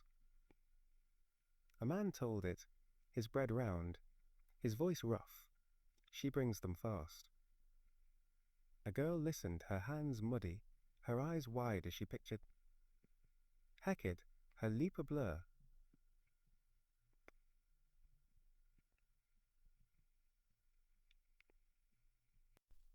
A priest passed, his robe crisp, his mutter low old songs. But the birth held, its life sure, its mother strong as the Nile flowed, its waters blind to her touch. Hecate lingered, her form faint, her gift a hum in a land that bloomed green. Mafdet stalked once, her cheetah paws soft, her eyes sharp under a sun that burned high. Justice was her claw, her snarl a shield that struck the wicked swift. She roamed the delta, her spots gold, her tail a lash that bent the grass. A man stood by his field, his kilt torn, his hands clenched as a thief slipped near, his sack full of grain not his. He spoke quick, his voice hard, "Stop him." Muffet sprang, her stride long, her claws out as the air snapped, its sting a fire on skin. The thief fell, his loot spilled, his cry faint as he fled, his shadow gone. The man nodded, his hands loose, his thanks low as Mafdet turned, her spots agleam in the heat. The story ran, its growl deep, its pulse sure in a land of new kings.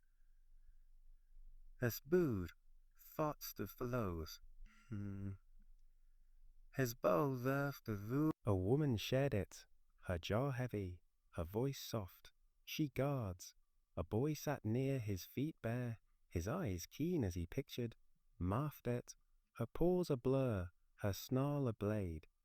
A scribe paused, his reed still, his mutter sharp, wild tales.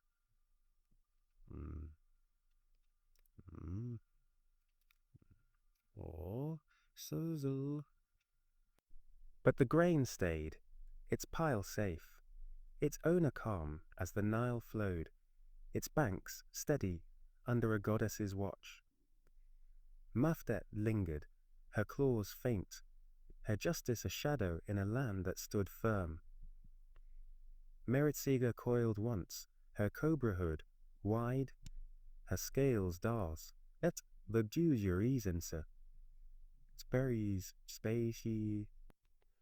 Silence was her realm, her hiss a guard over tombs carved deep.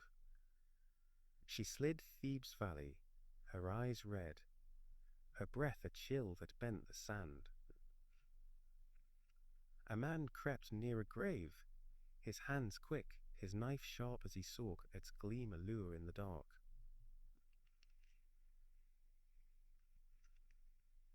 She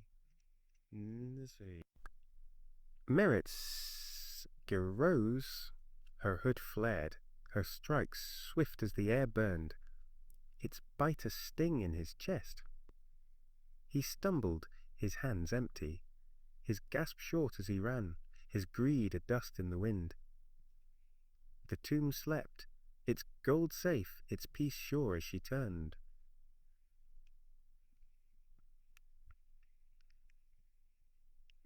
The tale hissed through, its echo cold, its weight deep in a land of buried kings. A woman told it, her flax fine, her voice low. She waits.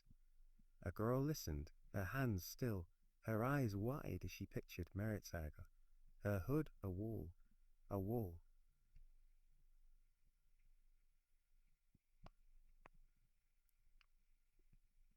A worker passed, his chisel down, his mutter faint, snake dreams.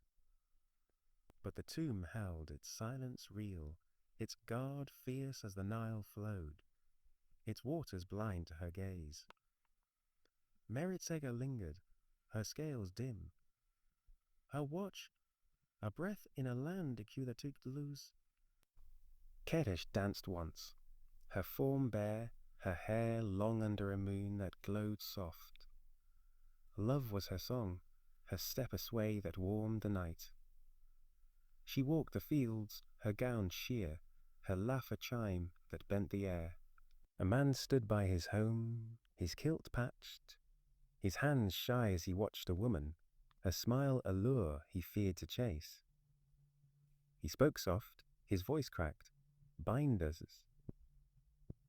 Kitesh paused, her eyes bright, her hands tracing a heat that sank deep. The air hummed, the shy turned bold, and a touch grew, its spark sure as they met, their laugh a thread in the dusk. The man grinned, his hands full, his thanks faint as Kitesh turned. Her dance a gleam in the dark. The story sang, its tune light as glow. Thee, yes. A man shared it, his net dry, his voice loud. She ties hearts. A girl sat close, her hands wet, her eyes keen as she pictured Kitish. Her sway a wave, her laugh a gift. A priest paused, his staff firm, his mutter stern, fool's joy. But the love held its bond real, its night sweet as the Nile flowed, its reeds bent under a goddess's step. Kitesh lingered, her form faint, her song a hum in a land that thrived. The embers dimmed, their light thin, their hush deep as the night stretched wide. A woman lay, her bread set, her hands still by a child who slept, his breath calm. A man rested, his field safe, his snores low as the delta sighed. A worker dreamed, his tomb dark, his watch done as the cliffs stood tall. The Nile curved, its waters agleam, its banks a cradle for myths that wove through Egypt's Middle Kingdom days. The Nile gleamed soft under the night, its waters a quiet thread beneath a sky where the stars hung low, their glow tender on a land cradled by Egypt's Middle Kingdom bloom. The worker's hammer lay still, its clang lost, its shadow faint by a temple wall.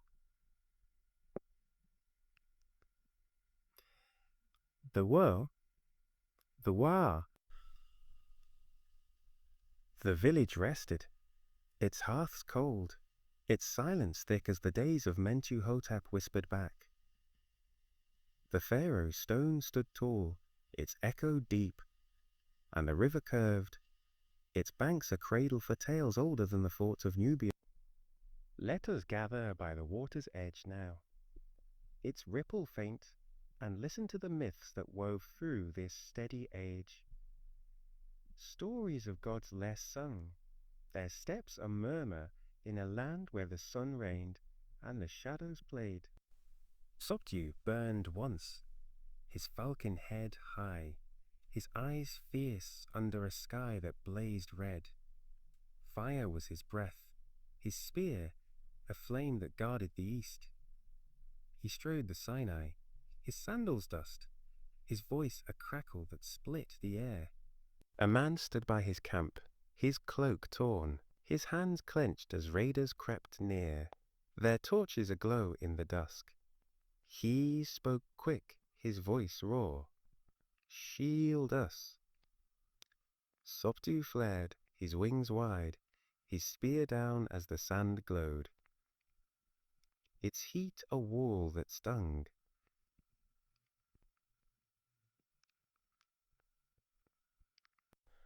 The raiders fled, their flames dim, their cries lost as the man knelt, his hands open, his thanks low. Sopdu turned, his feathers a spark, his step a scorch on dunes that cooled. The tail flickered through, its heat sharp, its pulse sure in a land of new canals.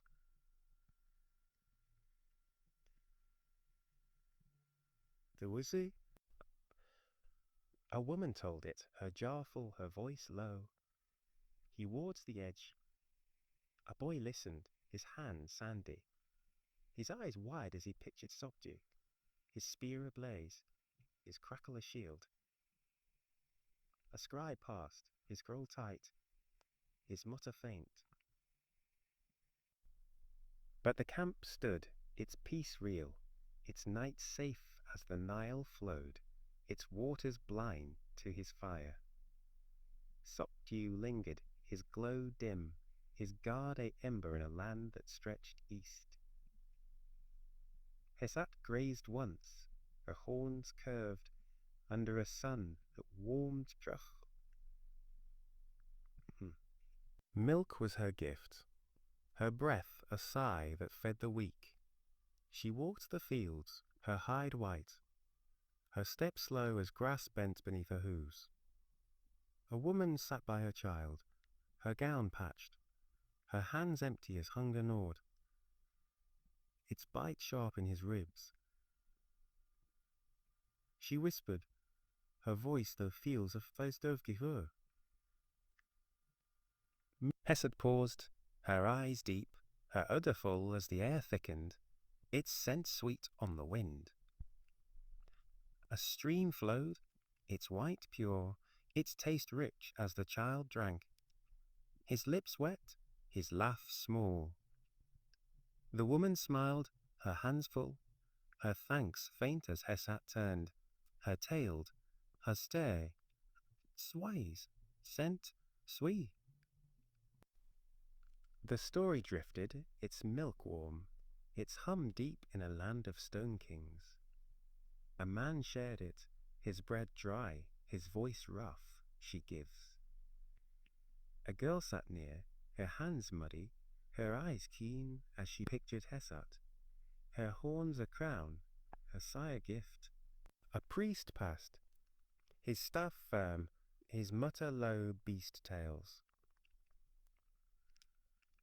But the child grew, his strength real. His mother calm as the Nile flowed, its banks green under a goddess's grace. Hesat lingered, her hide fred in Alanda's mead. Wepwort ran once, his wolf head low, his fur grey under a moon that gleamed cold. Paths were his hunt, his howl a guide that opened the way. He roamed the desert, his paws swift, his breath a gust that bent the sand. A man stood by his caravan, his cloak wrapped, his hands tight as the trail faded, its end lost in dunes too high. He spoke low, his voice cracked. Lead me. Wart paused, his ears sharp, his howl long as the wind shifted. its path clear through the dark. The sand parted, its ridge low, its way sure as the man walked, his steps firm, his thanks soft. Webwarts turned, his tail a whip, his run a shadow on dunes that stilled. But the tail raced through, its howl faint, its spark bright in a land of new fields. A woman told it, her flax fine, her voice soft. He finds. A boy listened, his feet bare, his eyes wide as he pictured Wetwart, his paws a blur, his howl a map. A worker paused, his shovel down, his mutter sharp. Wolf dreamed, but the caravan moved. Its route real, its load safe as the Nile flowed, its waters steady under a god's stride. Wepwart lingered, his fur dim, his path a hum in a land that stretched far. Renutate coiled once, her cobra head high, her scales goad, root vav voda brute sub. Harvest was her watch, her hiss a blessing that filled the grain. She slid the fields, her eyes bright, her breath a warmth that bent the stalks. A man stood by his wheat, his kilt stiff, his hands worn as drought loomed, its threat dry on his lips. He spoke slow with a fupasatur. Hars on vie, harvesi. Renenutet rose, her hood wide, her hiss soft as the air hummed, its touch rich on the earth. The stalks swelled, their heads full, their gold sure as the man grinned, his hands heavy, his thanks faint. She turned, her coils agleam, her step a rustle in the dusk.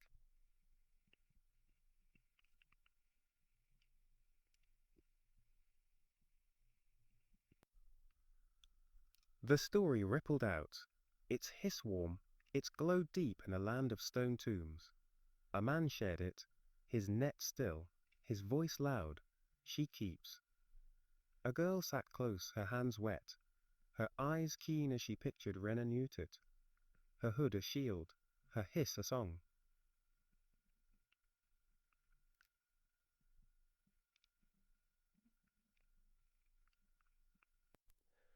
A priest paused, his robe crisp, his mutter stern. Snake tricks, but the harvest stood, its yield real, its store full as the Nile flowed, its reeds bent under a goddess's care.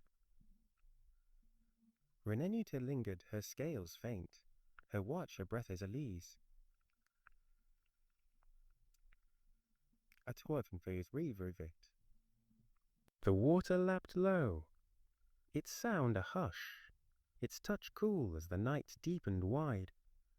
A woman lay, her jar still, her hands soft by a child who dreamed, his breath even.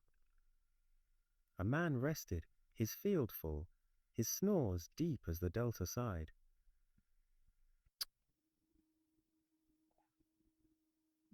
A worker slept, his path clear, his watch done as the sand settled tall.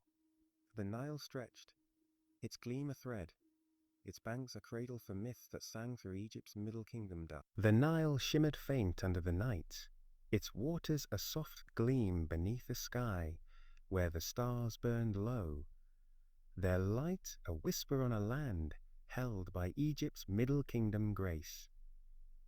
The farmer's wheat stood still, its stalks full, its shadow gone by a field now dark. The village lay hushed, its doors barred. Its quiet deep as the days of Amenemhat echoed back. The pharaoh's stone loomed silent, its weight sure, and the river stretched, its banks a cradle for tales older than the canals of Faye. Let us kneel by the water's edge now, its breath cool. and hear one more myth that hummed through this steady age.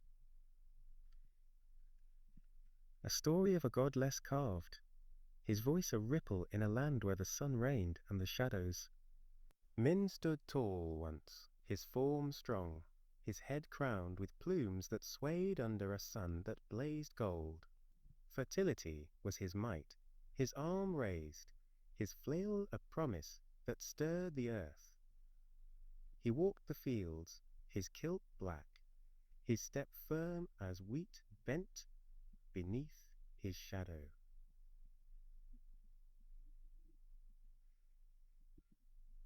A man stood by his crop, his tunic patched, his hands worn as the soil cracked, its yield thin from a season too dry.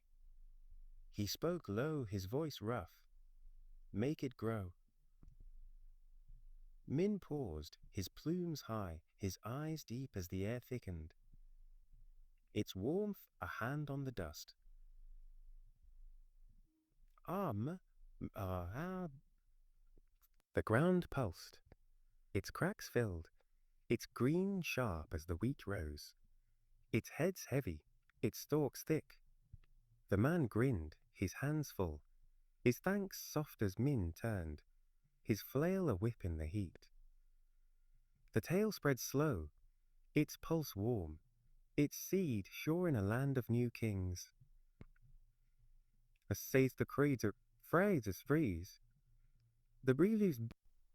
A woman told it, her bread fresh, her voice low. He wakes the land. A boy sat close, his feet bare, his eyes wide as he pictured Min, his plumes a fan, his step a bloom. A scribe passed, his reed still, his mutter faint. Field dreams, but the crop swelled.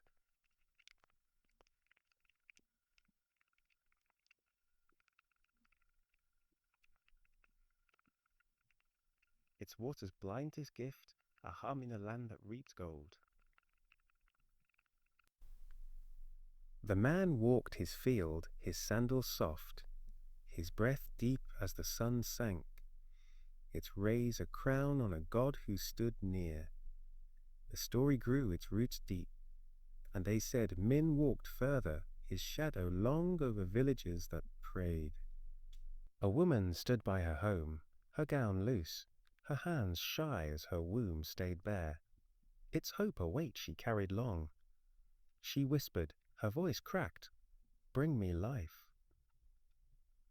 Min paused again, his plume still, his arm high as the air hummed. Its spark a fire in her chest. Hello, there, and her. The wind stirred, its touch soft, its promise sure as a flutter grew, its kick small but strong. A child to come. She smiled, her tears wet, her hands clasped as Min turned, his flail a wave in the dusk.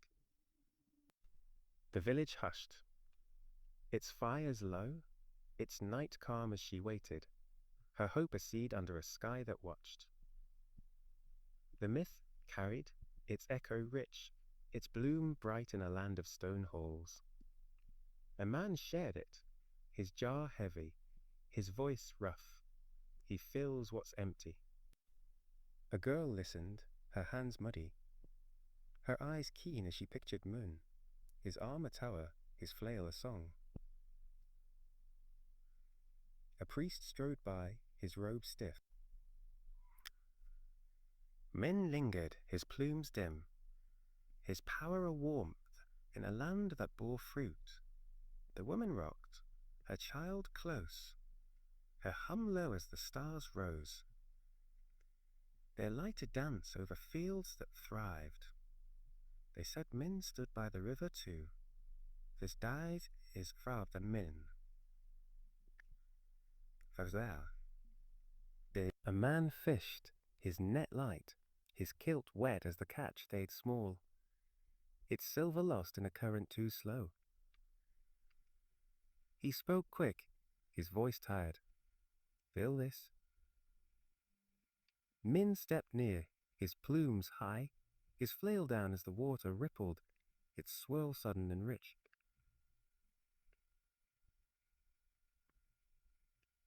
His fauve.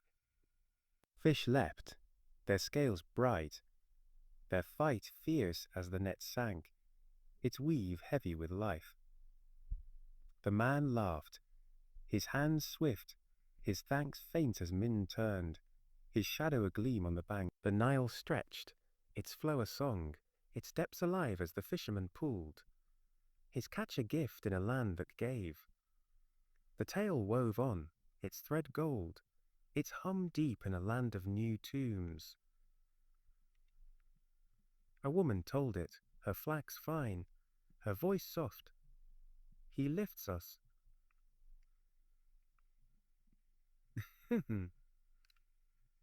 Lunsday Myrrh.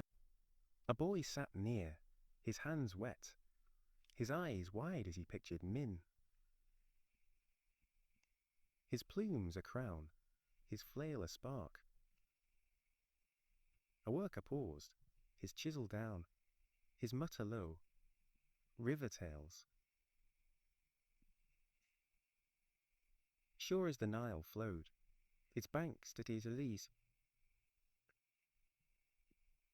Min lingered, his form faint, his strength, a breath in a land that stood green. The fisherman rested, his boat still, his snores low as the river rocked, its waters a cradle for a myth that clung. The night deepened, its hush wide, its stars a roof over a land that slept. Oh. A woman lay, her child calm, her hand still by a mat where dreams bloomed, their breath light. A man rested, his crop full, his snores deep as the field side. A fisherman dreamed, his net heavy, his watch done as the river gleamed tall.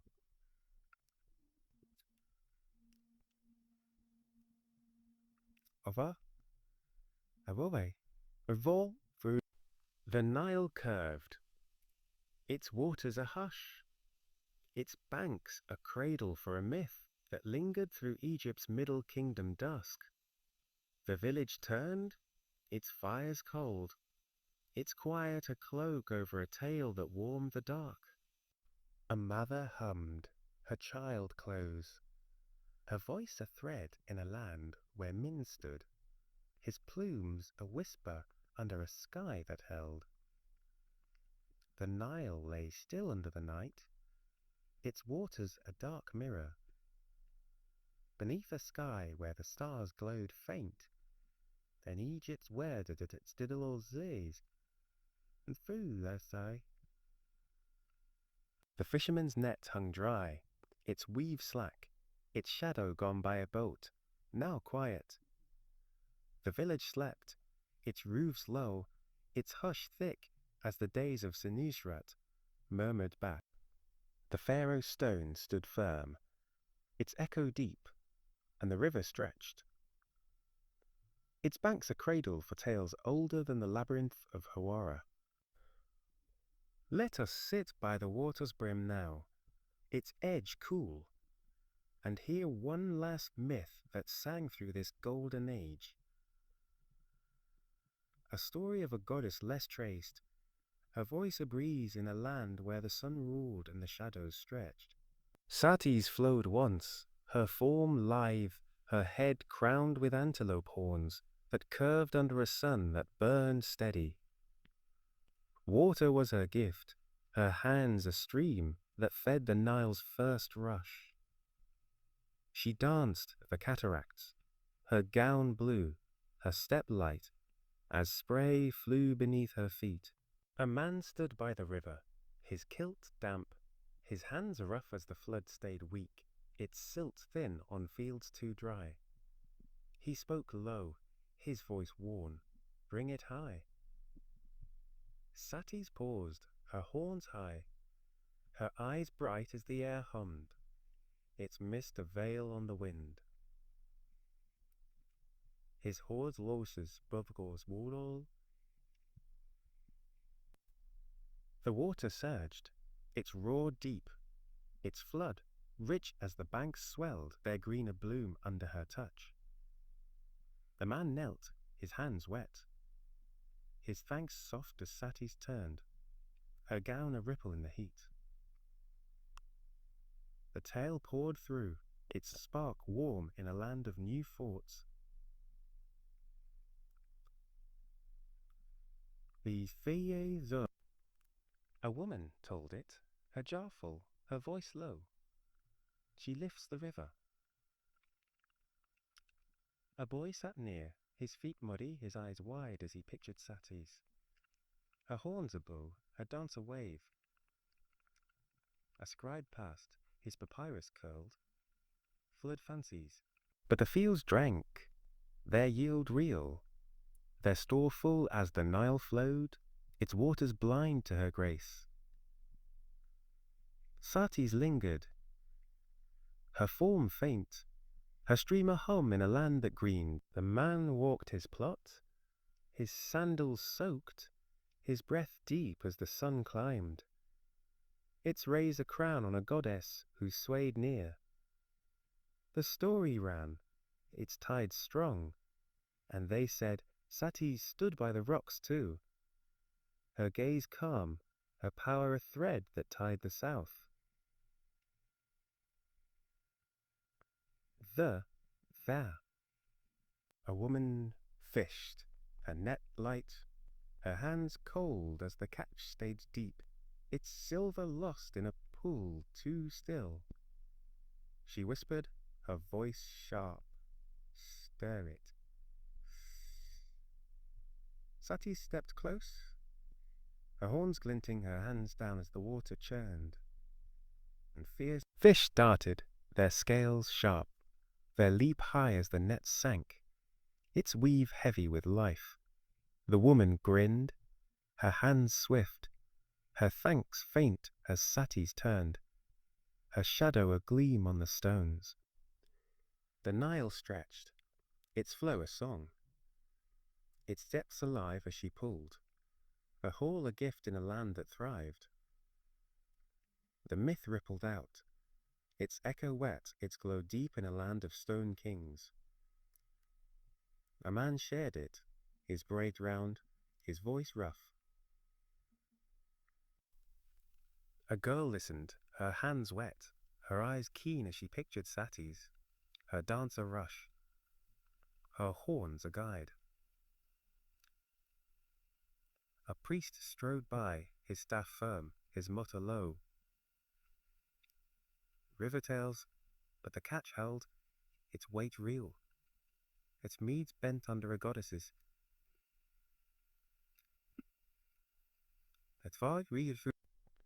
Sati's lingered, her horns dim, her water a breath in a land that stood firm.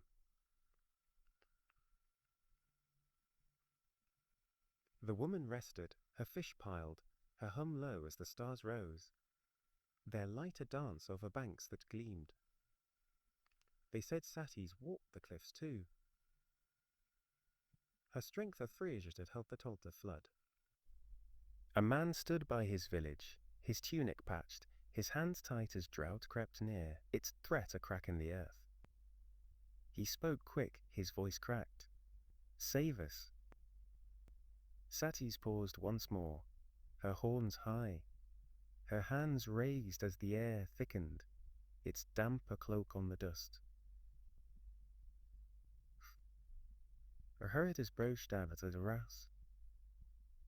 The sky rumbled, its growl soft, its rain fine as the river rose, its silt a bomb on fields that side. The man laughed, his face wet, his hands full as Sati's turned, her gown a shimmer in the dusk. The village stood, its roofs slick, its night calm as he watched, his hope a seed under a sky that gave. The tale flowed on, its stream warm, its hum deep in a land of new halls. A woman told it, her flax fine, her voice soft. She fills what fades.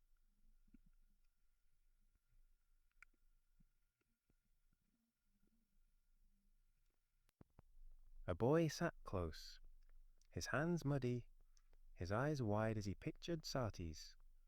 Her horns a crown, her rush a gift. A worker paused, his shovel still, his mutter sharp, water dreams. But the rain stayed, its touch real, its fields green as the Nile flowed, its banks steady under a goddess's care. Satis lingered, her form faint, her fluid a whisper. The man walked, his crop safe, his step light as the night deepened.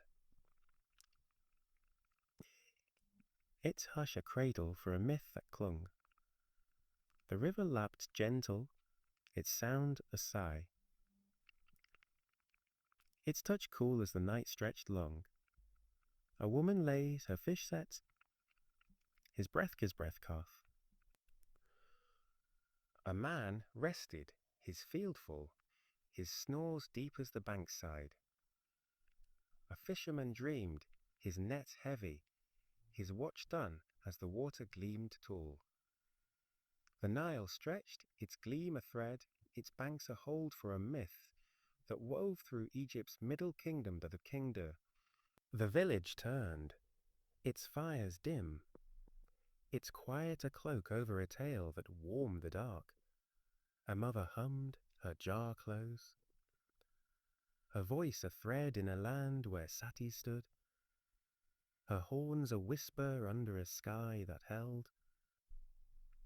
The Nile glowed faint under the night, its waters a silver sheen beneath a sky where the stars hung soft. Their light a murmur on a land cradled by Egypt's middle kingdom might. The fisherman's boat rocked still, its hull dark, its shadow lost by a band. Ma. The village lay quiet, its walls mud, its silence deep as the days of Amenemhati III whispered back. The pharaoh's stone stood steady, its mark sure, and the river flowed, its banks a cradle for tales older than the fields of Fayum.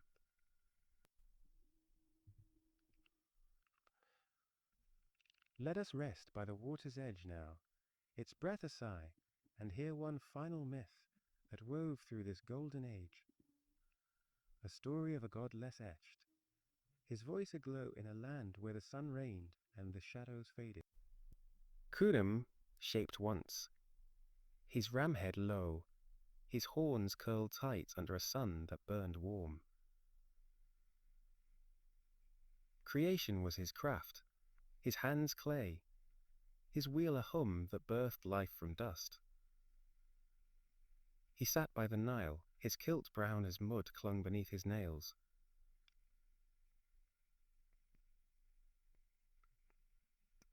A woman stood near, her gown patched, her hands clasped as her child lay still, its breath gone in a birth too hard. She spoke low, her voice broken, "Give him back." Khnum paused, his horns high, his eyes deep as the air stilled, its hush a weight on the sand.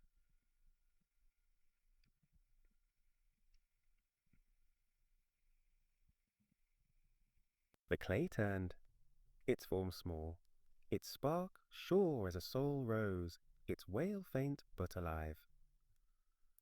The woman wept, her arms full, her thanks soft as Khnum turned, his wheel a hum in the heat. The tale moulded slow, its clay warm, its pulse deep in a land of new kings. His wheeze were segua, as with dwarf roses foul you were. A man told it, his jar heavy, his voice rough. He makes us. A girl sat close, her hands muddy, her eyes wide as she pictured Khnum. His horns a crown, his hands a spark. A scribe passed, his mutter faint, mud dreams. His hoard wand, Osiris.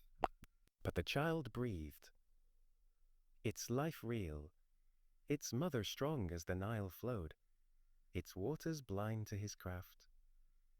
K.H. lingered, his form faint, his clay a hum in a land that stood green. The woman rocked, her babe close, her hum low as the sun sank.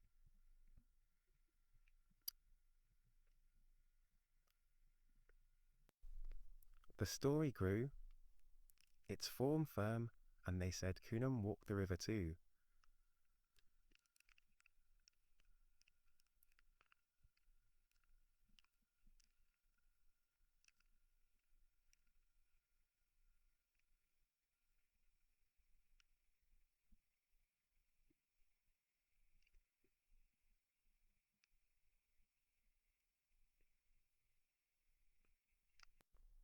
Khnum stepped close, his horns glinting, his hands down as the clay spun. Its dust a mist on the wind. The water rose, its silt black, its flood rich as the fields drank, their green a bloom under his touch. The man grinned, his hands full, his thanks faint as Khnum turned, his shadow a gleam on the bank. The Nile stretched, its flow a song, its depths alive as he walked, his crop a gift in a land that thrived.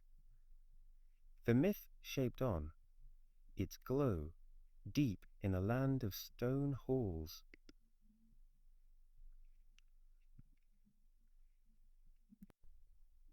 A woman shared it, her bread round, her voice soft. He builds the flood. A boy listened, his feet bare, his eyes keen as he pictured Khnum, his wheel a dance, his horns a guide. A priest strode by, his staff firm, his mutter low. River tales.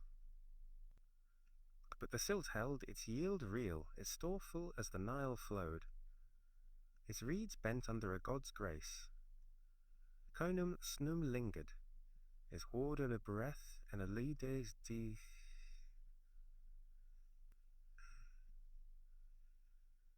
The man rested, his field green, his breath deep as the stars rose, their light a dance over banks that sighed. They said Khnum stood by the potter's wheel too, his form a mist, his strength a thread that held the clay. A man sat by his kiln, his hands rough, his jar cracked as the fire stayed weak, its heat lost in a wind too cold. He spoke quick, his voice tired. Make it strong. Khnum paused once more, his hands raised as the air warmed. Its glow, a cloak on the dust?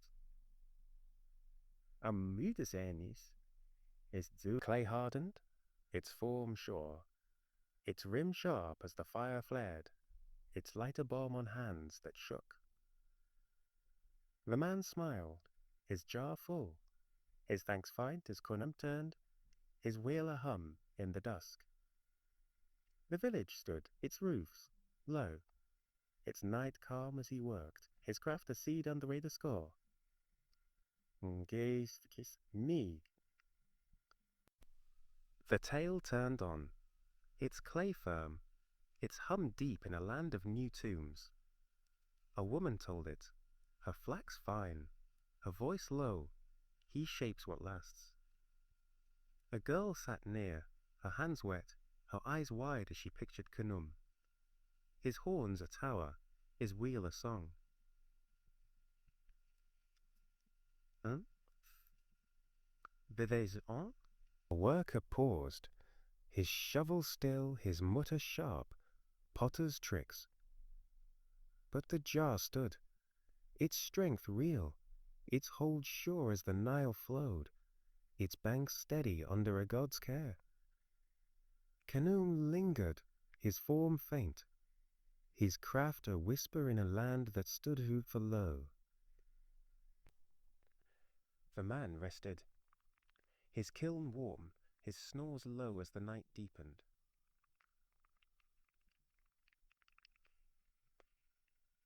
The river lapped soft, its sound a murmur, its touch cool as the night stretched wide. A woman lay, her child calm.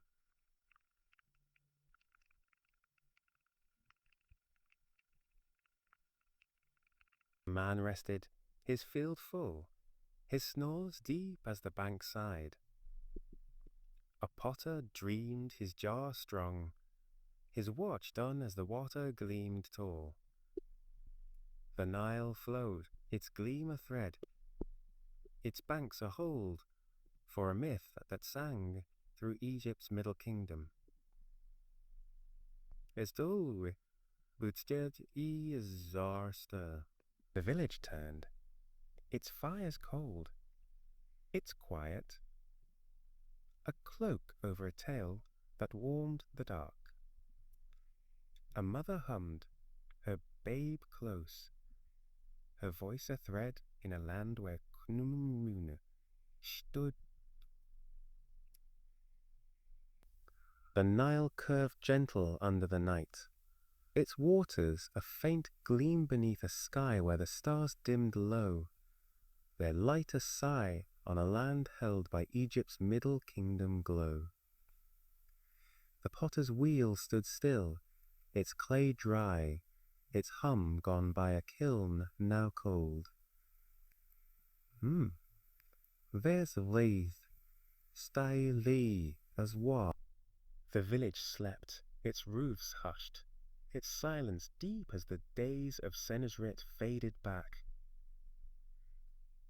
The pharaoh's stone loomed quiet, its echo soft, and the river flowed, its banks a cradle for tales older than the tombs of Thebes. Let us sit by the water's edge. One last time, its ripple a whisper, and hear the final myths that drifted through this golden age.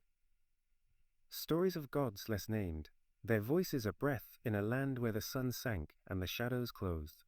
Nake bit soared once, her vulture wings wide, her eyes sharp under a sun that glowed red.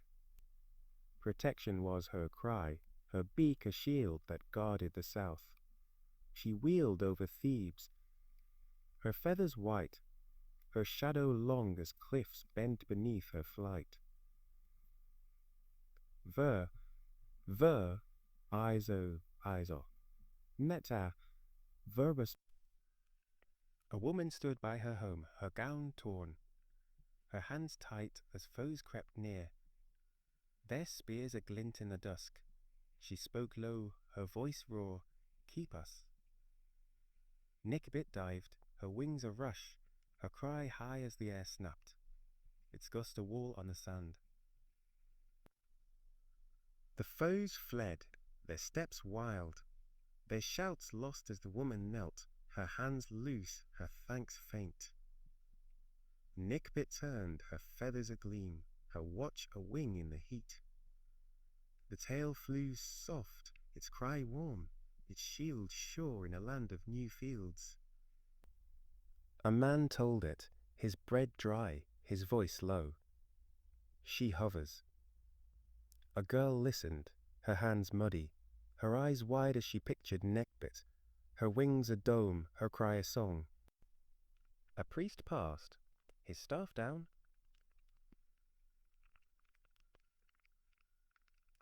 Bird tails. But the home stood.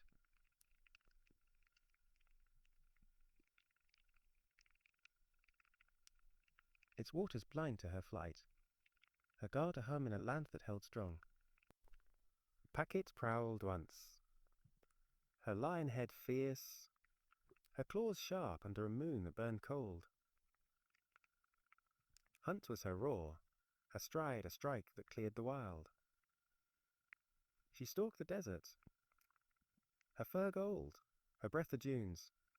A man stood by his herd, his kilt stiff, his hands clenched as jackals slunk near, their eyes aglow in the dark. He spoke quick, his voice hard, drive them. Packet sprang, her paws swift, her roar deep as the sand shook. its sting of fire on their hides.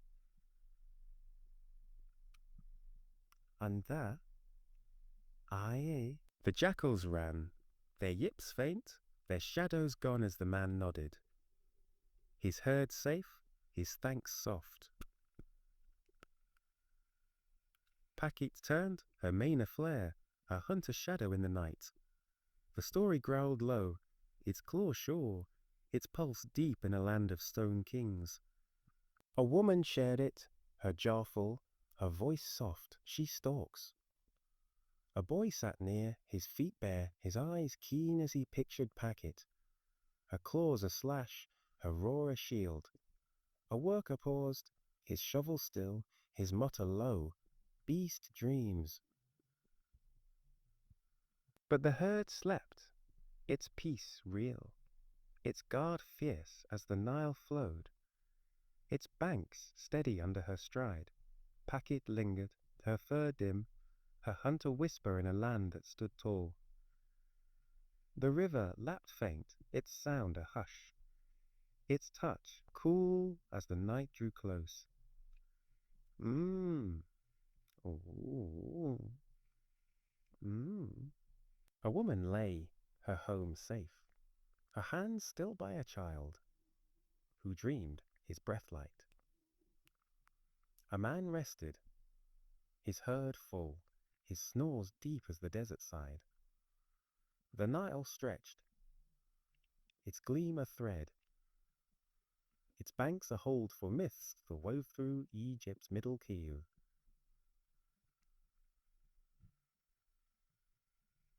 The village turned, its fires cold, its quiet a cloak over tales that warmed the dark. And so the stories ended, their gods a hum under a sky that cradled all, their echoes a lull as Egypt slept, its river a song that carried on.